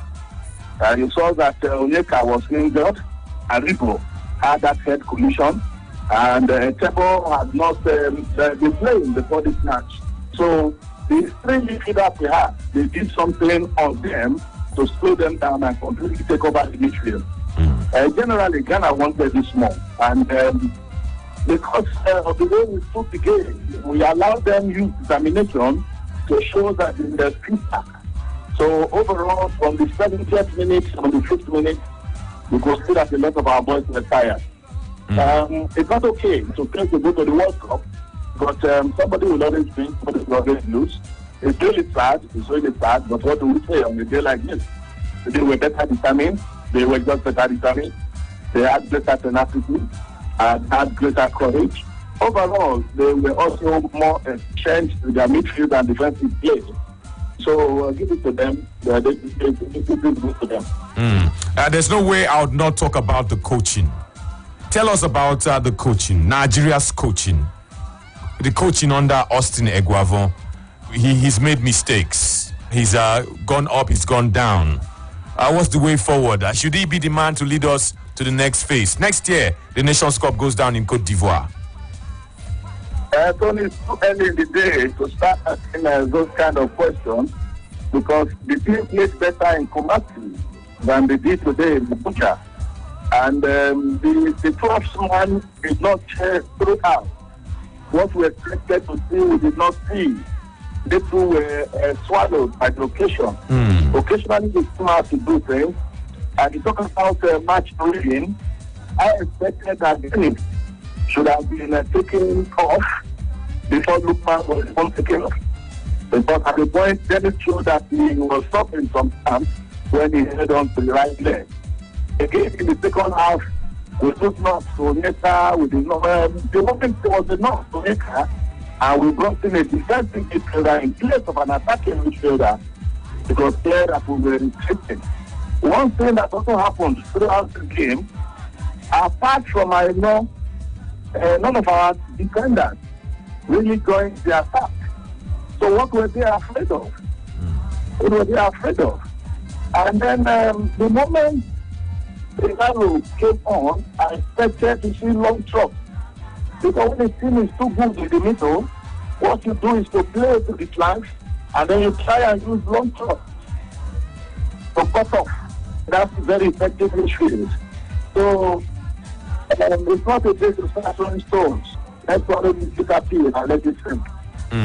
I'm sure there are lessons to be learnt here from the point of administration. The players themselves. What lessons have we learnt here? Because we must bounce back. So, the Ghanaians, I would rather look at the few things that they did and did right. They said they were having interim coaches like them, and their interim coaches were more exposed. Chris Hutton, former Newcastle manager, Ado, the talent manager of Borussia Dortmund.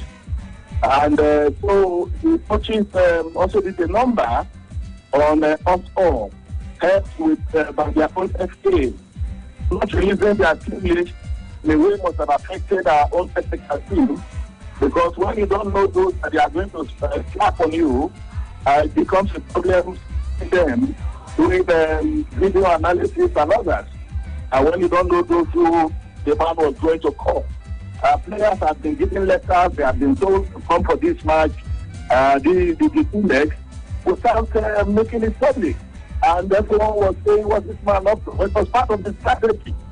Again, even the aircraft we took there, and the one they brought here, you could see that they brought one where they suspected that having given us a small bridge, jet bridge, with which to come out of our own aircraft that took us there, or that of airfields that took us there. They brought a smaller aircraft, fewer people, just the players and officials. They did not need our own spares.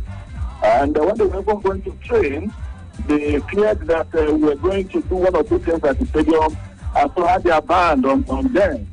And then more than that, the boys needed to tell Ghana sorry for what happened at the Nations Cup.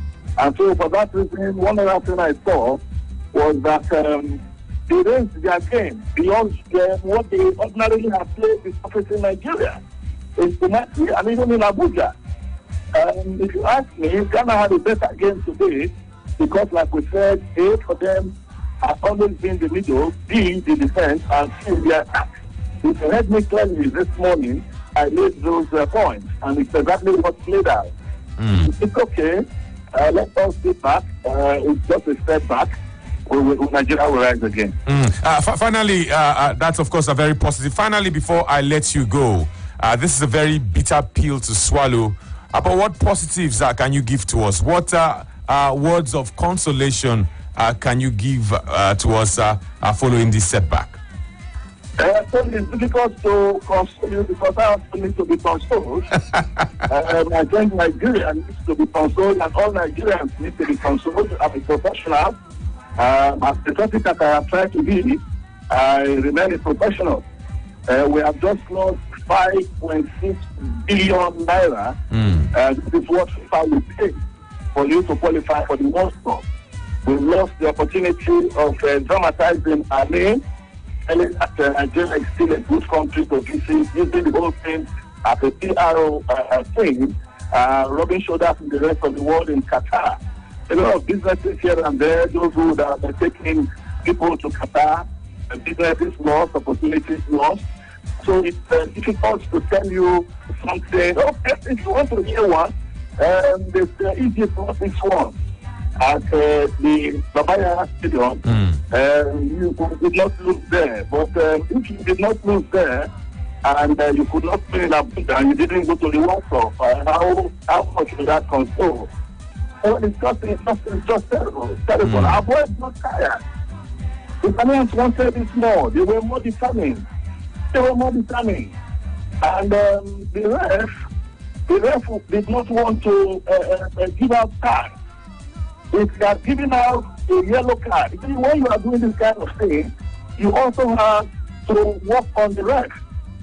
Each time they had that physicality against Nigeria, as part of our game, we should have been charging the referee, charging at them, so that at that point they will know. And then the ref himself would have been giving out his card earlier. Because that the ref gave his card, it was very late. If the ref had given out a yellow to Thomas Partey, when he clearly found Aribo, you can't do that in the English league. You receive a red. He just jumped at Aribo. But what did we do? Everybody was like that people, they allowed the goal. So the Ghanaians were more physical. We tried to use the window when it was time to cut off their strong midfield. Perhaps nobody listened to what we said. The analysis was not too good from our bench. It was too late in the day to start introducing tactics. And who would have done anything that it was very, very late in the day. One of the things, in 2006, we did not go to the World Cup. 4 years later, we went to South Africa. So we have missed Qatar. Start looking very, very nice. And see how far we will go. I expected more than I saw from the bench and from the players on the field, and also from the 12th man. I think almost everybody just did not bring the best foot forward. No, I know I said that finally a few minutes ago, but you just talked about 2006 and the miss. It seems similar.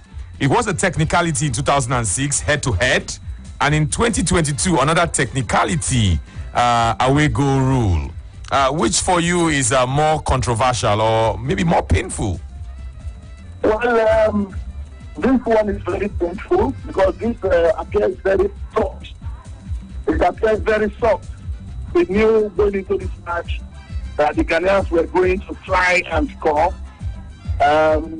Who was there to close down Partey?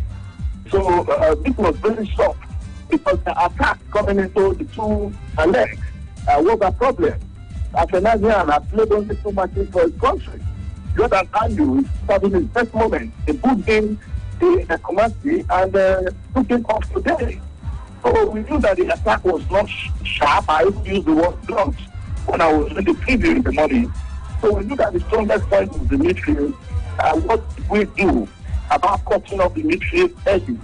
Why were our boys not fighting? That was the fighting spirit of the Super Eagles. If the Ghanaians could crowd us the way they commenced in the first 15 minutes, why did we lose the pin code of how to show a team that they are playing the way?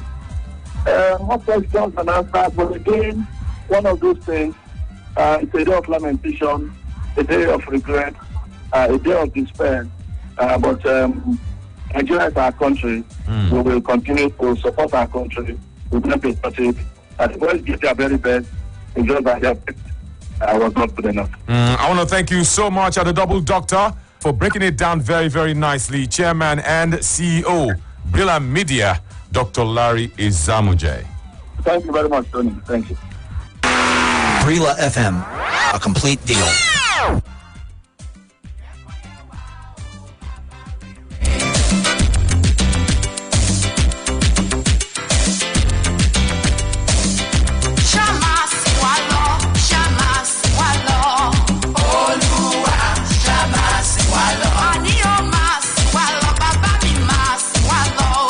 Olúwa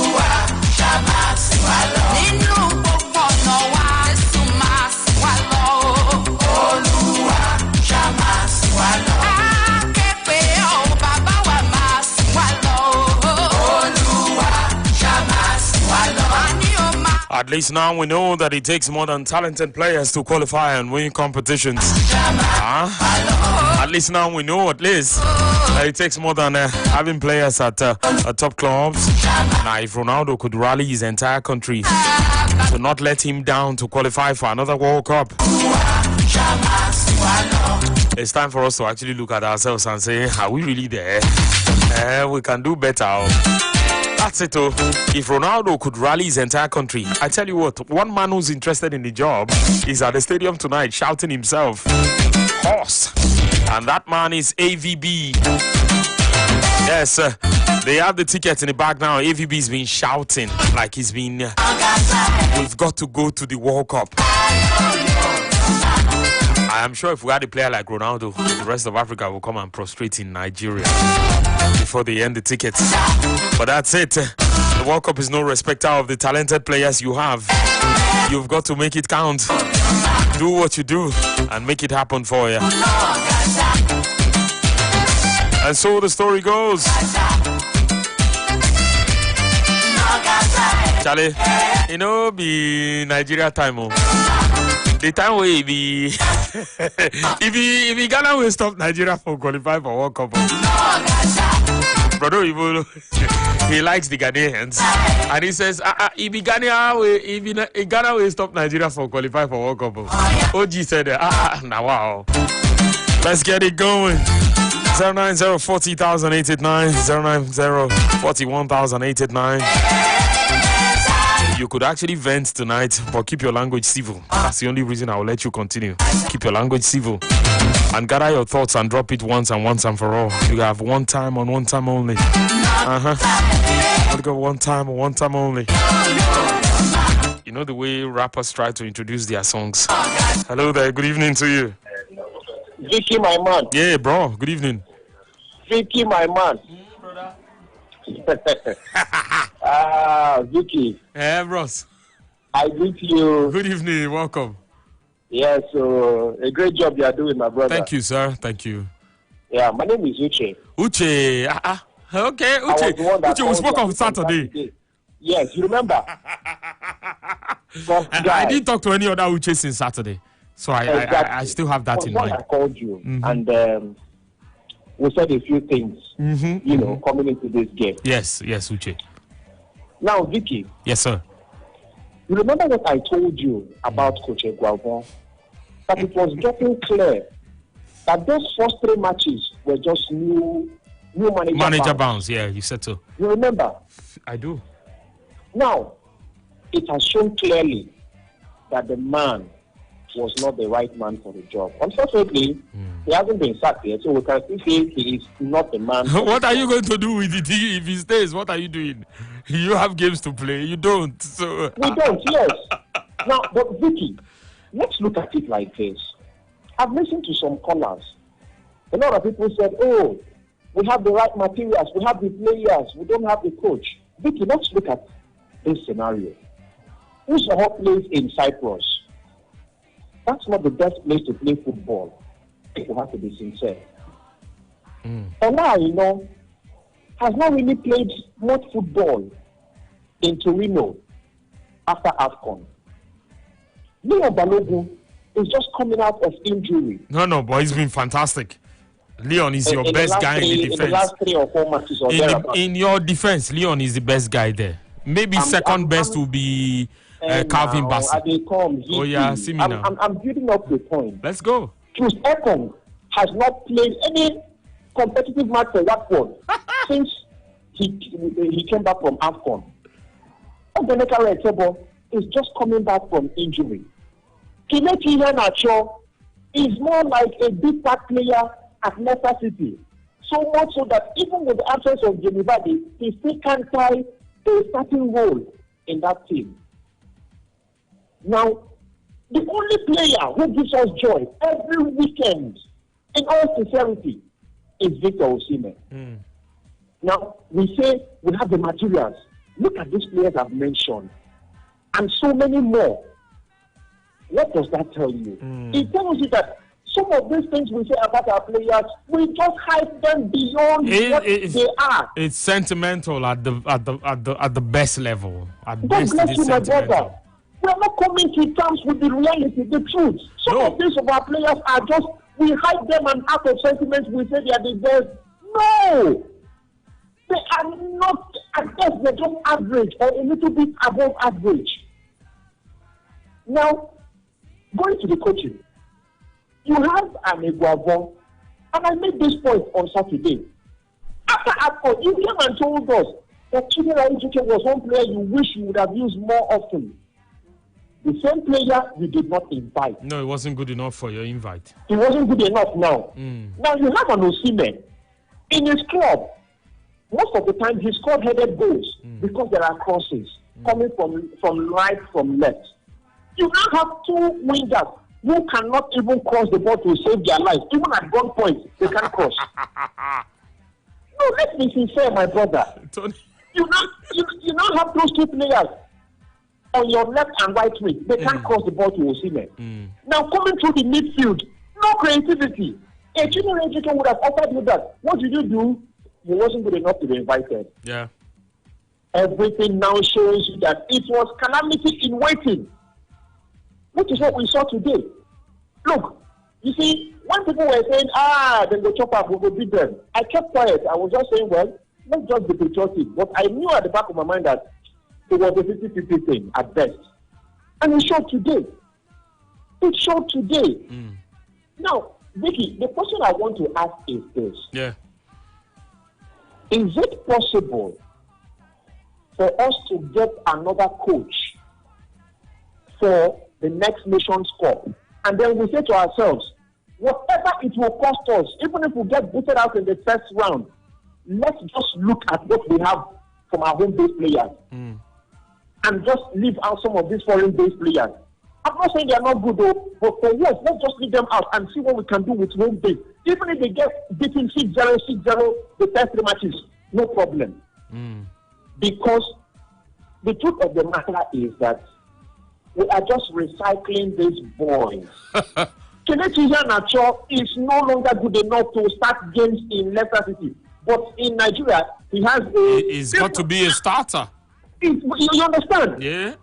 And I can tell you, look, Iguavon has also shown that he does not really know what he's doing. Because obviously, he was just listening to the comments Nigerians were making. Don't play Kelechi Iheanacho, play Lukman, play Dennis, start Dennis. That was exactly what he did. He had no, personal practice of this. Okay, this is how I'm going to approach this game. This is what I'm going to do. It is sad. Really, really sad.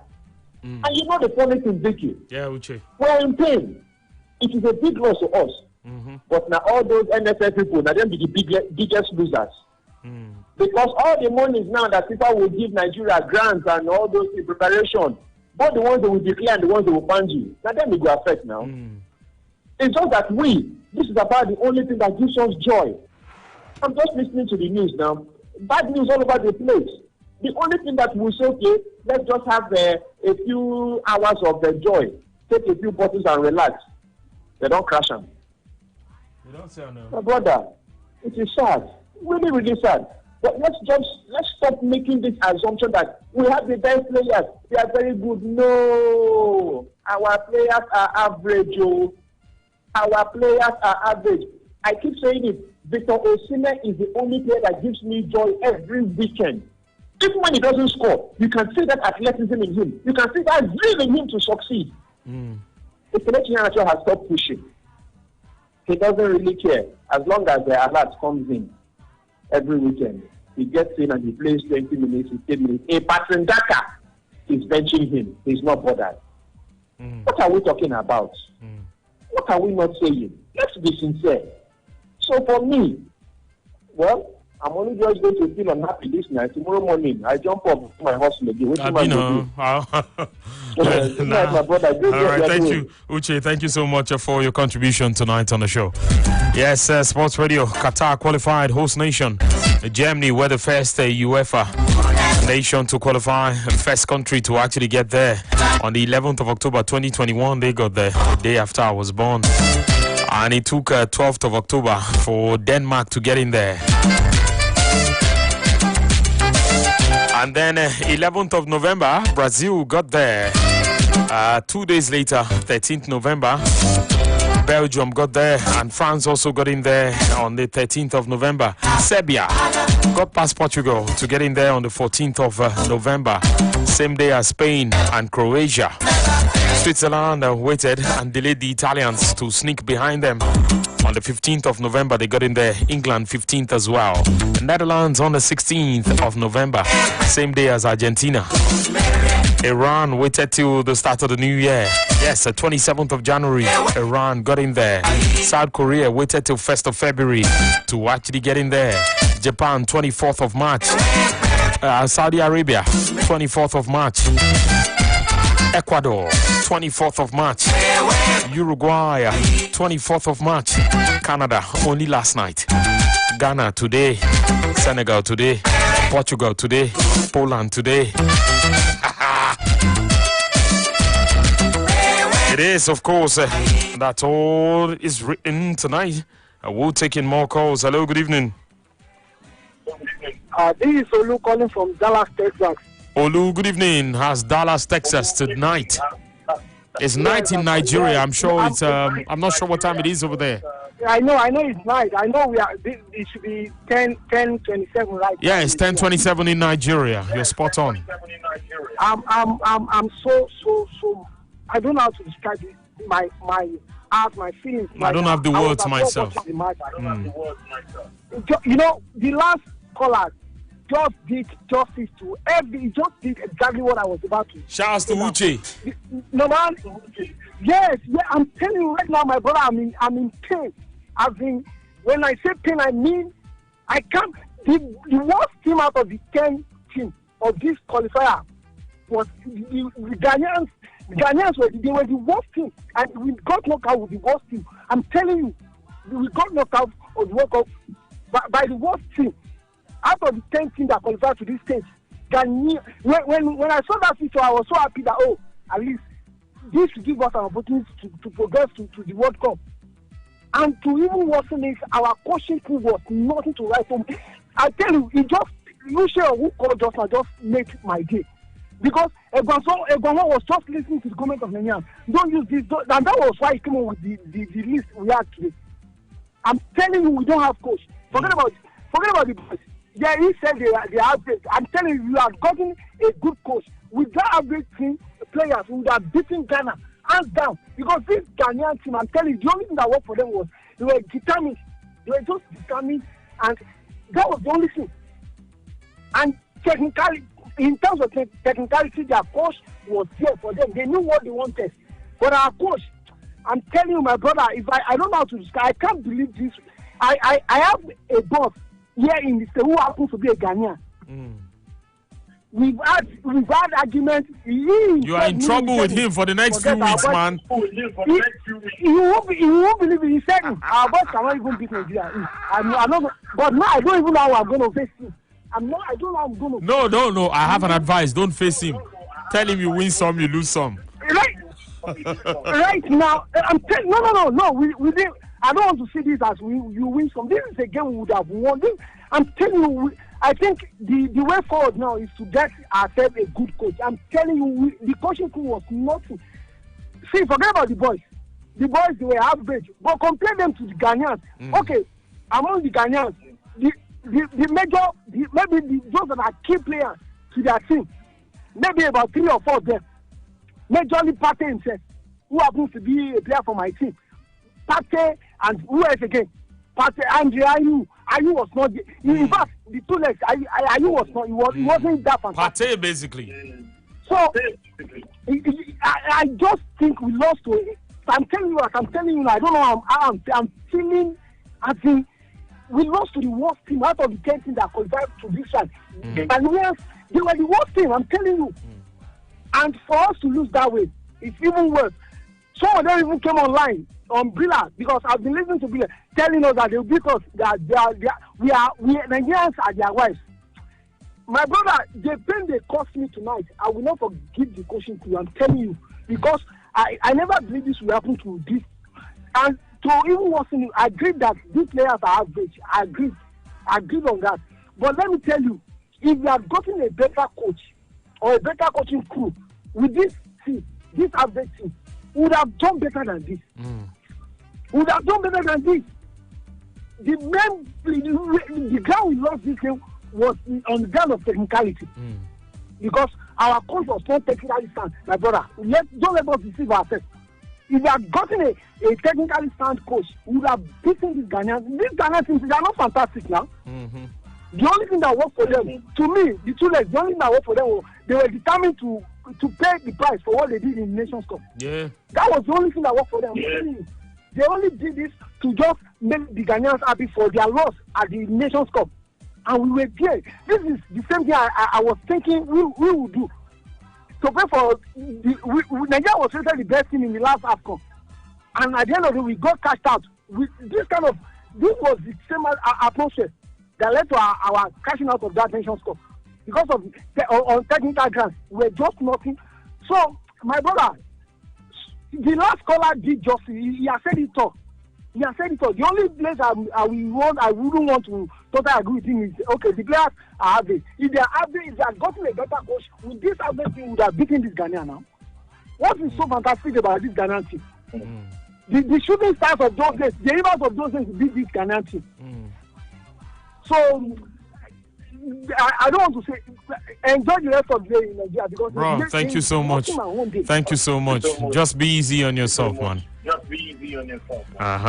You know, all of that talk of anybody who coaches Nigeria who can beat any side in the world.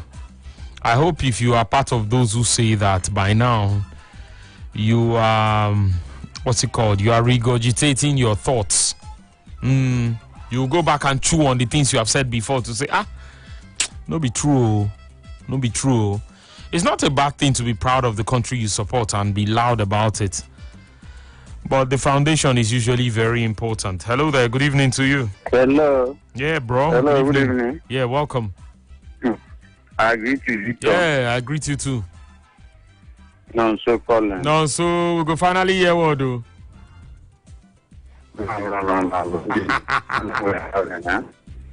You see? Let me tell you. Let's check the problem we are having. Hello? Yeah, go on. You see, among all of you, most of you that used to work in that Brila, it's only you and Baba Femi Raji that used to say the things the way it is. Most times, I know they understand Anthony. When all this thing was happening, Anthony and I lead this sack again a trust.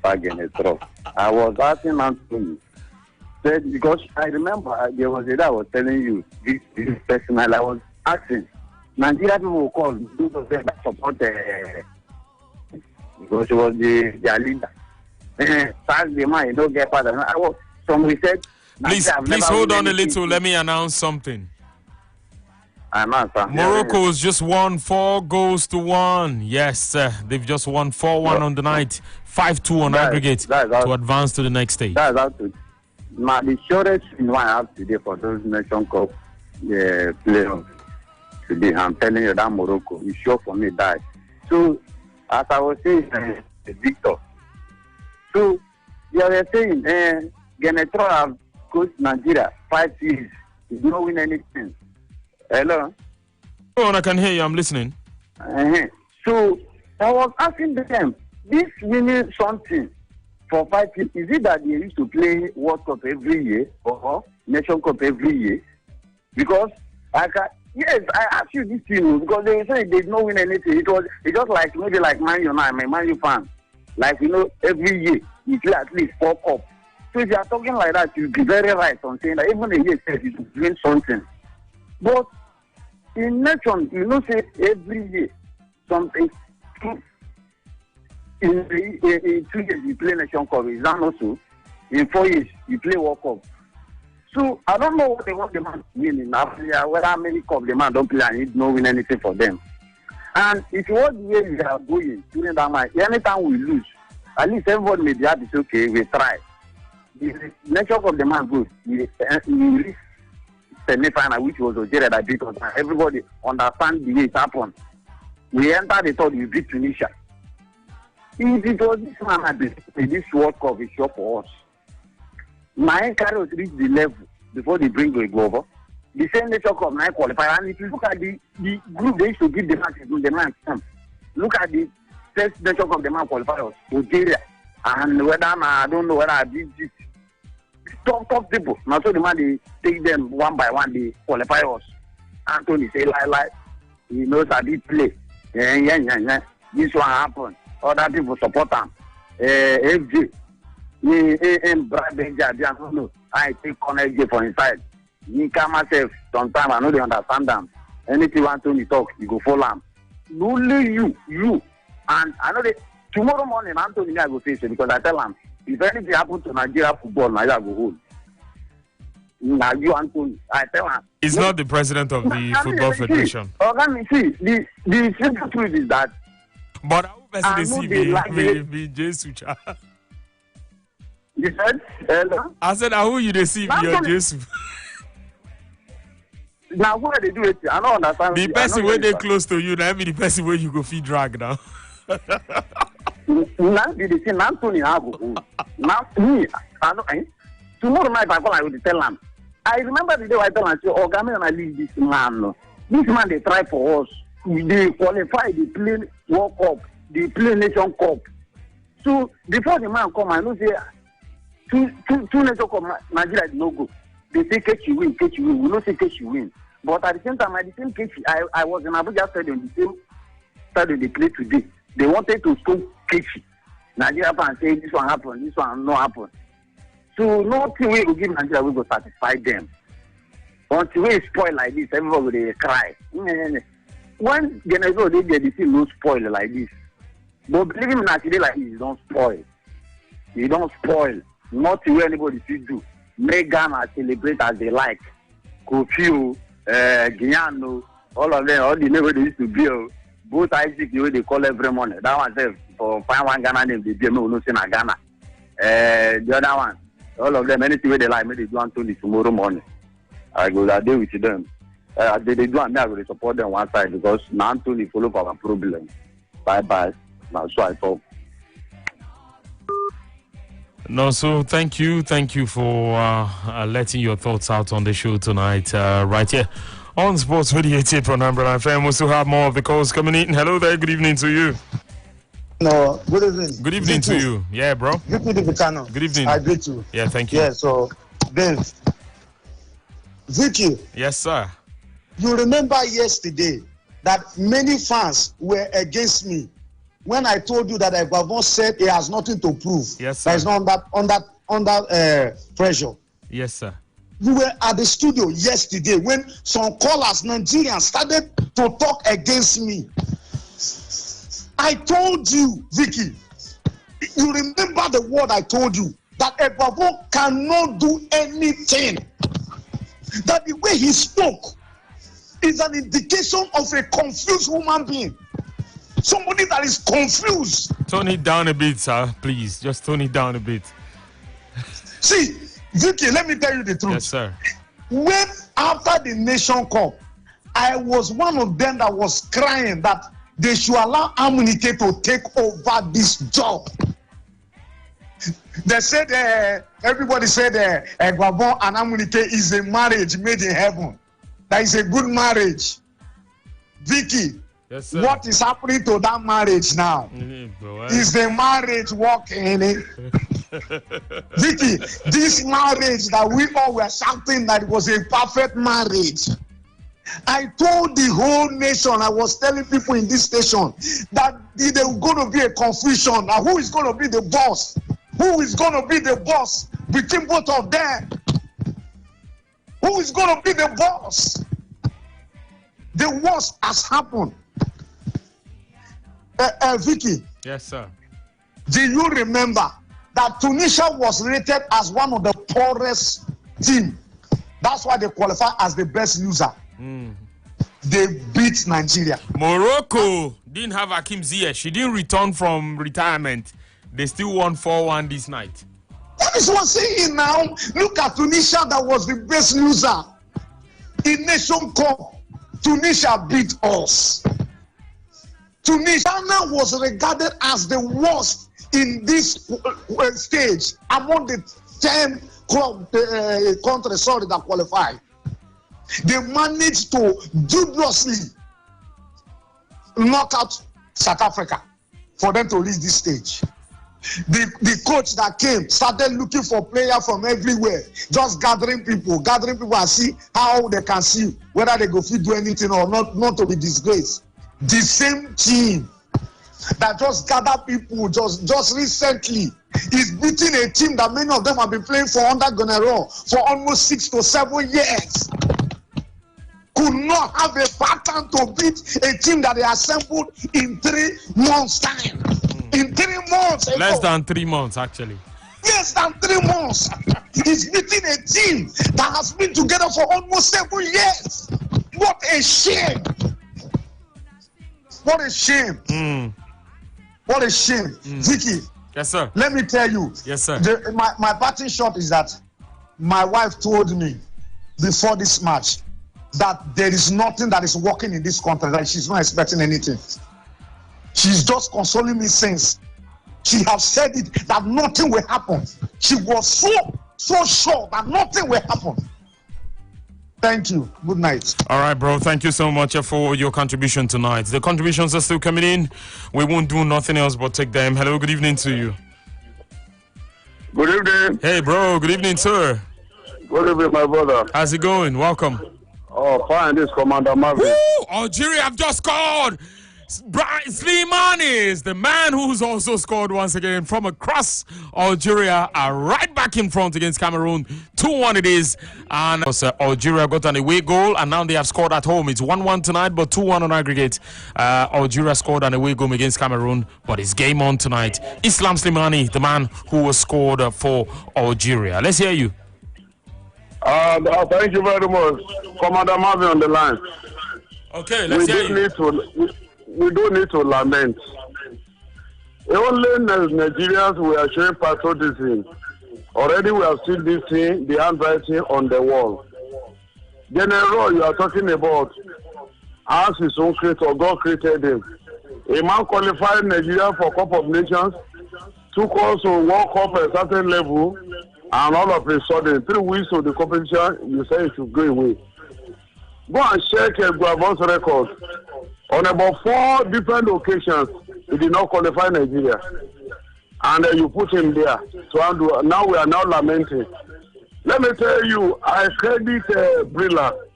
Because you have been giving people support, you have been gingering us up and working on patriotism. So we credit you for that. For Nigeria, 2 things are working against us. I hope you are listening.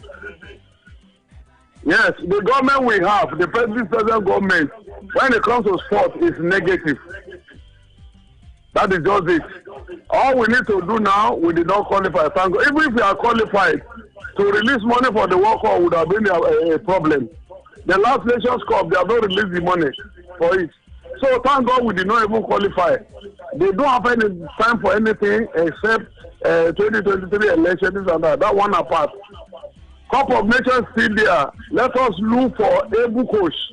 If we want indigenous coach, allow Amuneke to handle the team. We will still qualify for Nations Cup and perform. So we don't need to lament. It has happened. It has happened. So there's no need to be crying over this. Thank you very much. All right, thank you very much, sir. More of the contributions are coming in tonight. The VAR will do a bit of a check on Islam Slimani's goal. Of course, just for the verification to be sure that it was indeed a goal. Well. He touched the player's hand. Yes, he touched his hand. And, of course, that cannot be a goal. Touched his arm, actually. And so it is not a goal, it's a foul. And the game will have to continue. 101 minutes. Algeria against Cameroon. Yes, 1-1 on aggregate. Algeria scored away. Cameroon scored away. So, yes, let's see where this is going. And sorry about the information I gave the last time, actually, because both teams have scored away. It therefore means that first to score is likely to win, except Cameroon score a second tonight. And even if Algeria scores and it ends 2-2, Cameroon will still proceed. because 1-1 was not even supposed to knock out Nigeria. But you know the away goal rules. And as far as FIFA and other confederations apart from UEFA is concerned, you can still get knocked out on those. Hello, good evening. Yeah, welcome. Say again? I can't really make out what you're saying. Hello there. Hello? Sports Radio, good evening. Hello. Yeah, good evening. Over here. Good evening. It's morning where you are. Yeah, good evening. Yeah, so it's not well with me also, yeah. Where are you that is not well? In Nigeria, I could touch you. I could stretch my hands to where you are, and then it should be well with you. No. It's already well with me here for my side. So I'm calling for Japan. Oh, great stuff. You're in Japan? Yeah. I just want to talk about that match. This morning over here. Let's hear you. It's morning already in Japan. Let's go. So Vicky Bukano, let me tell you something. Yes, Nigeria sir. People, we are not supporting. We are not doing the right Sorry, thing. what's your name, sir? What's your name? Sorry about that. My name is Namdi. Namdi, let's hear you. Okay, sorry. So let me tell you, this match, I watched this match, the both leg. I watched the two match. Ghana, they are not playing nothing. Ghana, they are not playing one thing. Only the people that play there is only Partey. And Partey is not too strong in the midfield like that. They watch it well. Because of the Nigerian people, they are not coming front. They just do like, I don't know, they are not serious. Only Osimhen. If you watch Osimhen in Napoli, you will watch like Osimhen is serious to play football. The rest of them, they need to scrap everybody and start for square one. Everybody has to start for square one. That is not a team. They are not a footballer. Those people are not footballers. They don't play in the top team. I watch all the Premier League. I watch the European League. I watch all the leagues. If you watch Cristiano play today, you watch they're coming to play World Cup. If you don't want to play World Cup, these people, if they go to World Cup, they will not qualify to knockout stage. They will not go to knockout stage. I'm telling you, put your money. I just say because of Nigeria, I want to support them. I went there to Ghana. They are just laughing of course. They say jollof rice, this and this. Nigeria people over the music, they will see the music for them. A lot of rubbish, and the Nigeria people will just disappoint us. All our hope is for Nigeria people today. They disappoint us. I'm serious. We were supposed to resign. They have to resign. Both the NF, all of them have to resign in that year. They are not doing anything. 2023, HTC are not coming out and going to put a politician yet. All of them are the same thing. The same party around us. Both the football team, both everywhere. It's the same party.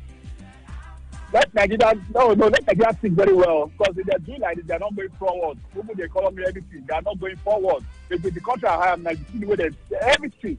They make everything very easy, very understandable. Nigeria is not understandable. Sorry to say that. All of us, we have to think. We have to think. Like Tony, I listen to Billy every morning. When I walk here, I'm putting my Bluetooth on my ear. I listen to Billy. I listen everything they say. Even the selection they made today is Tony. The one that guy says is right. It's Tony's team. It's the team. They listen to Billy. Everybody listens to Billy. We listen to Billy home and abroad. We listen to Billy. Billy is the best radio station I ever see in my life. I'm telling you. Thank you, sir. We appreciate that. Radio station. Yes. But no, you people have to talk to the NFA. No, they need to work. They need to strategize. People are playing like MSM, all of them, Lagos team. They are teams. They need to bring blood as inside there. They don't pick foreign players. Foreign players they have money already. We have money. It's like we're talking about it. We have money. If you check $100 now, you see a lot of money in Nigeria. So you don't come and pay people that pay about 15,000 pounds a week to play that thing. No, they don't try. Sorry to say that, man. Sorry to say that. I'm just sorry for all the Nigerian people, the people that have breakup today. A lot of people to shame. A lot of shame. We are crying. We have big hearts. Everybody's crying. I'm telling you. Only the thing, one guy just said it, only the thing that give us joy is football. Only football. We love football. The politicians are not trying for us. The economy are not trying for us. They are not no job, no education, nothing. I leave my country. I came here to work in the two are working in the factory. I was surprising. Why? We have all these things.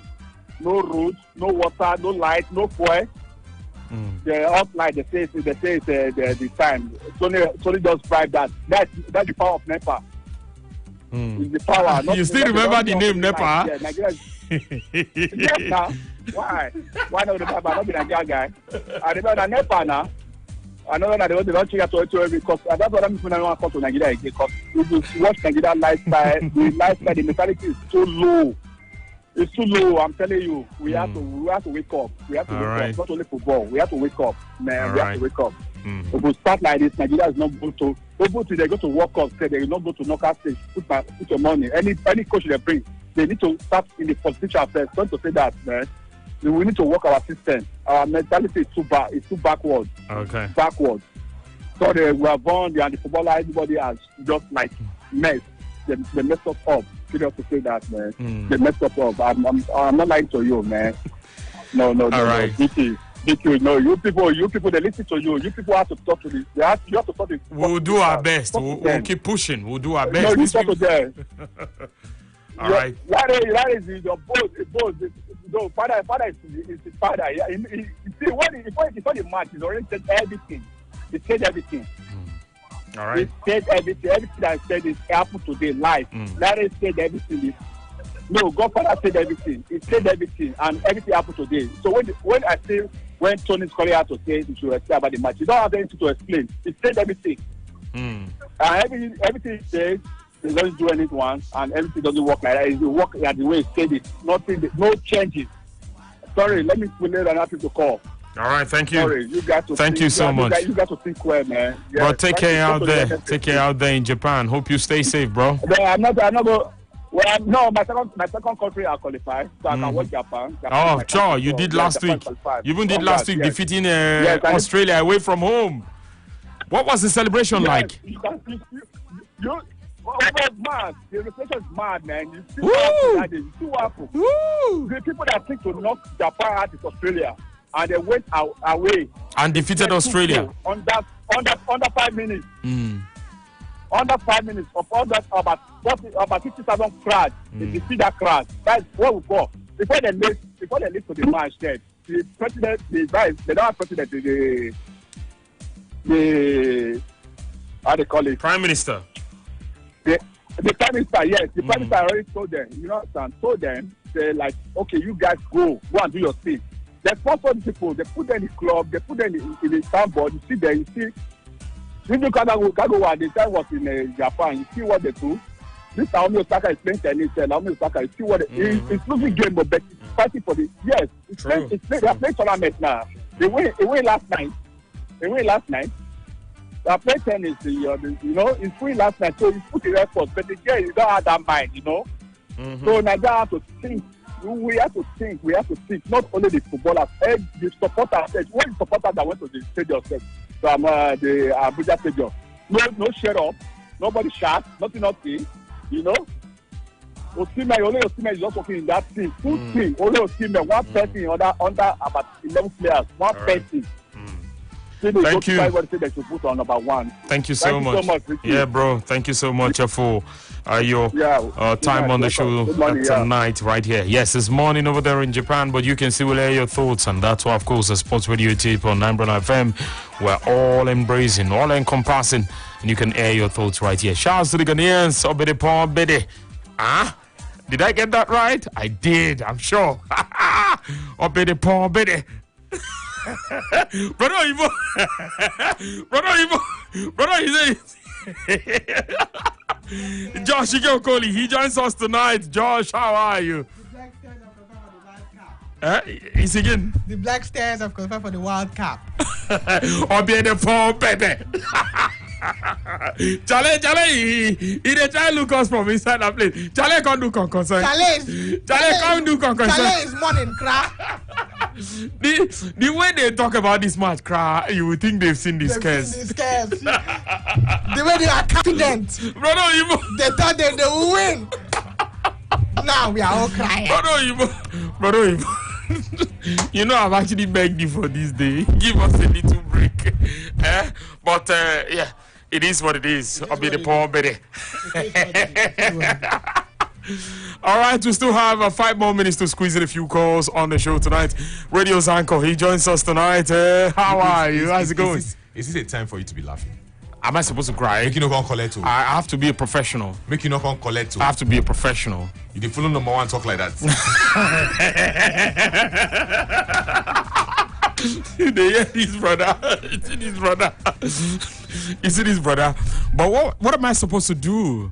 We pointed out these things. I know that I've never had to run a football club myself for Everyone people to listen to me. The World Cup as well. So but they've also made it worse for me. Like my dreams of ever attending a World Cup. I mean, I will have to make it happen myself now. Who's say make you no go World Cup? I go run now. I go still run now.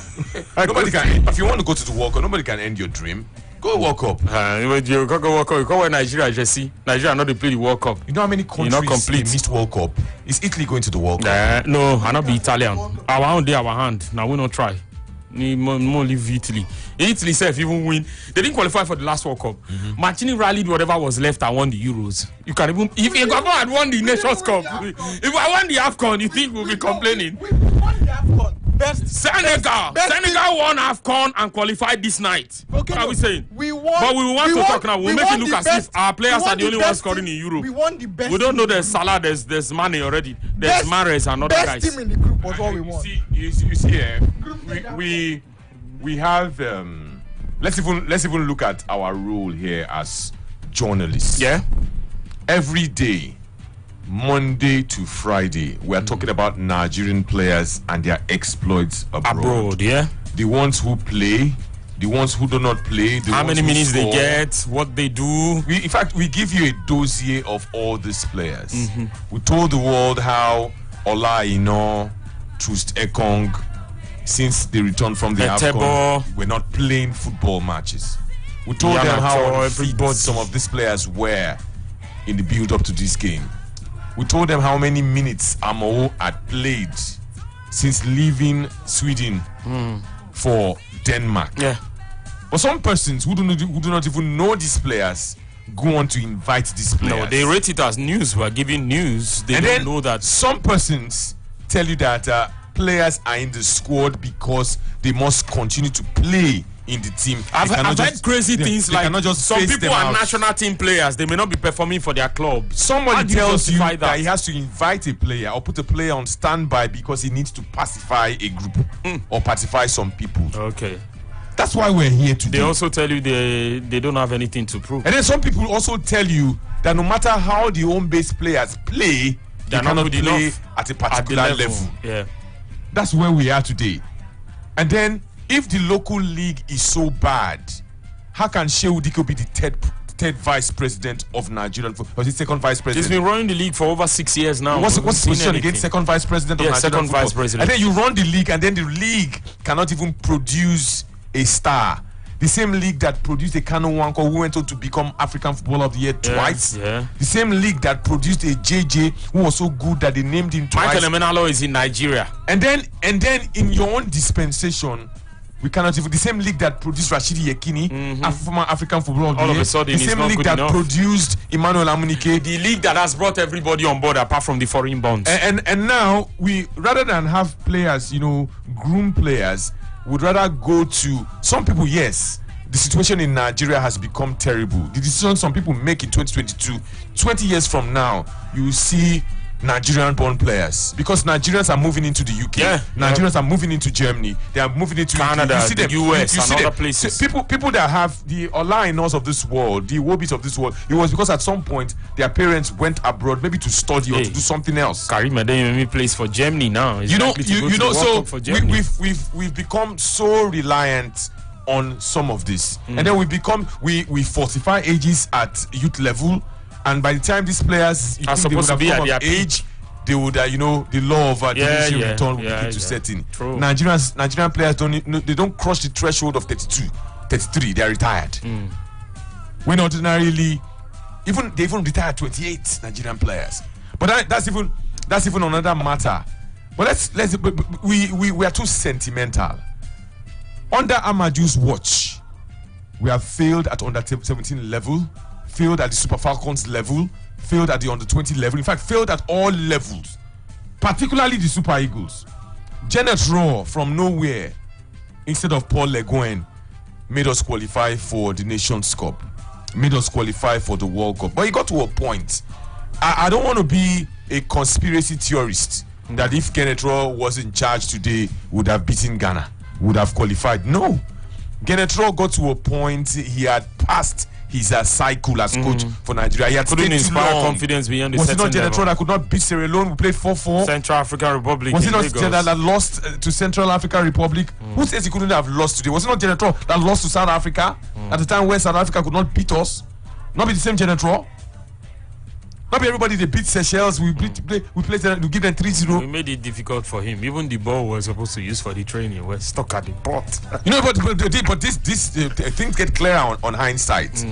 I said it before. I not trust Austin Eguavoen in coaching, but some people trust him.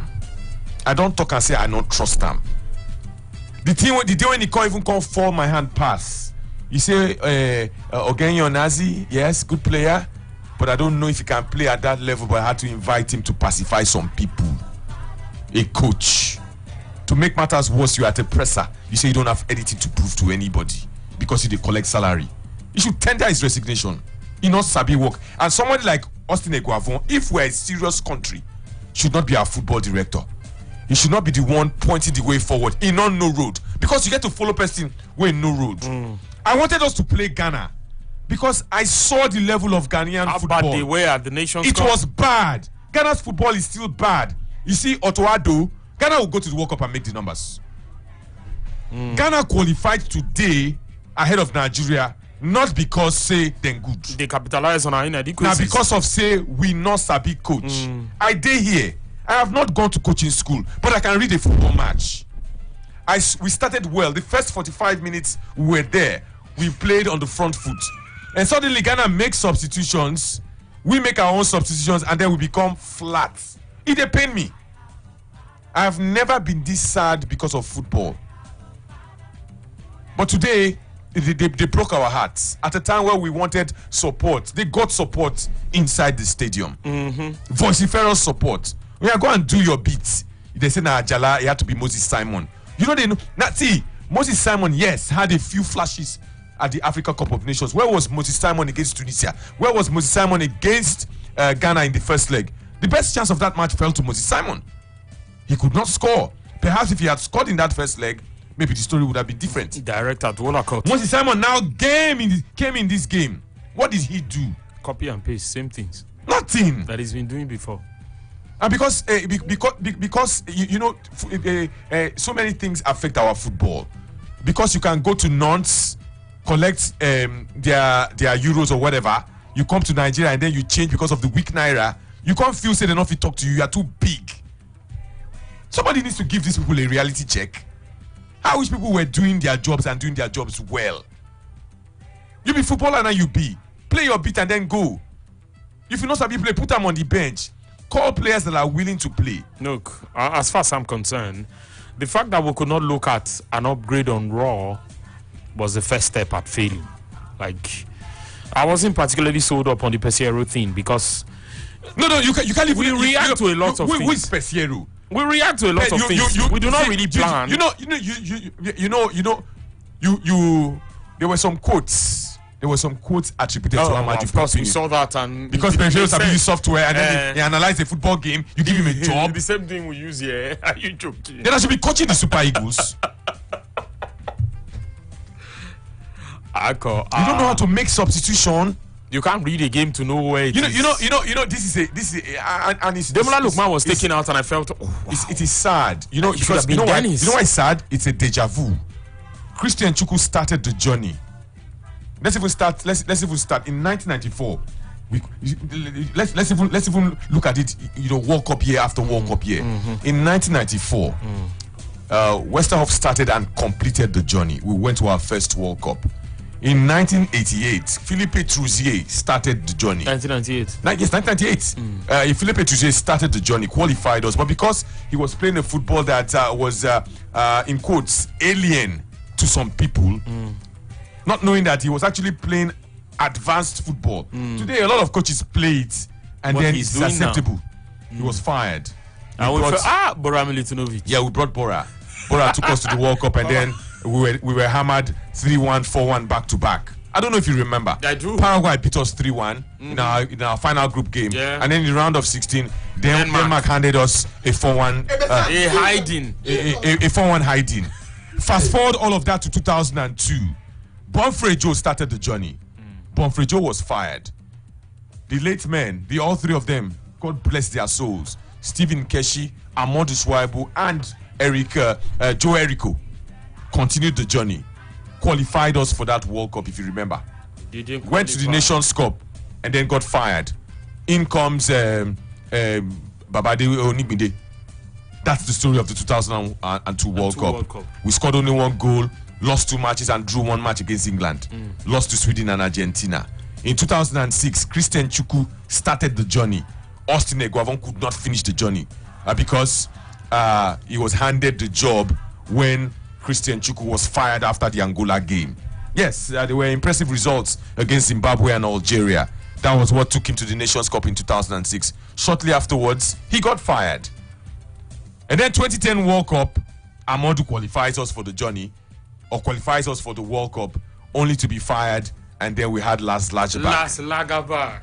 In 2014, as our luck would have it, Stephen Keshi won the Nations Cup, went to the World Cup, came back, was vilified, all of that happened, and then he was fired as well. But before then, we had not qualified for the Nations Cup in 2012. I don't know if you remember.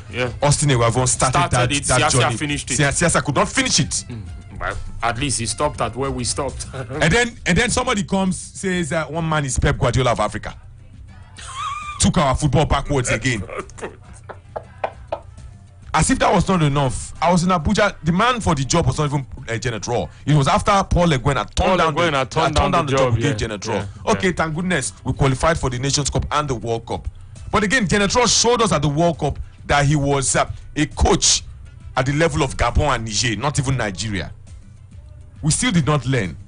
Pre-COVID-19 lockdown, they sent Sanusi on a mission. Get this man to tie a new contract. He tied the contract down. Severance clause here and there. We heard stories of $1 million and all of that. Radio's anchor, I've got to get into this. It was $2 million. Let's quickly talk about it right here on the show tonight. Algeria have now pulled level. Yes, tonight as it stands, they are going to the next... they're going to the World Cup because, yes, Ahmed Touba is the one who puts it in there. Do you know what this means? It also tells you the extent Paddy can go. Was anything wrong with the coach that took them through the Nations Cup? No. And then you fire that coach and then you bring Paddy Rigobert. What is the pedigree of Rigobert's song, for goodness sake? Because he's Eto's teammate.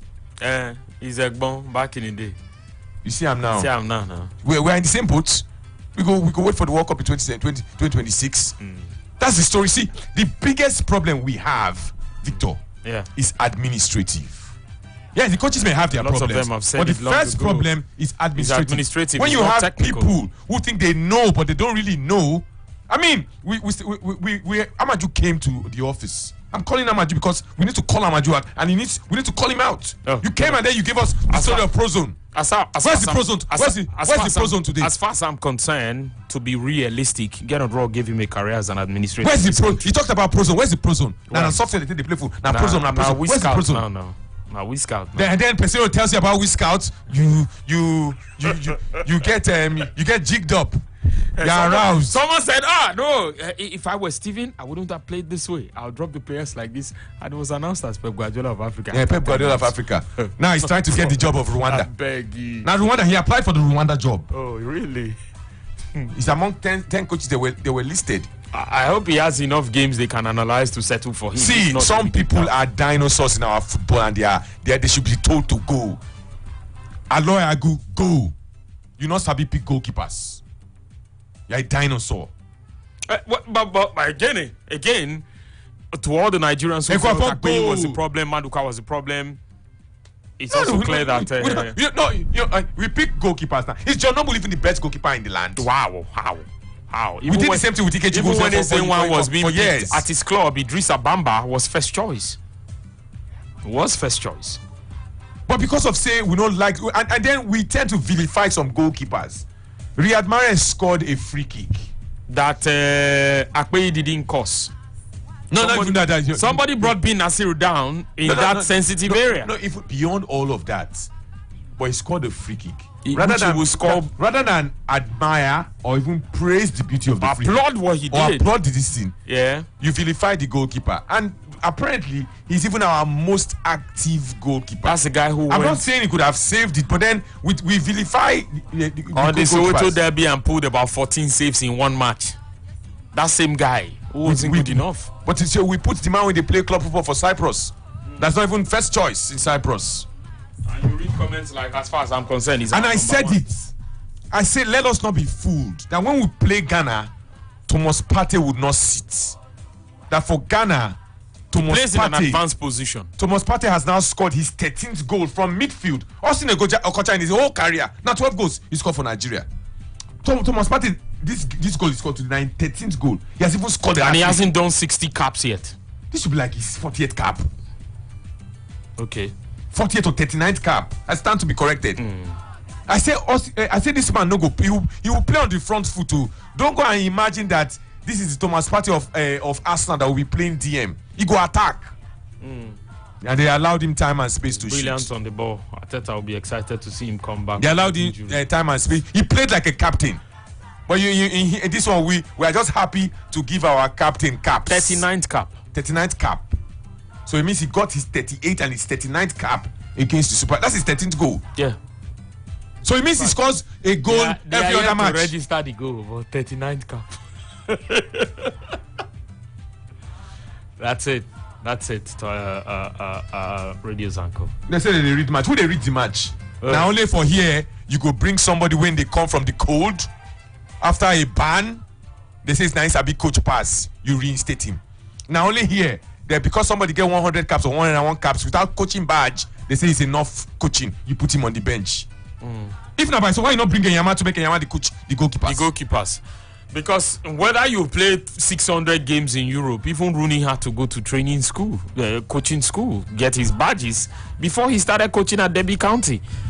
Our administrators, there's no basis for lowering the bar because it is Nigeria. Somebody has said before that this person is going to Cameroon have scored a late one, and as it stands, Algeria are going out, and that is how you respond. Yes, the Cameroonians, 2 away goals in this encounter, and they really want to show that it is not dead yet what they are trying to do. 2 goals away from home, even though they conceded 1 at home. 2 away goals gives them everything necessary. Yes, everything that needs to count in their favor for them to get past this stage of the competition. Rigobert Song and the players are all excited again. That's 2-1 tonight. Yes. Egg in the face, of course, and they have made it count tonight. But this is how you go to play a game away from home. You don't wait and say because you are the away side, you don't have to show what you have to show. The Cameroonians have actually been on the forefront, and the Algerians have just technically, in terms of how they are played, they've made it counted in their favor. But to be honest with you, these Cameroonians, they have put up a fighting spirit today, and the tactics with which they play the first leg is not the same. They'll be able to do it. Yes, they've done it the hard way. They have really done it the hard way, and these are the guys we should learn from, and not. I don't think we should. I don't want us to learn from Cameroon. So because I'm not saying we should go and get a coach from there, but Kocha were friends. They should be coaching Nigeria. No, put in the heart. I'm saying that to the players, not the administrators. I will have what I want to say to the administrators is in the future. Some of our players are giving. They gave their all. Victor Osimhen gave his all. Well, it's just that some of his teammates could not play at the same level. Okay. Truste Kong, he may have scored the penalty. Look, because he had guts. Otuado made 3 changes in the first half. I was waiting for at least 10 minutes for in second half. Early second half. I was waiting for 10 minutes for at least our coach to respond to that. It took a while. We were waiting. And then when he was he made the wrong calls. And then Emmanuel Dennis was left on the pitch while this man was brought on board. It's full time now. Belmadi is in tears. Yes, he's in tears, and Algeria are out of it. Yeah, you see, a lot of people. This is a very, very, very unpopular, remark. A lot of people don't like Paul Onuachu, but I think Paul Onuachu can be a weapon. he can be a weapon. Well, he has the height. Roy never took him out of his lineup, of his invited list of players. He has the height, and then he returned to goal scoring after coming back from injury during he missed the Nations Cup. I think he's been the Nigerian with the most goals in Europe. But then we see all those crosses into the box. He can be a target man. It's a function of coaching. If at club level he gets the goals and banks the goals, why? Is it because he's not popular with some officials in the NFF? What's the wisdom? For 2 years we were asking Ojon Shudigalo to come out of retirement. Only to make him and then he comes out of retirement, you don't play him. What's the wisdom? You see how confused we can be, or how confused we are? It's just unfortunate. It did pain me, and it did pain a lot of Nigerians, because if we had gotten it right, Ghana knew the importance of this game. The NFF just threw 6 billion naira away. 6 billion. That be my money. Then they can do 2-6. Nah, Siki now. They can play guys. Now how to sell tickets? I don't clear now. It is actually clear that football is not yet business in this part, because even if they had collected that money, they would have also counted on the government to give them money to prepare for the World Cup. It's still not business. We have to get it right on that front as well. And as for the players, this is how you put in your hearts. The Cameroonians had every reason to down tools tonight, but even when they were 2-1 on aggregate down, they still went all out for it and scored a second. Even if the coaching is bad, players should be able to tell themselves, this is the World Cup. Score one goal. I want to play there. Score one goal and we get For there. me, no motivation comes bigger than I want to be at the World Cup. Because that was not. It was Ghana was not. It was down to determination. Yeah. They were not good. Yeah. Just one speculative effort from distance after 11 minutes. Now that goal, they sat on that goal for the remainder of the game. Naim. We had countless chances, but we could not bury them. And these chances will not keep coming at you, because nobody you pump the ball. Radio Sanko, thank you so much for the show tonight. And it's I don't know, it's difficult for me to take. What do we do? There's life when there's hope. We'll go try again. We've never put ourselves in a position to think that. Well, it's not our bet, right? No wonder some people were saying World Cup should be 2 years. This is the feeling. And I'm now. Say it now, 2 years, let's come again. I won't say what I feel. But that's it on the show tonight, right here, your Dial Champion Sports Radio 88.9 Brila FM. And thanks to everyone who's been a part of it. Congratulations to Ghana. Like, as bitter as it feels, I've got to give it to them. Been there a couple of times, and they are my people. Yeah, Boko. You guys have done really, really well. I tell you what, take it from me. God bless you all. Let's do this again tomorrow. Bright and early will get you started. Have a restful night, everyone. Good night. Yes. Welcome, guys. My name is Joboy, aka Joboy on deck, and you are listening to Sports Radio 88.9 Brila FM. Don't go anywhere. Keep it locked. We're there. Hi, my name is Esther Burme, and I'm a professional long jumper and an Olympic bronze medalist. Keep listening to Sports Radio 88.9 Brila FM.